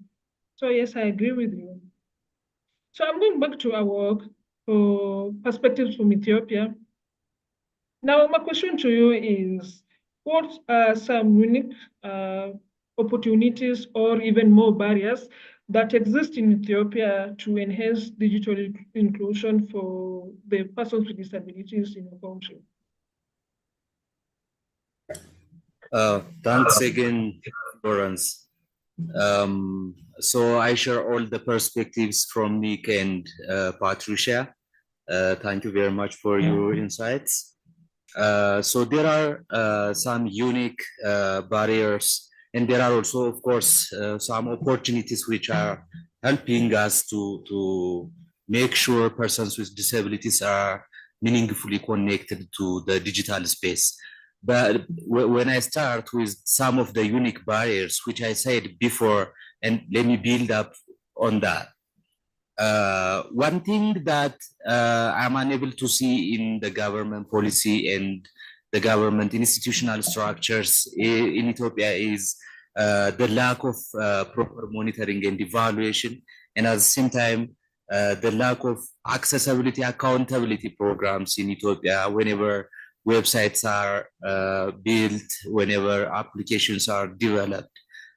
So someone will be like taking the initiative to develop or build a website and a technological application that transforms the economic and social or public sector service programs. But the problem is there is no means to check and make them accountable of how far they are going to make sure inclusion is well thought out at the beginning of the project, and whenever it's completed, there is no means and mechanism of user testing to make sure that persons with disabilities are meaningfully included in the technology development program. So this already has no any legal or policy protection to make sure these persons with disabilities are connected. But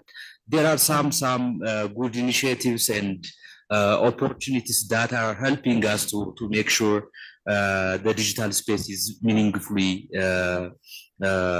including persons with disabilities in some cases. For example, the organization that I am volunteering that's together is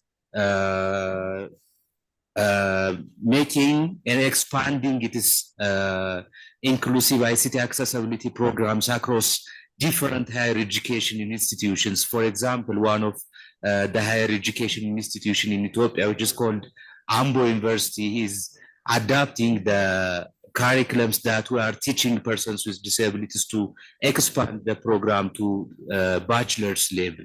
So they are planning to give persons with visual impairment that a BA level computer science programs. This is one of the initiative, an opportunity that we need to explore more and expand the program to other universities as well. So we are reaching out to another 4 additional higher education institutions in Ethiopia to adapt such curriculums and make sure persons with visual impairments are included with. And the other, currently there was like before 5 or 6 years, there was a reform in the authority for civil society organizations, which is licensing, controlling, inspecting, and monitoring and evaluating the works of civil society organizations in Ethiopia. So after the reform program, currently the authority for civil society organizations is trying to, it has a keen mechanism to legalize and facilitate civil society organizations which are focusing on inclusion and those who are focusing on persons with disabilities, the empowerment of those PWDs. So there is a good legal and institutional ground if there is a capacity and the resource to make sure these PWDs are meaningfully included in the connectivity programs and the digital space. Thank you very much. Over to you, Florence. Thank you so much, Awok, for those insights. Actually, I'm so encouraged to hear of the active involvement of academia in this disability inclusion efforts. And that's something we strive to over here in Kenya, but I'm so glad to hear that you guys have actually actualized that aspect of it. So my next question is actually very funny because this question is to myself and my colleague Nicodemus. So the question goes this way. So based on your recent research at KicTanet, what findings about the first one, website accessibility, and the second one, community networks, stood out the most and why? So I'll take the first bit on website accessibility, of course. As I said, we did some research on that was aimed to address the challenges faced by persons with disabilities when they're trying to access government websites and digital services. So we developed something called a scorecard, which was the first of its kind in Kenya, actually. So now our research, we scanned a total of 46 government websites using the indicators from the Web Content Accessibility Guidelines, which are the universal standards that guide websites on accessibility. So now from these findings, we developed the scores, and then we used a focus group discussion that were composed of persons with disabilities to explain this data from their perspective. And we also asked the persons with disabilities to use this website so that we could observe their experience.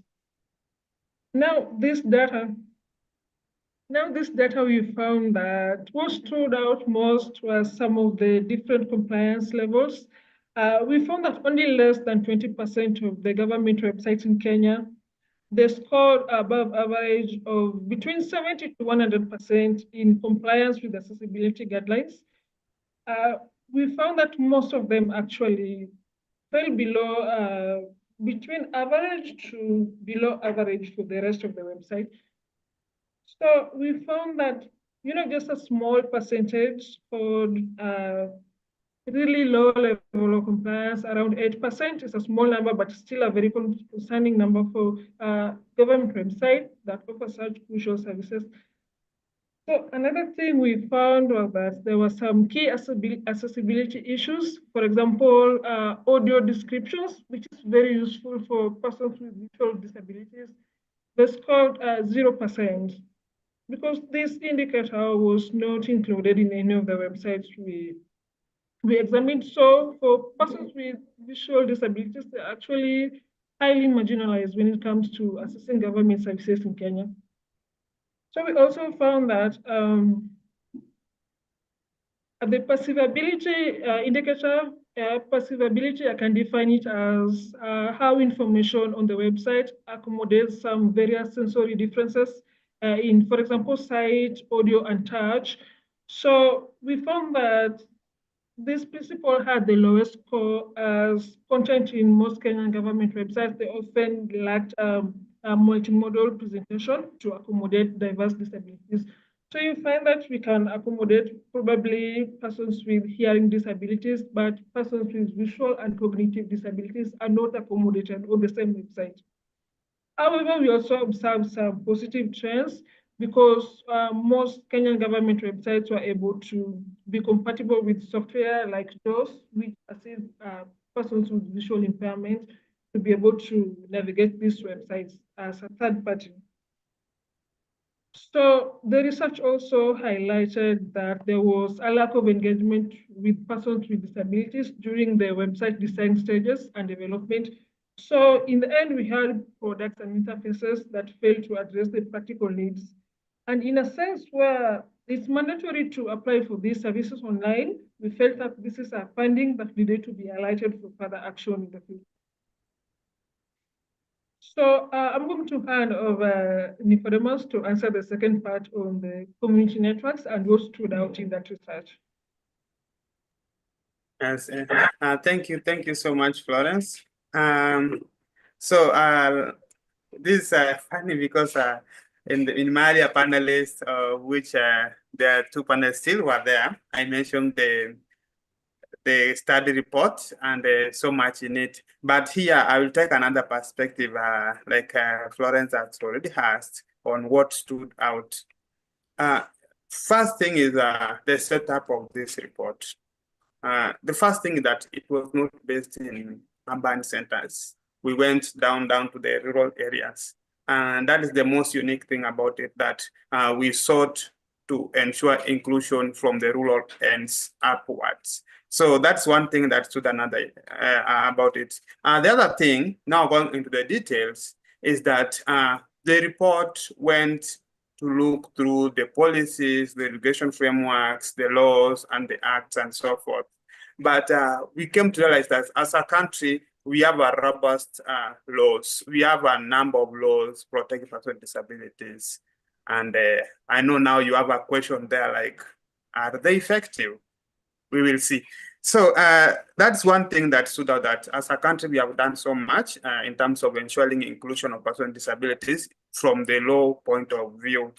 And then the other thing is that we saw from the report that if we directly engage persons with disabilities, if we directly hear from them, most of the barriers they face could be easily solved. Most of the challenges we face in maybe implementing projects or initiatives will be easily be less a task if we listen to them directly, because they already have a solution themselves. It's only that they don't have a listening ear. So if we offer that, then we are off to go. And then there's another thing that is now coming to the frameworks, the legal frameworks. The thing is that there is a need to work closely with the political class. I know this may be quite tricky in some instances, given the roles of civil societies here and there, maybe in oversighting even the government and so forth. But there's a need also to venture into collaboration ways so that as advocacies, we influence the political goodwill of the political class, because these laws are there. They took time, resources, and to implement, but now the implementation bit is a bit weak. You find that they are not fully implemented. There's nobody who is like going forward to ensure that the law takes effect. They are just written on paper, maybe put in the cabinet, and nobody looks at them. So in overall, those are the key areas. The other one is the realization that community networks have the greatest potential of ensuring digital inclusion from the grassroots levels. This because, like I said earlier in another panelist, that we have a high number of persons with disability in rural areas than in town centers or urban areas. And that if we continue with the way we are working in regards to maybe doing capacity building, research works, and so forth in urban centers, then we are deliberately marginalizing the people in rural areas. So this report is quite good in that it stands out as a study and also as a guideline for people who are seeking to ensure digital inclusion for persons with disabilities. Thank you, and back to you, Florence. All right. Thank you so much, Nicodemus, for your views. Actually, thank you for eloquently putting across the findings of our research. Now I'm just going to move on to Uganda. Back to you, Patricia, now. So I'm just going to ask you to tell us what are some of the critical barriers to digital accessibility in Uganda. For example, we can look at the technological infrastructure, or even the availability of that technology itself. So what are some of the practical solutions you can do to help overcome them for persons with disabilities in Uganda?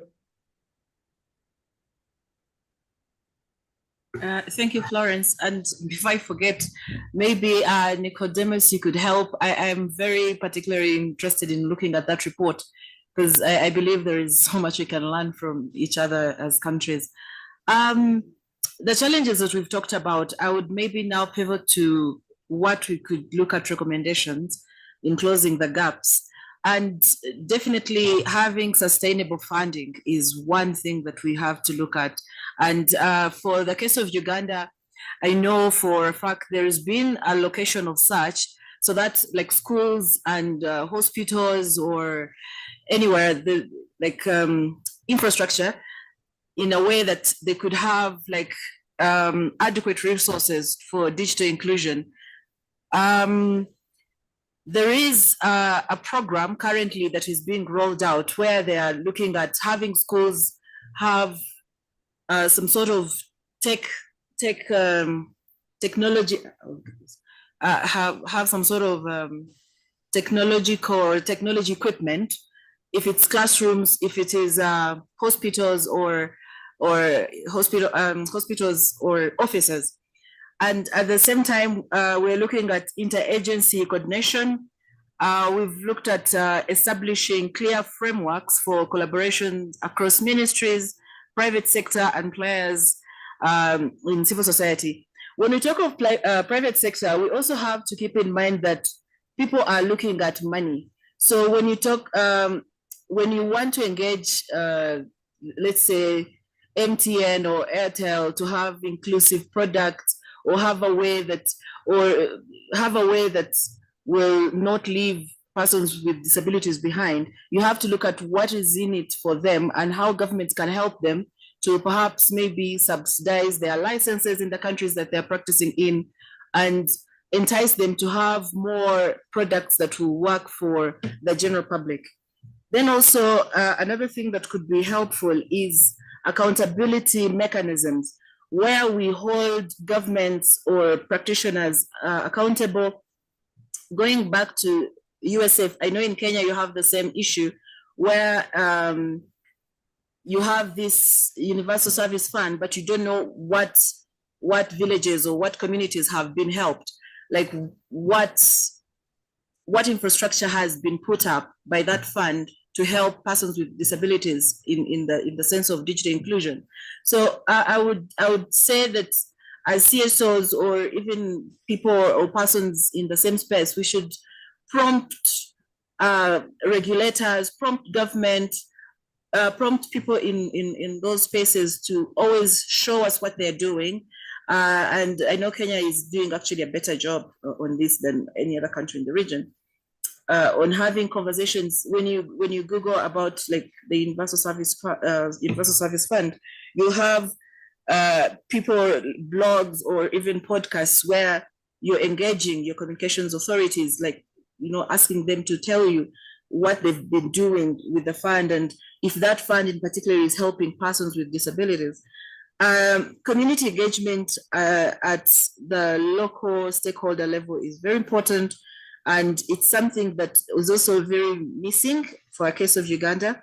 I know you asked me to talk about particularly for the case of Uganda, but given that we work in Eastern and Southern Africa, my responses are a bit across. I don't know if anyone in the room or you yourselves have looked at the Londa Report 2023 that Paradigm Initiative took. They pretty much laid out what sustainable funding can do for not only for people interested in ICTs, but also there is also a part for persons with disabilities, which is very important because we can talk of inclusivity, but it goes back to money. It goes back to, do we have the resources to actually, bring everyone back together? So as such, that's my submission on that. Thank you. Well, thank you.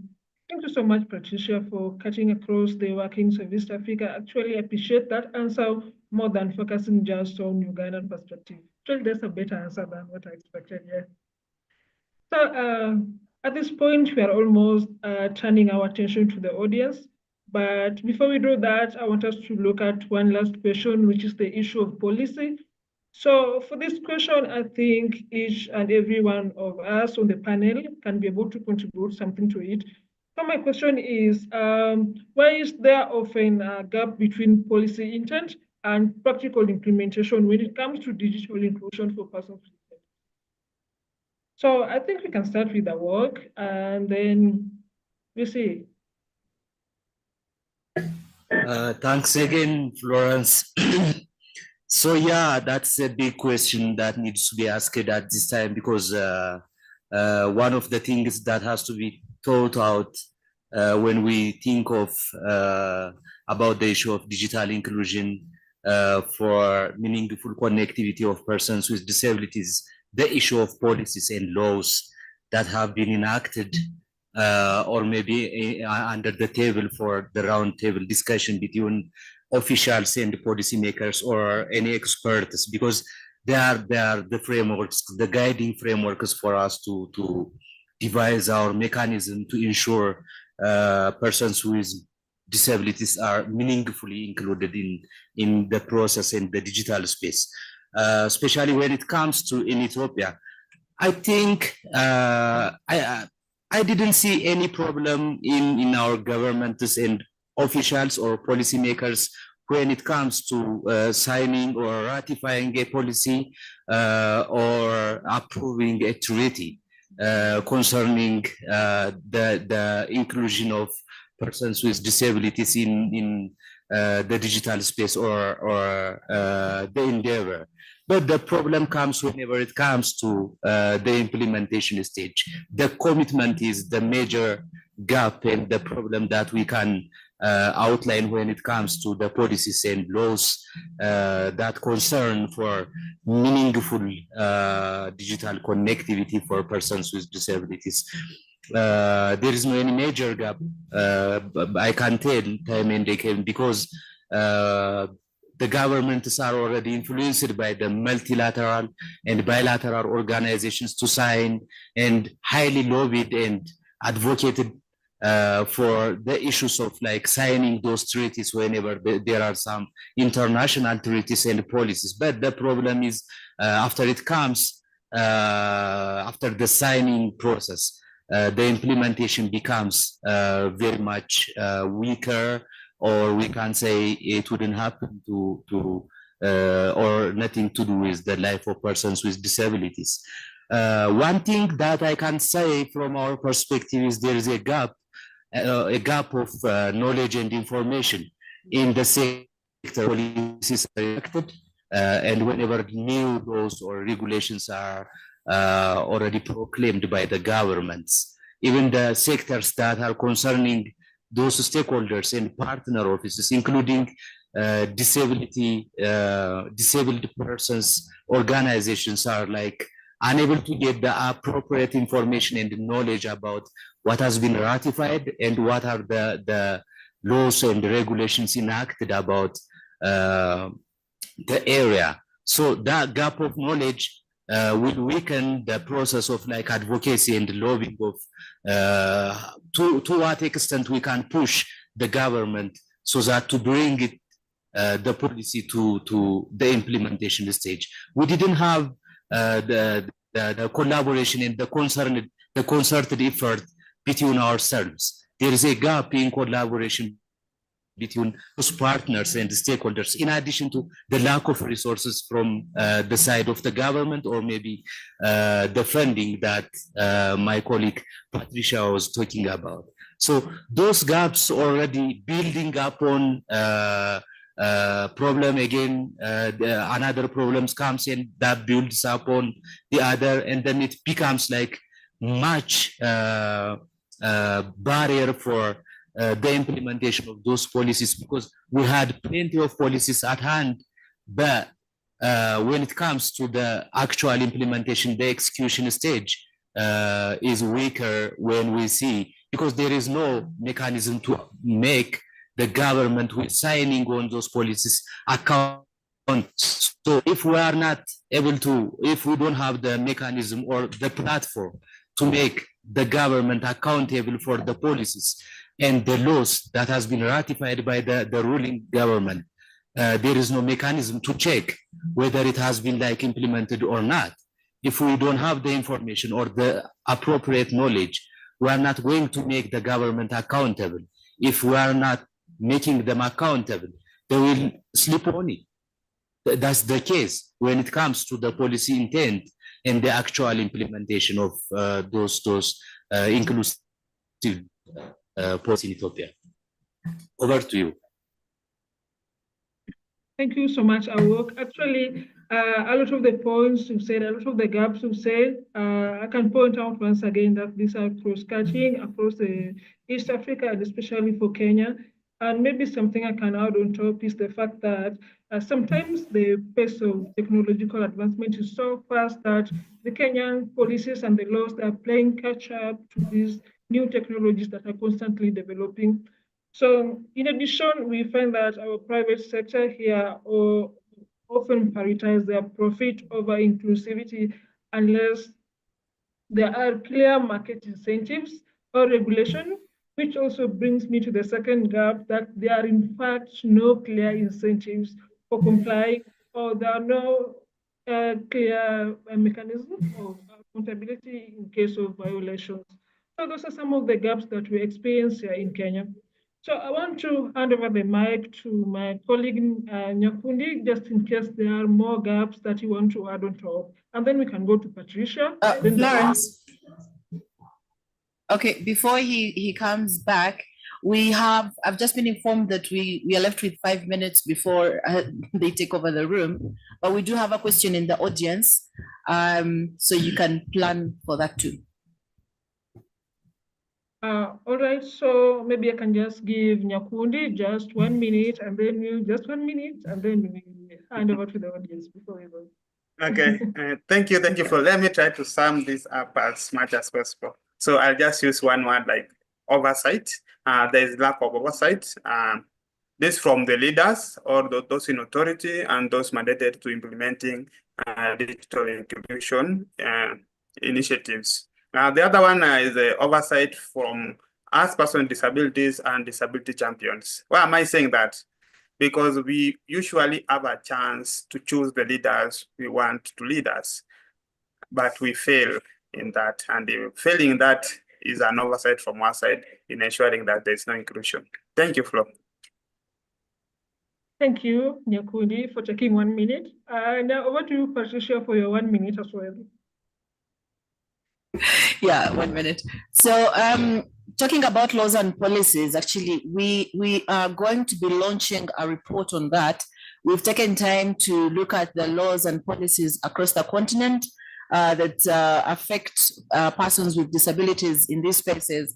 And on December 3rd, which is the International Day for Persons with Disabilities, we are going to be launching this report. So it's something that I wanted to highlight and encourage you to look out for it. I'm sure you're on our listserv, so we'll definitely be sharing it with you. And we'll have a webinar on the same, dissecting on the issue of implementation, because in the end, governments do have, some of them have these strategies, they have the policies, but the capacity to implement and have everything in line and have all the ducks in order is always an issue. So that's my 1 minute. We'll now yield the floor to the question. Yes, thank you for taking exactly 1 minute. Now we can just turn to the audience the question that was there, and then we see our best to spend the rest of the 3 minutes we have left. All right, thank you so much. My name is Damilare Oyedele. I work with Library Aid Africa. I work in the library ecosystem over the past 10 years.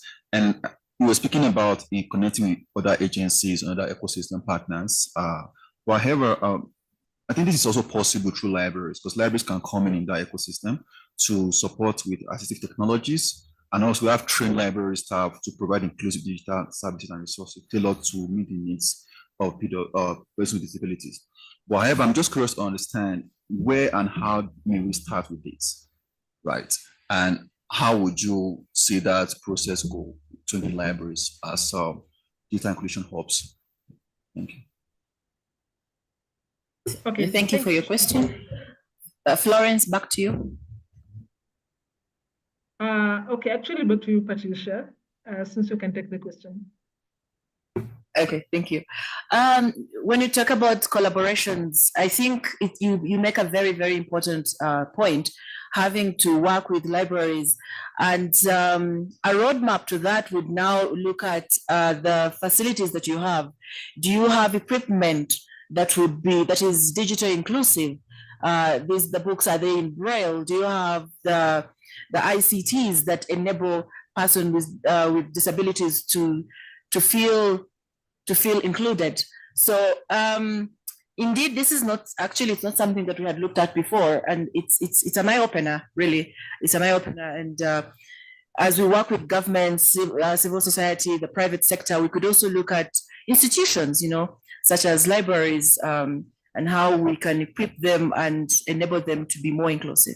Thank you. Thank you, Patricia. I also think that part of the reason why we may not see a lot of PWDs in places like libraries, the fact that they're actually not aware that they are welcome in these places, because actually a lot of the time we have experienced an attitude problem, culture where persons with disabilities are actually not considered welcome in a lot of spaces, so we tend to stay away. So it's important to actually announce that yes, we have these services, and yes, we can actually accommodate you in these spaces. And also the element of physical accessibility can go hand in hand with digital accessibility. Are we able to assess this location with, say, mobility challenges or even financial constraint? Is it so far from, city centers or villages? Or where are you located? So those are some of the factors we can also consider. Yeah, so back to the people on the ground. Do we have any other question? Do we have any questions in the room? Patrick? No, we do not. That was the only no, we one. don't. All right.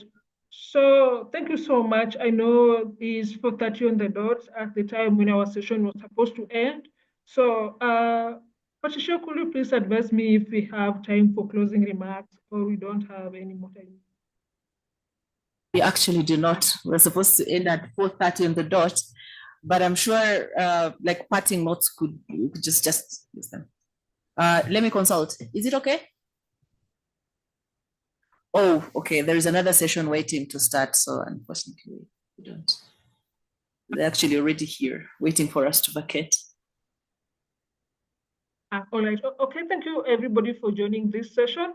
So if we need to keep in touch, just look for KickTernet on our social media platforms. We are all over. We are on the social media platform. We are on LinkedIn, and we'll be happy to engage with you. Thank you so much for attending our session and for engaging with us. Yeah. Bye, guys. Thank you too. Bye. Yes, bye all.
Hello, everybody.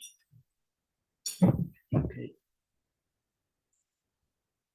Distinguished guests, ladies and gentlemen, both online and on-site participants. Welcome to the 13th African Internet Governance Forum, which the motto is Build Your Multi-Stakeholder Digital Future for Africa. First of all, I would like to introduce myself.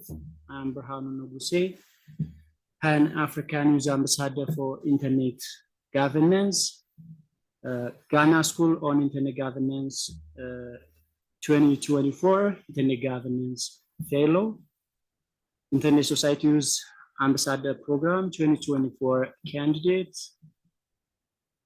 and a master's student, a second master student in international trade policy and trade law at Lund University, Isami Trabka.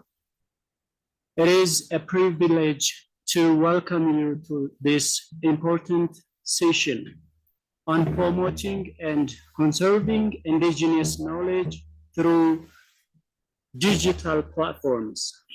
In an era where digital transformation shapes every phases of our lives, the preservation of indigenous knowledge is not merely a cultural imperative. It is a cornerstone for achieving sustainable development. Indigenous wisdom rooted in cultural and ecological practices holds vital keys to sustainable development. Yet in Africa's diverse linguistic landscape, this heritage faces challenges in digital preservation and accessibility. Today, we'll explore innovative approaches to bridge this gap, ensuring indigenous knowledge thrives in the digital age, and it is imperative for a sustainable and inclusive future. Thank you for joining us. We honor to the past and shape a brighter, connected tomorrow. Now, I'd like to move the speakers to introduce themselves to the participants. Now, I'd like to move to Mr. Ashanafi. Please introduce yourself for the participants and for all of us. Okay, thank you, Mr. Moderator. Welcome, all of you, and how are you? First of all, I would like to thank you who are preparing this very inclusive and timely session. And after, let me go to my presentation. My presentation title is Promoting Indigenous Knowledge Through Digital Platforms in Local Context, or in Amharic. በዲጂታል ፕላትፎርሞች ላይ ሀገር በቀል እውቀትን በየአካባቢው አውድ ማስተዋወቅ። ታች ቀኑ ይታያችሁ ከሆነ you can see the date. Today is November 11, 2017. In Gregorian calendar, November 20, 2024. It have a means. For the presentation, you will proceed. Let me give a chance for the another speaker, Mr. PhD candidate, Mr. Desai. All right, thank you. My name is Desale Masre. I have a degree in political science and international relations, and I'm a degree in international relations and diplomacy. I'm also a PhD candidate in peace and security studies. I'm a journalist and author of 14 books. I'm also a tech partner. I'm a co-founder for Gazoof Digital Service, and also owner of Afroid, a digital publication platform. Thank you for your invitation to be part of this precious event. Okay, thank you, Mr. Desali. And I'd like to move the third speaker, Mr. Abdurrahman Makon. Please introduce for us. Thank you very much. As the moderator said, my name is Abdul. I'm a cybersecurity policy strategy researcher and developer. Currently, I'm working as a cyber. I had a chance to develop several national organizational and system-specific policies. Previously, I've been working as an instructor, system analyst, designer in various companies. So thank you for giving me this really wonderful chance. Thank you, Mr. Abdurrahman, for your wonderful introduction. Mr. Abnet, what about Dr. Araga? He's our online speaker. If he's okay, if he's not available, let me give the chance to introduce yourself. Mr. Litgabo, please introduce yourself for us. All right, thank you. Hello everyone, good afternoon. You welcome to the Home of Africa, Addis Ababa, and my name is Litgabo Ayala. I'm a project manager at Information Network Security Administration. I have been working on a cybersecurity capacity building and awareness creation. In full-time and in part-time, I have a marketing and social research researcher. Thank you. Thank you. Please proceed, Mr. Abdul.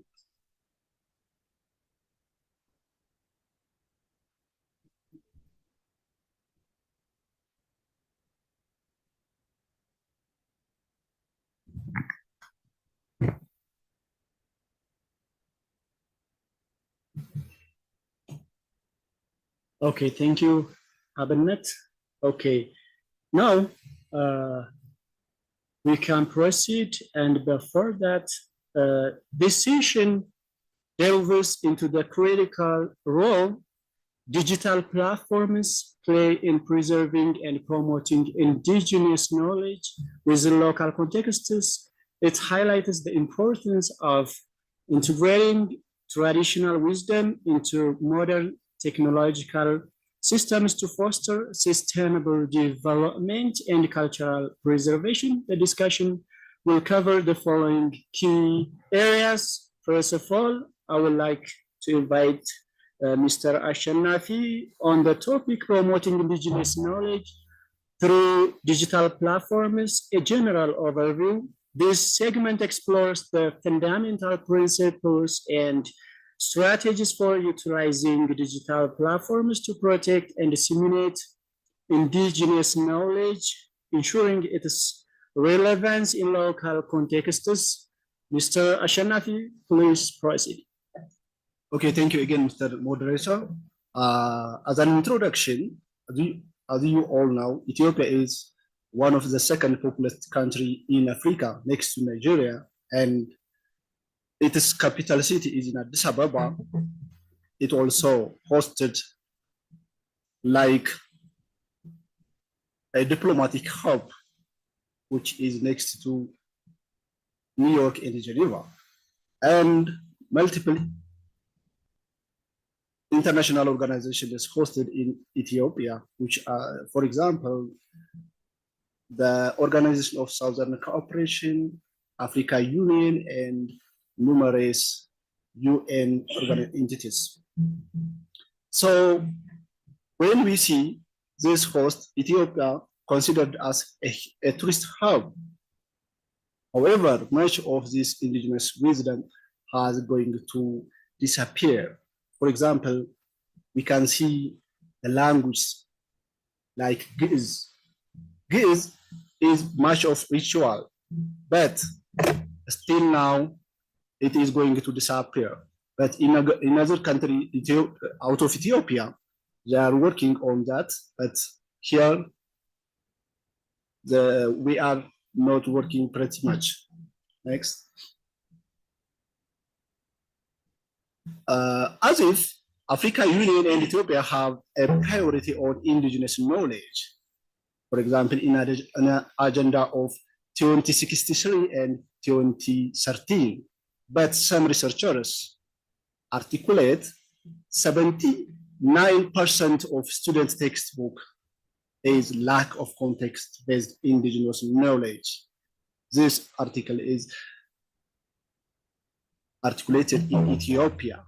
So the student book textbooks such as project workers activities not included this indigenous knowledge. The other one is indigenous knowledge faces challenge within knowledge production spectrum, often perceived as inferior, which is illegal, and struggling for integrating into formal education system. The better thing is organizations like libraries, tourism sectors, tech industries are working to try to digitalize. And our motivation, when we go to our motivation, community challenges like distrust, displacement, unemployment, economic crisis, misinformation from irresponsible sources like informal YouTubers and social media players. This emphasizes the need of aligning modern education with indigenous knowledge. Clarifying this, the element of this thing, critical for self-awareness and realizing one's potential supporting sustainable development, both personally and collectively. Key question is here. Is at the time of modern, when Ethiopia adopts modern education, that modern education was adopted, customized or not, or help to create responsible citizens? And the other thing is comparative. We can compare the ancient civilization of Ethiopia and the current state of Ethiopia. And such challenge, the other challenge is also the access and the infrastructure to language and digital literacy also considers as a motivation. The other thing is our objective. Our objective is to serve our community, revitalizing, not only preserving, revitalizing our indigenous knowledge system and ensuring sustainable access by aligning local realities with international priorities, such as to make an awareness and collaboration with different entities working on such things and enhance digital repositories, ensure innovative and contextualized solution. After this, we need you to clear on three things as outcome. So this presentation. The first one is what is the indigenous knowledge means. You have to know the indigenous knowledge elements, which things to be considered indigenous, which is the modern knowledge. You have to know such things and who is responsible for that, our indigenous knowledge, and how we revitalize those indigenous knowledge. Let me highlight Ethiopia. Ethiopia is rich of agriculture and conservation, such as the creation of crops, traditional conservation practice, and so on, such as teff crops. And we can see the Konso traditional conservation systems. And the other thing is language and literacy. When we see language and literacy, you can see the good language, songs, poems, and philosophies of Ethiopians. The other thing is governance and social system.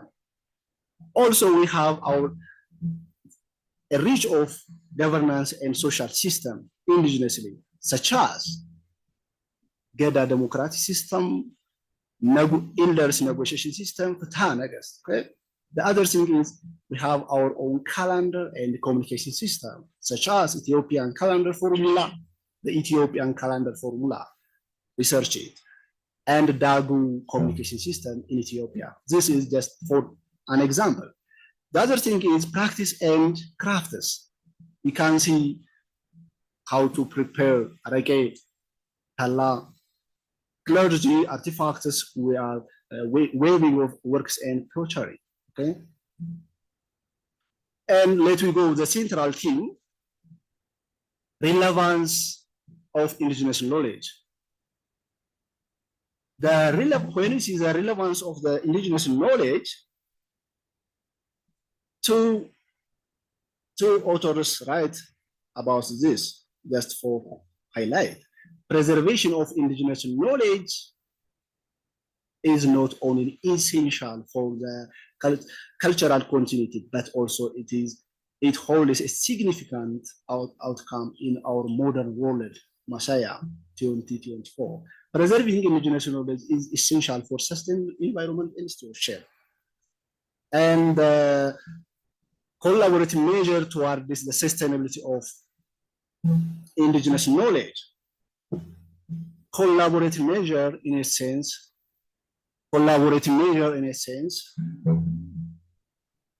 just the world, this problem cannot be solved with single person or single entities.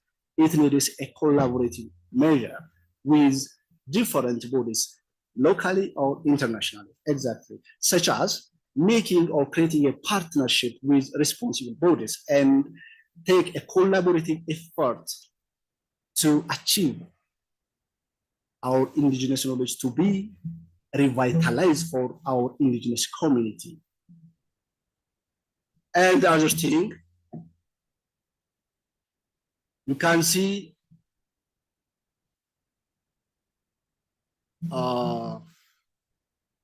let me ask you one question. This is a coffee ceremony, traditional. Is it indigenous knowledge or not? Thank you. It is indigenous knowledge, and let me hand over my pointers with my colleagues. Thank you very much. Thank you very much, Mr. Shanafi, for your wonderful presentations and insights. Now, I'd like to move to Mr. Desalegn Masre.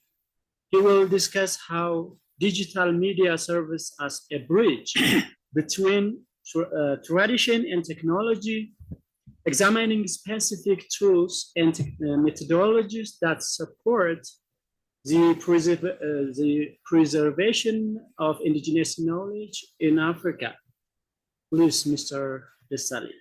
Thank you, Mr. Burhanu, for your kind invitation, and Mr. Shanafi for your bright introduction. So once again, good afternoon, honorable organizations, distinguished guests and fellow participants.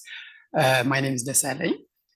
It is an honor for me to speak on this forum, especially on the important agenda promoting indigenous knowledge through digital platforms in local contexts. My speech is mainly focused on the transformative role digital media technologies play in preserving indigenous knowledge in Ethiopia, a country rich in cultural and diverse traditions, as Mr. Ashanafi has clearly introduced. Ethiopia is a home over 80 ethnic groups, each with its own unique language, traditions, and wisdom.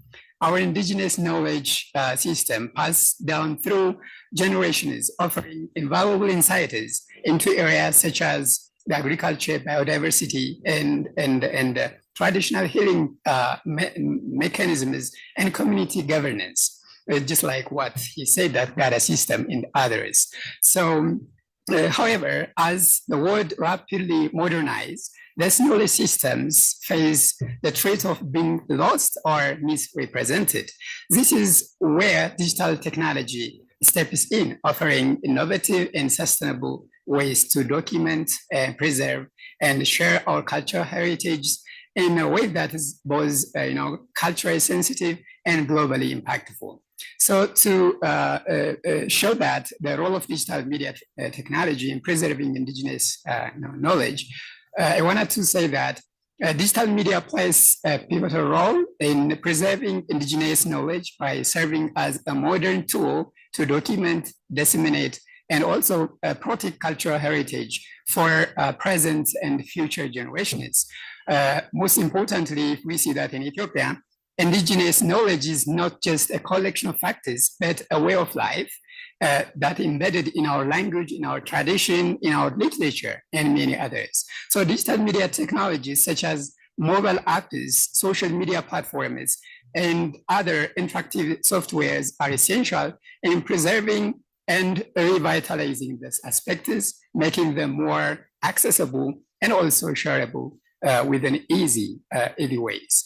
I wanted to emphasize on the key aspects that digital media could play in preserving Indigenous knowledge. For example, I said that documentation and archive, Indigenous knowledge, which is often transmitted orally, is at risk of being lost due to the globalization and aging of the knowledge holders, because the Indigenous knowledge is preserved within aged people, and that is not yet transferred for this generation. So that these digital tools could help us in documentizing and digitizing and archiving these resources, because digital platforms allow us to document stories and traditions, language, and also practice in different ways, or can be accessed in a text, in a video, and a visual format is that's creating a lasting record. And also, it gives us a wider access and distribution. Digital media enable Indigenous content to reach global audience, allowing people outside of the community to appreciate and then form it, because it is accessible on digital platforms, which could be manipulated or used by our nearby platforms like mobile devices and many others. It also gives us a chance to interactive and engagement. Digital tools make it easier to engage with Indigenous knowledge through ebooks, audiobooks, and multimedia content is that making learning process more engaging, particularly for younger generations of age 16 to 30, 35, who are educated and well experienced with digital platforms. Moreover, digital technologies like augmented reality or interactive audio storytelling can offer immersive experiences, bringing Indigenous practice to life.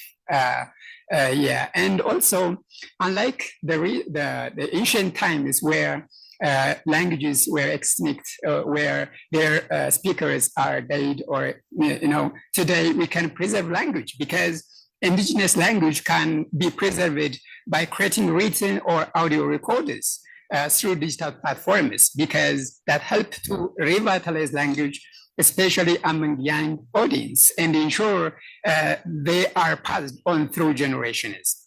And one more aspect of the importance of digital tools or digital technology, that the integration of traditional knowledge, experience, resource, or values within modern knowledge. So Indigenous knowledge can be integrated with modern sciences and technologies so that to solve global challenges. So beyond that, these digital media and digital technologies can also help us expand the reach of the global audience. Especially when we come to Ethiopia, Ethiopia's Indigenous knowledge is much more to offer for the world. By digitizing and sharing it through online platforms, we can extend our culture wealth beyond ourselves. Because in the digital world, there is no frontier between us. There is no borders. So something that we have in Ethiopia could be accessed and unveiled in the rest of the world. Consider the work of the renowned Ethiopian author Haddis Alemayehu, and his classic novel Fikr Eska Maqaber, of Love to Grave, was digitized recently into a TV series by Solomon Films in collaboration with the Ethiopian Broadcast Corporation. This adoption has cultivated a vast audience in Ethiopia and internationally that provide a unique window to Ethiopia's traditional knowledge and values while resonating with modern day audiences. And also, most recently, or this week, we have seen that another notable initiative that is the Addis Ababa City Government Tourism and Culture Bureau has digitized Aster, Ethiopia's first color film, 35mm film, making it available to the public for the first time by this week. Such efforts help, preserve and share Ethiopia's rich cultural heritage globally, digitally, enabling cross-generational learning and international collaboration.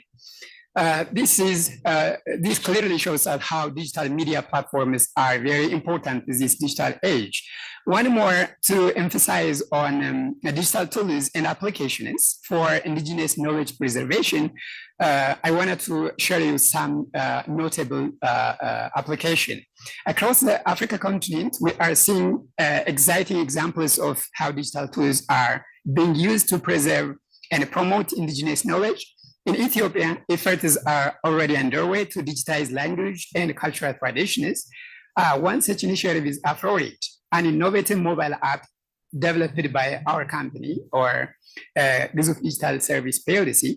AfroRead provides easy access to Ethiopian and African literature in both ebook and audiobook formats, making it accessible to readers in Ethiopia, in Africa, in everywhere in the world. So it also offers a hassle-free digital publishing and distribution platform for authors without upfronting costs. So this is an exemplary product. If you see over there, we digitize existing printed copies into software, and also we record in audio books and stored on AfroRead, and also distributed in ebook formats, so that we can use this innovation to digitize local languages. If I can emphasize on AfroRead. AfroRead is a content platform that hosts ebooks and audiobooks on indigenous stories, folklores, and traditions. It allows authors to publish and authors and publishers from a diverse background to share indigenous perspectives and global audiences. It also supports multiple African languages. For example, I have published 4 books on Amazon, but Amazon doesn't support African languages. But here on AfroRead, we support every language. Every content within its language, we can publish, store, distribute, and anyone who purchased on that digital store can also read. So it supports local languages and multilingual languages. And it can also give revenue for content creators or copyright holders. For example, Hadis Fikrs Kamakabar or Love to Grave is an old story, but it can also be preserved here, and the copyright holder could also make money or monetize their content by digitizing it. And also, we can also collaborate with Mr. Desalegn, please Yes. conclude to, for the sake of time. All right, all right. Yeah. So we can collaborate with local communities to develop and curative content, which is very original.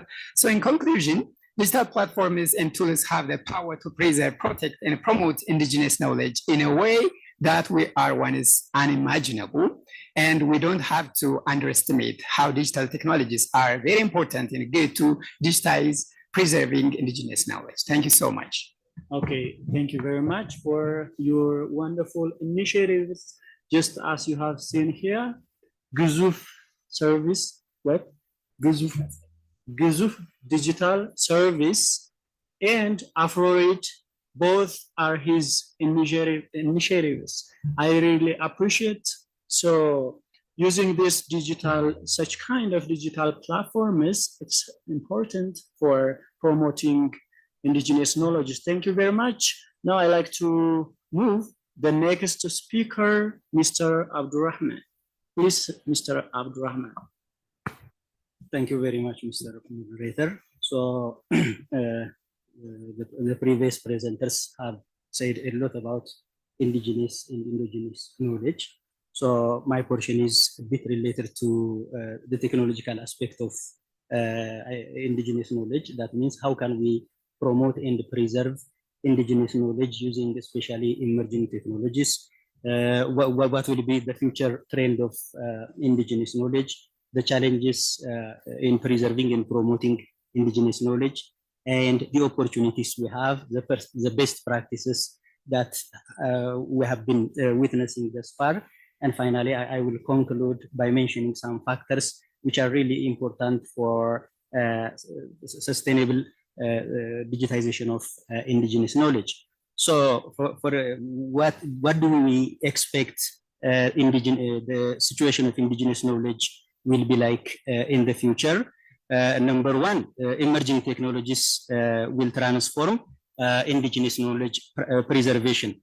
That means, as you know very well, there is artificial intelligence, and this technology will help us to document and teach indigenous knowledge. And there is also virtual reality modeling, which will enable us for immersive recreations of traditional practices and cultural heritage. And the other point is integration of digital knowledge, indigenous knowledge into digital platforms. So digitization of indigenous knowledge will become mainstream, making it more accessible globally while preserving its unique essence. So if we digitize indigenous knowledge, we can easily share those knowledge to various parts of the world and so on. For example, we can use blockchain technology, which may play a very pivotal role in safeguarding indigenous knowledge authenticity and ownership rights. And the final trend, which we expect what will happen in the future, is that there will be global collaboration, especially in promoting indigenous knowledge, knowledge sharing using cutting-edge technologies. And so what are the challenges in preserving and promoting indigenous knowledge? The first challenge can be digital divide. As you know very well, there are still unprivileged or remote areas which do not have access to the internet. So we have to bridge that gap so that we can easily capture indigenous knowledge. And the other is cultural misappropriation and ethical concern. So when we digitize those indigenous knowledge, we have to give due care so that we will not use them for purposes which they are not meant to be. And the other is resource limitations. Of course, Africa is, we as Africans, we have resources, but we are not utilizing our resources very well. But technologically, we are still far behind than the global north. So insufficient funding and expertise in the area will have its own impact or huge challenge in hindering the preservation of indigenous knowledge. And the other is technological barrier. Resistance to adopt emerging technologies coupled with lack of technical know-how will have its own challenge in preserving and promoting indigenous knowledge. So even though we have such and some other challenges, there are also opportunities. The first opportunity to preserve and digitize indigenous knowledge is that empowering communities through the digital literacy. So these days, as you might have witnessed, so many countries are giving this technology a huge share. So digital technology is generally being lectured in various universities, schools. So this is really important, which will help us to empower communities so that we can easily capture and preserve indigenous knowledge. And the other is cultural preservation through innovation. So technologies like artificial intelligence, virtual reality will have unprecedented opportunities in documenting indigenous knowledge in general. There is also economic opportunities. If we digitize indigenous knowledge, there will be a huge job creation. We can easily promote cultural tourism, fostering innovation, and so on. The other opportunity is policy and institutional framework or support. So establishing strong policies and institutional frameworks can provide funding, legal protections, and strategic direction. So these are the opportunities. So to preserve and capture and promote indigenous knowledge, there are two important theories The first theory can be sustainable development theory. The other is digital inclusion theory. So sustainable development theory emphasizes utilizing, meeting the needs of the present without compromising the future. So in relation to indigenous knowledge, we can use this theory to create some kind of cultural and environmental sustainable situation. We can use technology as an enabler. So that means we can use the technology to document, archive, and promote indigenous knowledge. We can also use policies and financial support so that we can even preserve and protect indigenous knowledge. And the other is digital inclusion theory, which focuses on ensuring equitable access to the internet so that we can easily preserve and promote indigenous knowledge. So in relation to IK, indigenous knowledge, we have to bridge the digital gap. We have to create some kind of equitable knowledge sharing, and we have to empower the communities. So because I am running out of time, I have to move to best practices in preserving and promoting. Before I inform you, you understand me, please conclude. Okay. So what are the best practices for preserving and promoting indigenous knowledge? So the best practices are community involvement, language support preservation using speech recognition, language translation, and so on, ethical considerations and cultural sensitivity, sustainability and long-term support, building trust with indigenous communities, collaboration across stakeholders, and so on.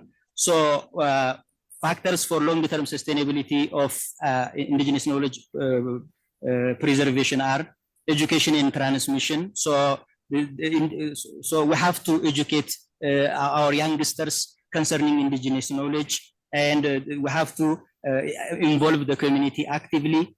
We have to use the technology to capture and preserve these indigenous knowledge so that we can bolster the economic, political, and social situation of Africa in general. Thank you so much.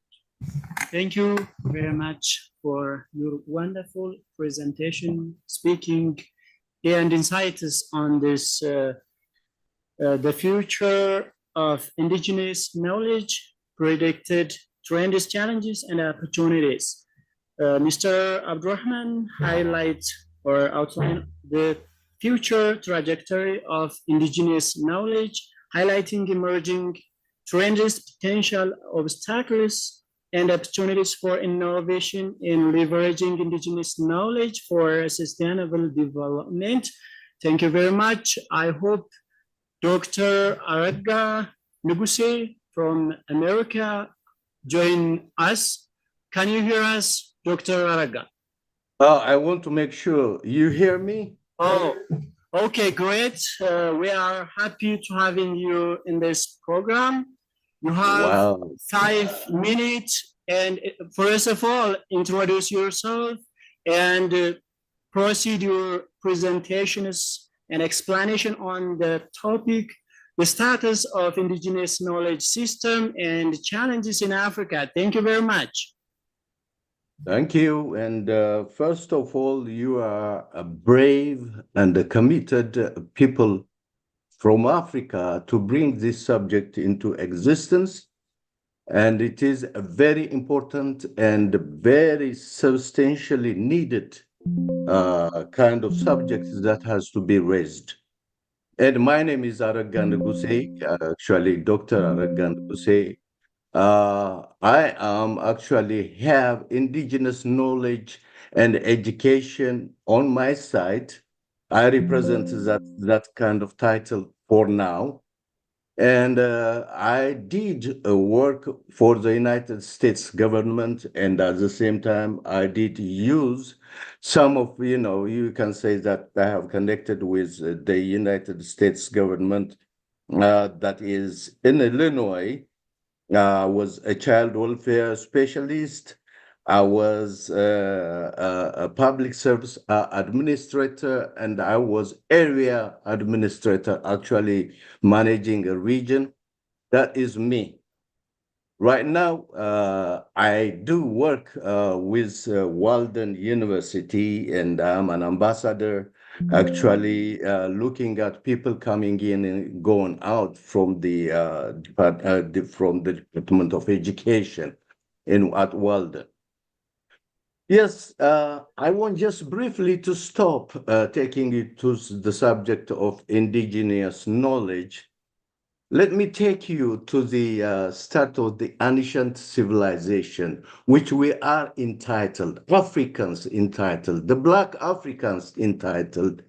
When we are raising about the ancient civilization, Nile civilization, we say, we always mention about Egypt. Egypt is not the owner of the, Egypt came recently. The name Egypt appeared in Africa recently.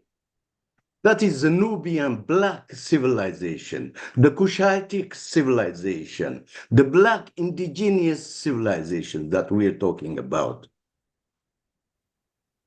If you can take some of the Moor civilization, do you know what the Moor civilization, who colonized Western Europe, who has been rulers for up to the 15th century, starting 711, up to the 15th century.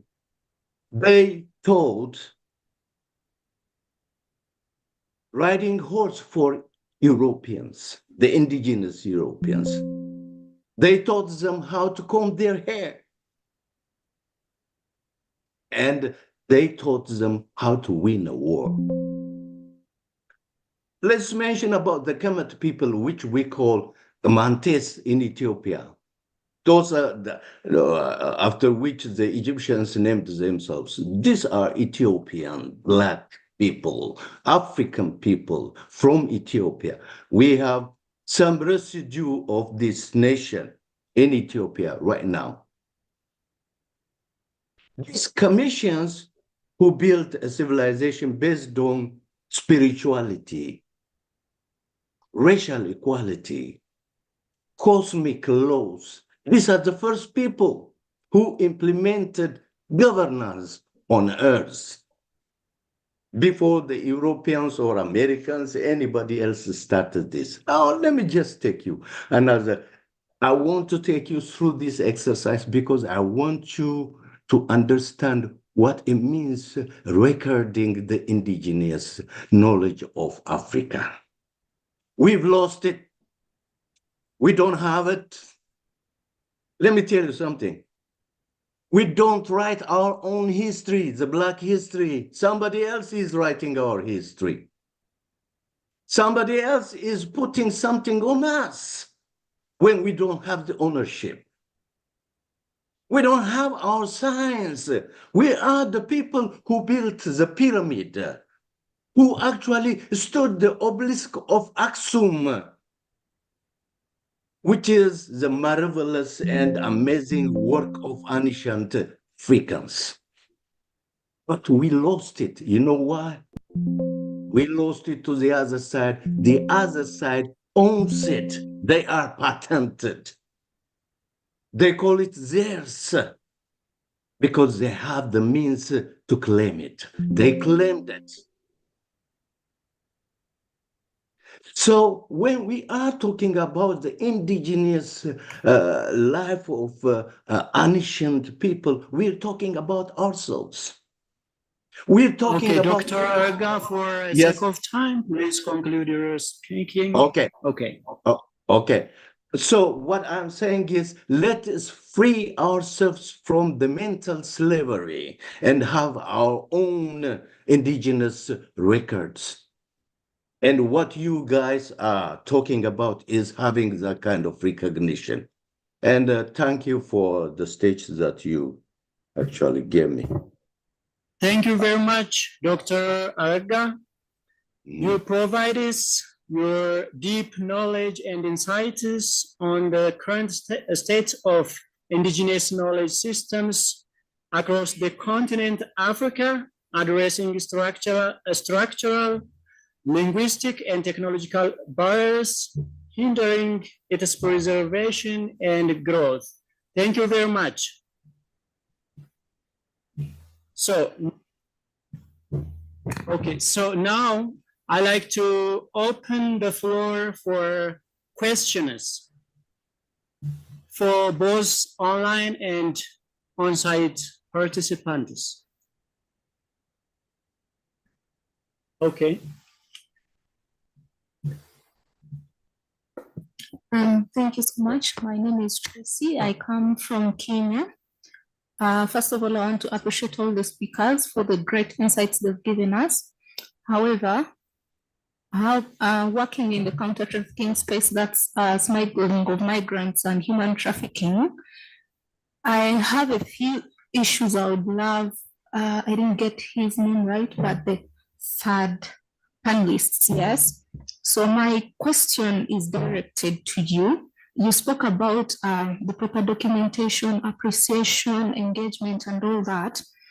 But as we work with communities, we have to look at ownership, which is no longer shared. And someone who has built apps and whatsoever within the Ethiopian community, my question there too, they directly go to you. One, how can we ensure that Indigenous knowledge is presented on digital platforms in a way that is culturally sensitive? I would say for the Ethiopians, their culture is really rich just compared to other countries. As we present that on digital platforms, how do we then ensure it's culturally sensitive and respects the traditions of the people? We are presenting the information there. And question two would go, what measures are being taken to ensure that Indigenous voices and knowledge are presented authentically? The fact that the previous speaker spoke about the interchange of the information given out to people, kindly enlighten us on that. Thank you.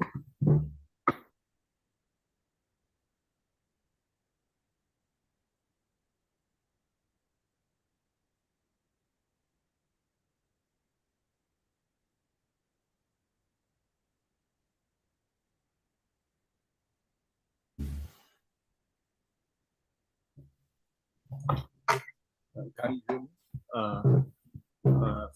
Thank you for this insightful presentation for all speakers.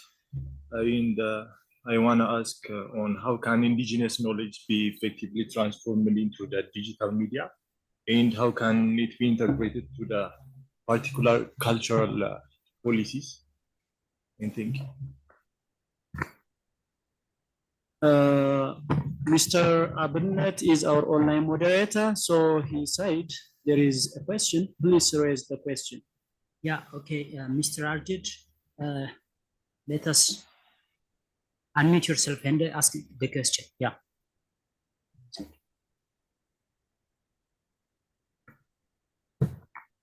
Okay, shortly and precisely ask your question. You have 30 seconds.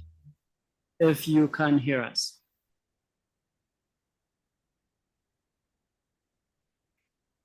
So he can put in the chat box. So I like to give for your reaction, first of all, for Mr. Desali.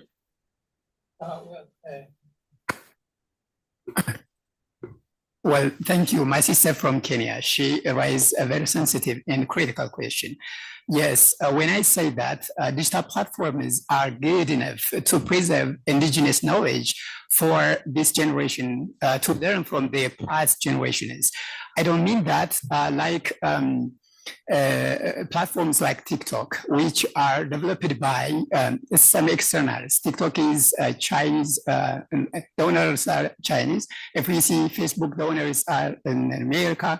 And I say that in order to preserve, you need to develop also a digital platform, which is the developer should understand the cultural sensitiveness of that community, because many Ethiopians, indigenous community, have deep-rooted cultural protocols that govern the sharing of their transformation of that knowledge. When stories without contexts, cultural contexts, and protocols are presented on TikTok, where the contextual are not considered, I don't mean that. So there should be, a responsibility from the developers. Their platform should be end-to-end encrypted, and also they should have to get a consent from the indigenous knowledge owners. For example, if we see that for it, we publish books and audio books from copyright holders and from authors who curated themselves. That means they are responsible for their contents, and we should have to make sure that that is culturally sensitive and in the situation to respect the protocols of the community. To that end, we should have to work with the communities and institutions, and there should be also a policy in the strategy, and also institutions who follow up. In that way, we can be responsible for what is going on the digital platforms. But I don't think all issues rise on TikTok are preserved our indigenous knowledge. That is a platform open-ended for anyone who can use. Our time is Yes. going out. Thank you. Okay. I like to give the chance for Mr. Shanati. You have 1 minute to conclude. Okay, thank you very much. I want to tackle with the question who the gentleman raised up. It is about how to transfer digital indigenous knowledge to digital and how to make policy. When we talk about the transformation, it needs contextuality. It needs collective efforts. For example, who are responsible to do that things? Maybe the media, agencies, civil society, civil service societies, NGO, IGO, or policymakers. So it needs a collective effort to transform that indigenous knowledge to modern knowledge. So here, the policymakers, especially the ruling government, plays a vital role to make a clear direction about this, to appreciate that knowledge and how to revitalize it. So here, a group of stakeholders should be involved on that. Okay. Thank you very much for your reaction. Okay. I like to give the chance for Abdurrahman, please. Thank you. My younger brother raised a very important question.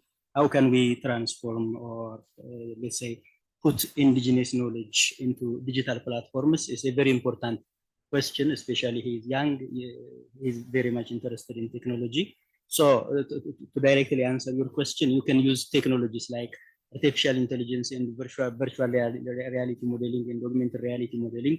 As you know, artificial intelligence is generally about making a machine think and act like humans. So using that technology, we can easily capture and preserve indigenous knowledge. The cultural heritage, the marriage, the agricultural systems, every indigenous knowledge can easily be captured using that technology in general. Thank you.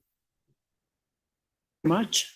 So finally, I like to give a chance for our rapporteur. You have 1 minute because for the sake of time. Okay, but before that, I like to give the chance for the participants. Make it short and precise. Okay. Thank you both the in person and the one who speaks from the abroad. That was a nice presentation and speaking. So I have this Thomas again from St. Paul Medical School. So I have 3 questions. The first one is, as one of our speaker mentioned before, so much of the content or the character of our indigenous knowledge is much of transmitted orally. So who has the right, who is the right person or who is the right man who can represent that indigenous knowledge having society and to present that indigenous knowledge to the other role? Because sometimes the wrong person could represent that society and could oversimplify or overcomplicate or mispresent that indigenous knowledge and can cause problems. So okay, to save our time, you can ask further questions in person or personally. So I like to proceed Who wants to react on his question? Okay, okay. Okay. Many institutions, for example, this can cover is digitized by two institutions. So one firm and corporations. In that case, they have agreements to digitize. So that institution is missed so there. And also, for example, recently you have seen that a New Zealand MP will use a hackathons to, against Bush's bill on the parliament. And that was very popular and trend for digital medias. Why? Because that was preserved within a gamification and a movie where every citizen of New Zealand was understand that. And when she was sang that song, everyone was following her and singing. We have seen the lot of streets. Gathering is, yes, again following her, so that needs to be reserved in a way that could preserve the traditional language the traditional knowledge within social and cultural contexts. In that case, we can preserve and digitize indigenous knowledge, but using flash contents like distributing on social media is not digitizing. So to digitize, there should be institutions, there should be laws, rules, regulations, and policies. Okay, thank you, Mr. Desalegn. I like to give 1 minute for a takeaway for our rapporteur, Mr. Lutgabo. Please, Mr. Lutgabo. Thank you, moderators. As we have seen my speakers present, as Mr. Ashenafi is the first presenter, as we describe the digital tools and application of preservation of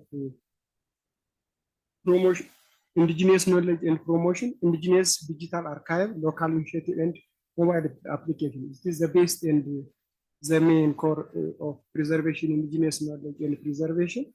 As also Mr. Abdurrahman said, the challenges and preserving of promotion indigenous knowledge is a digital dividend, a cultural misappropriate and ethical conservation, resource limitation, and technological barriers. It is a good example.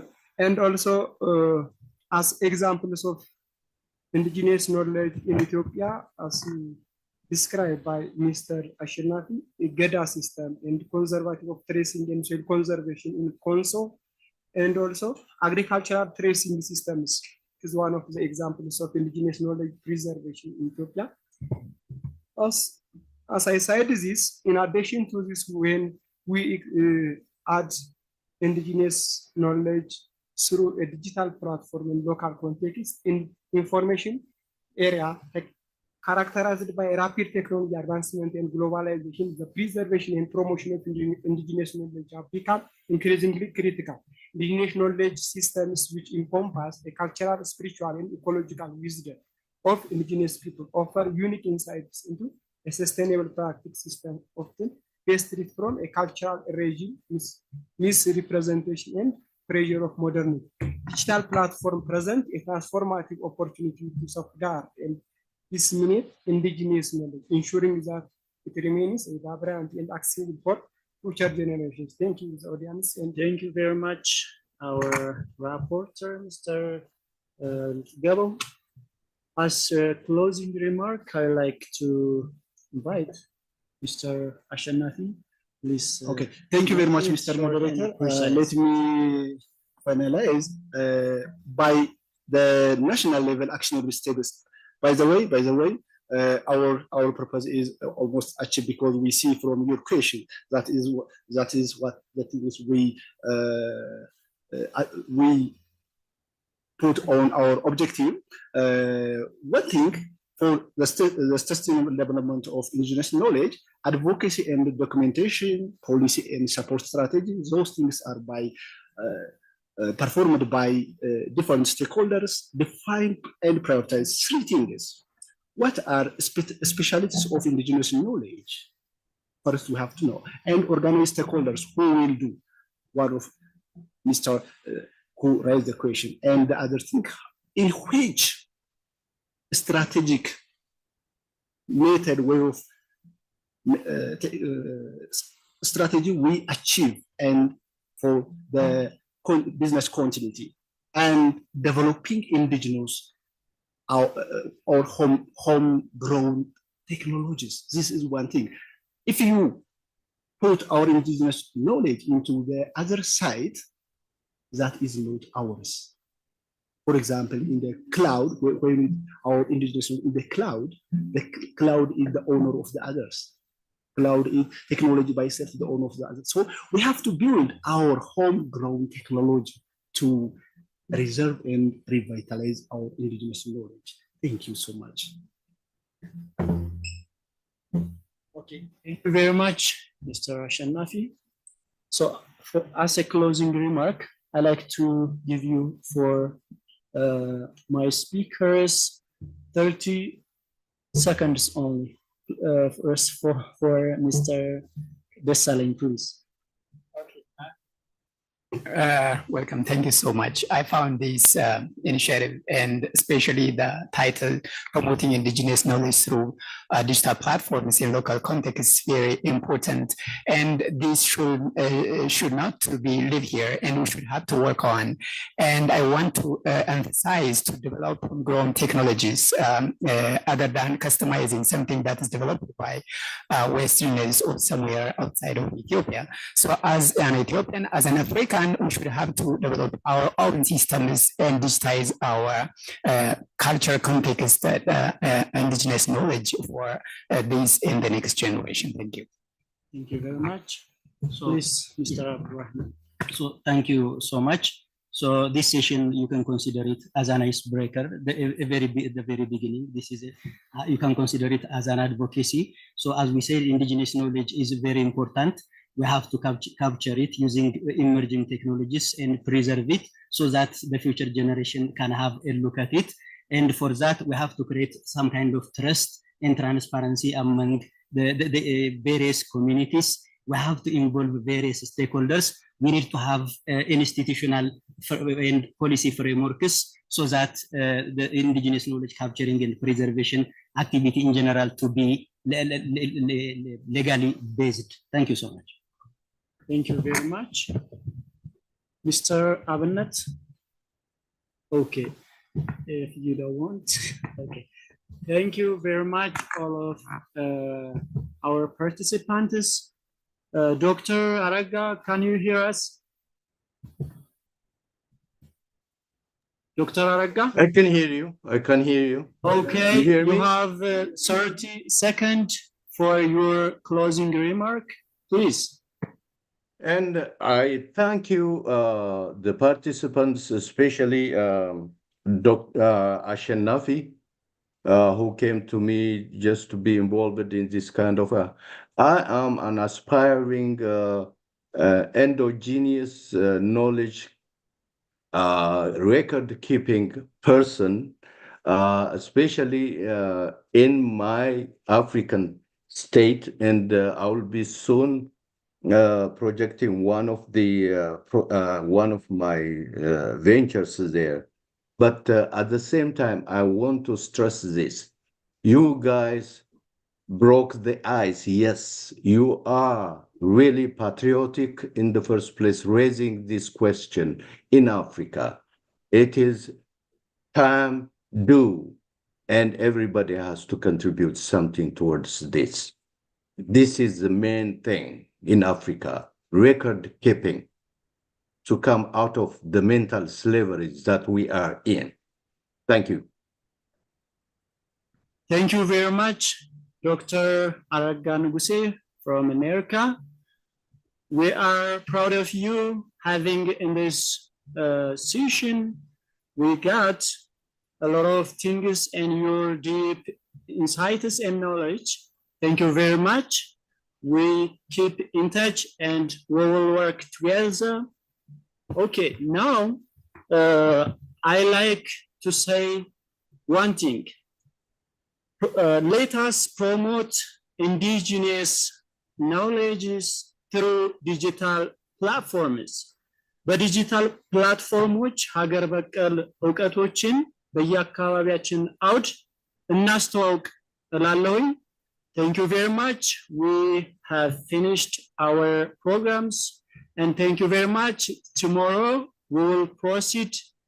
Thank you very much again. I like to invite you to join us tomorrow. We will have 2 sessions. Have a good night, all of you guys. I am proud of you because you participated actively. Thank you very much, all of you guys.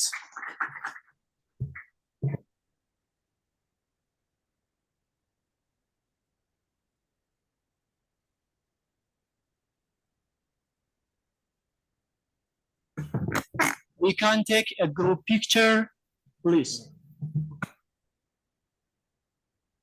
Come on here.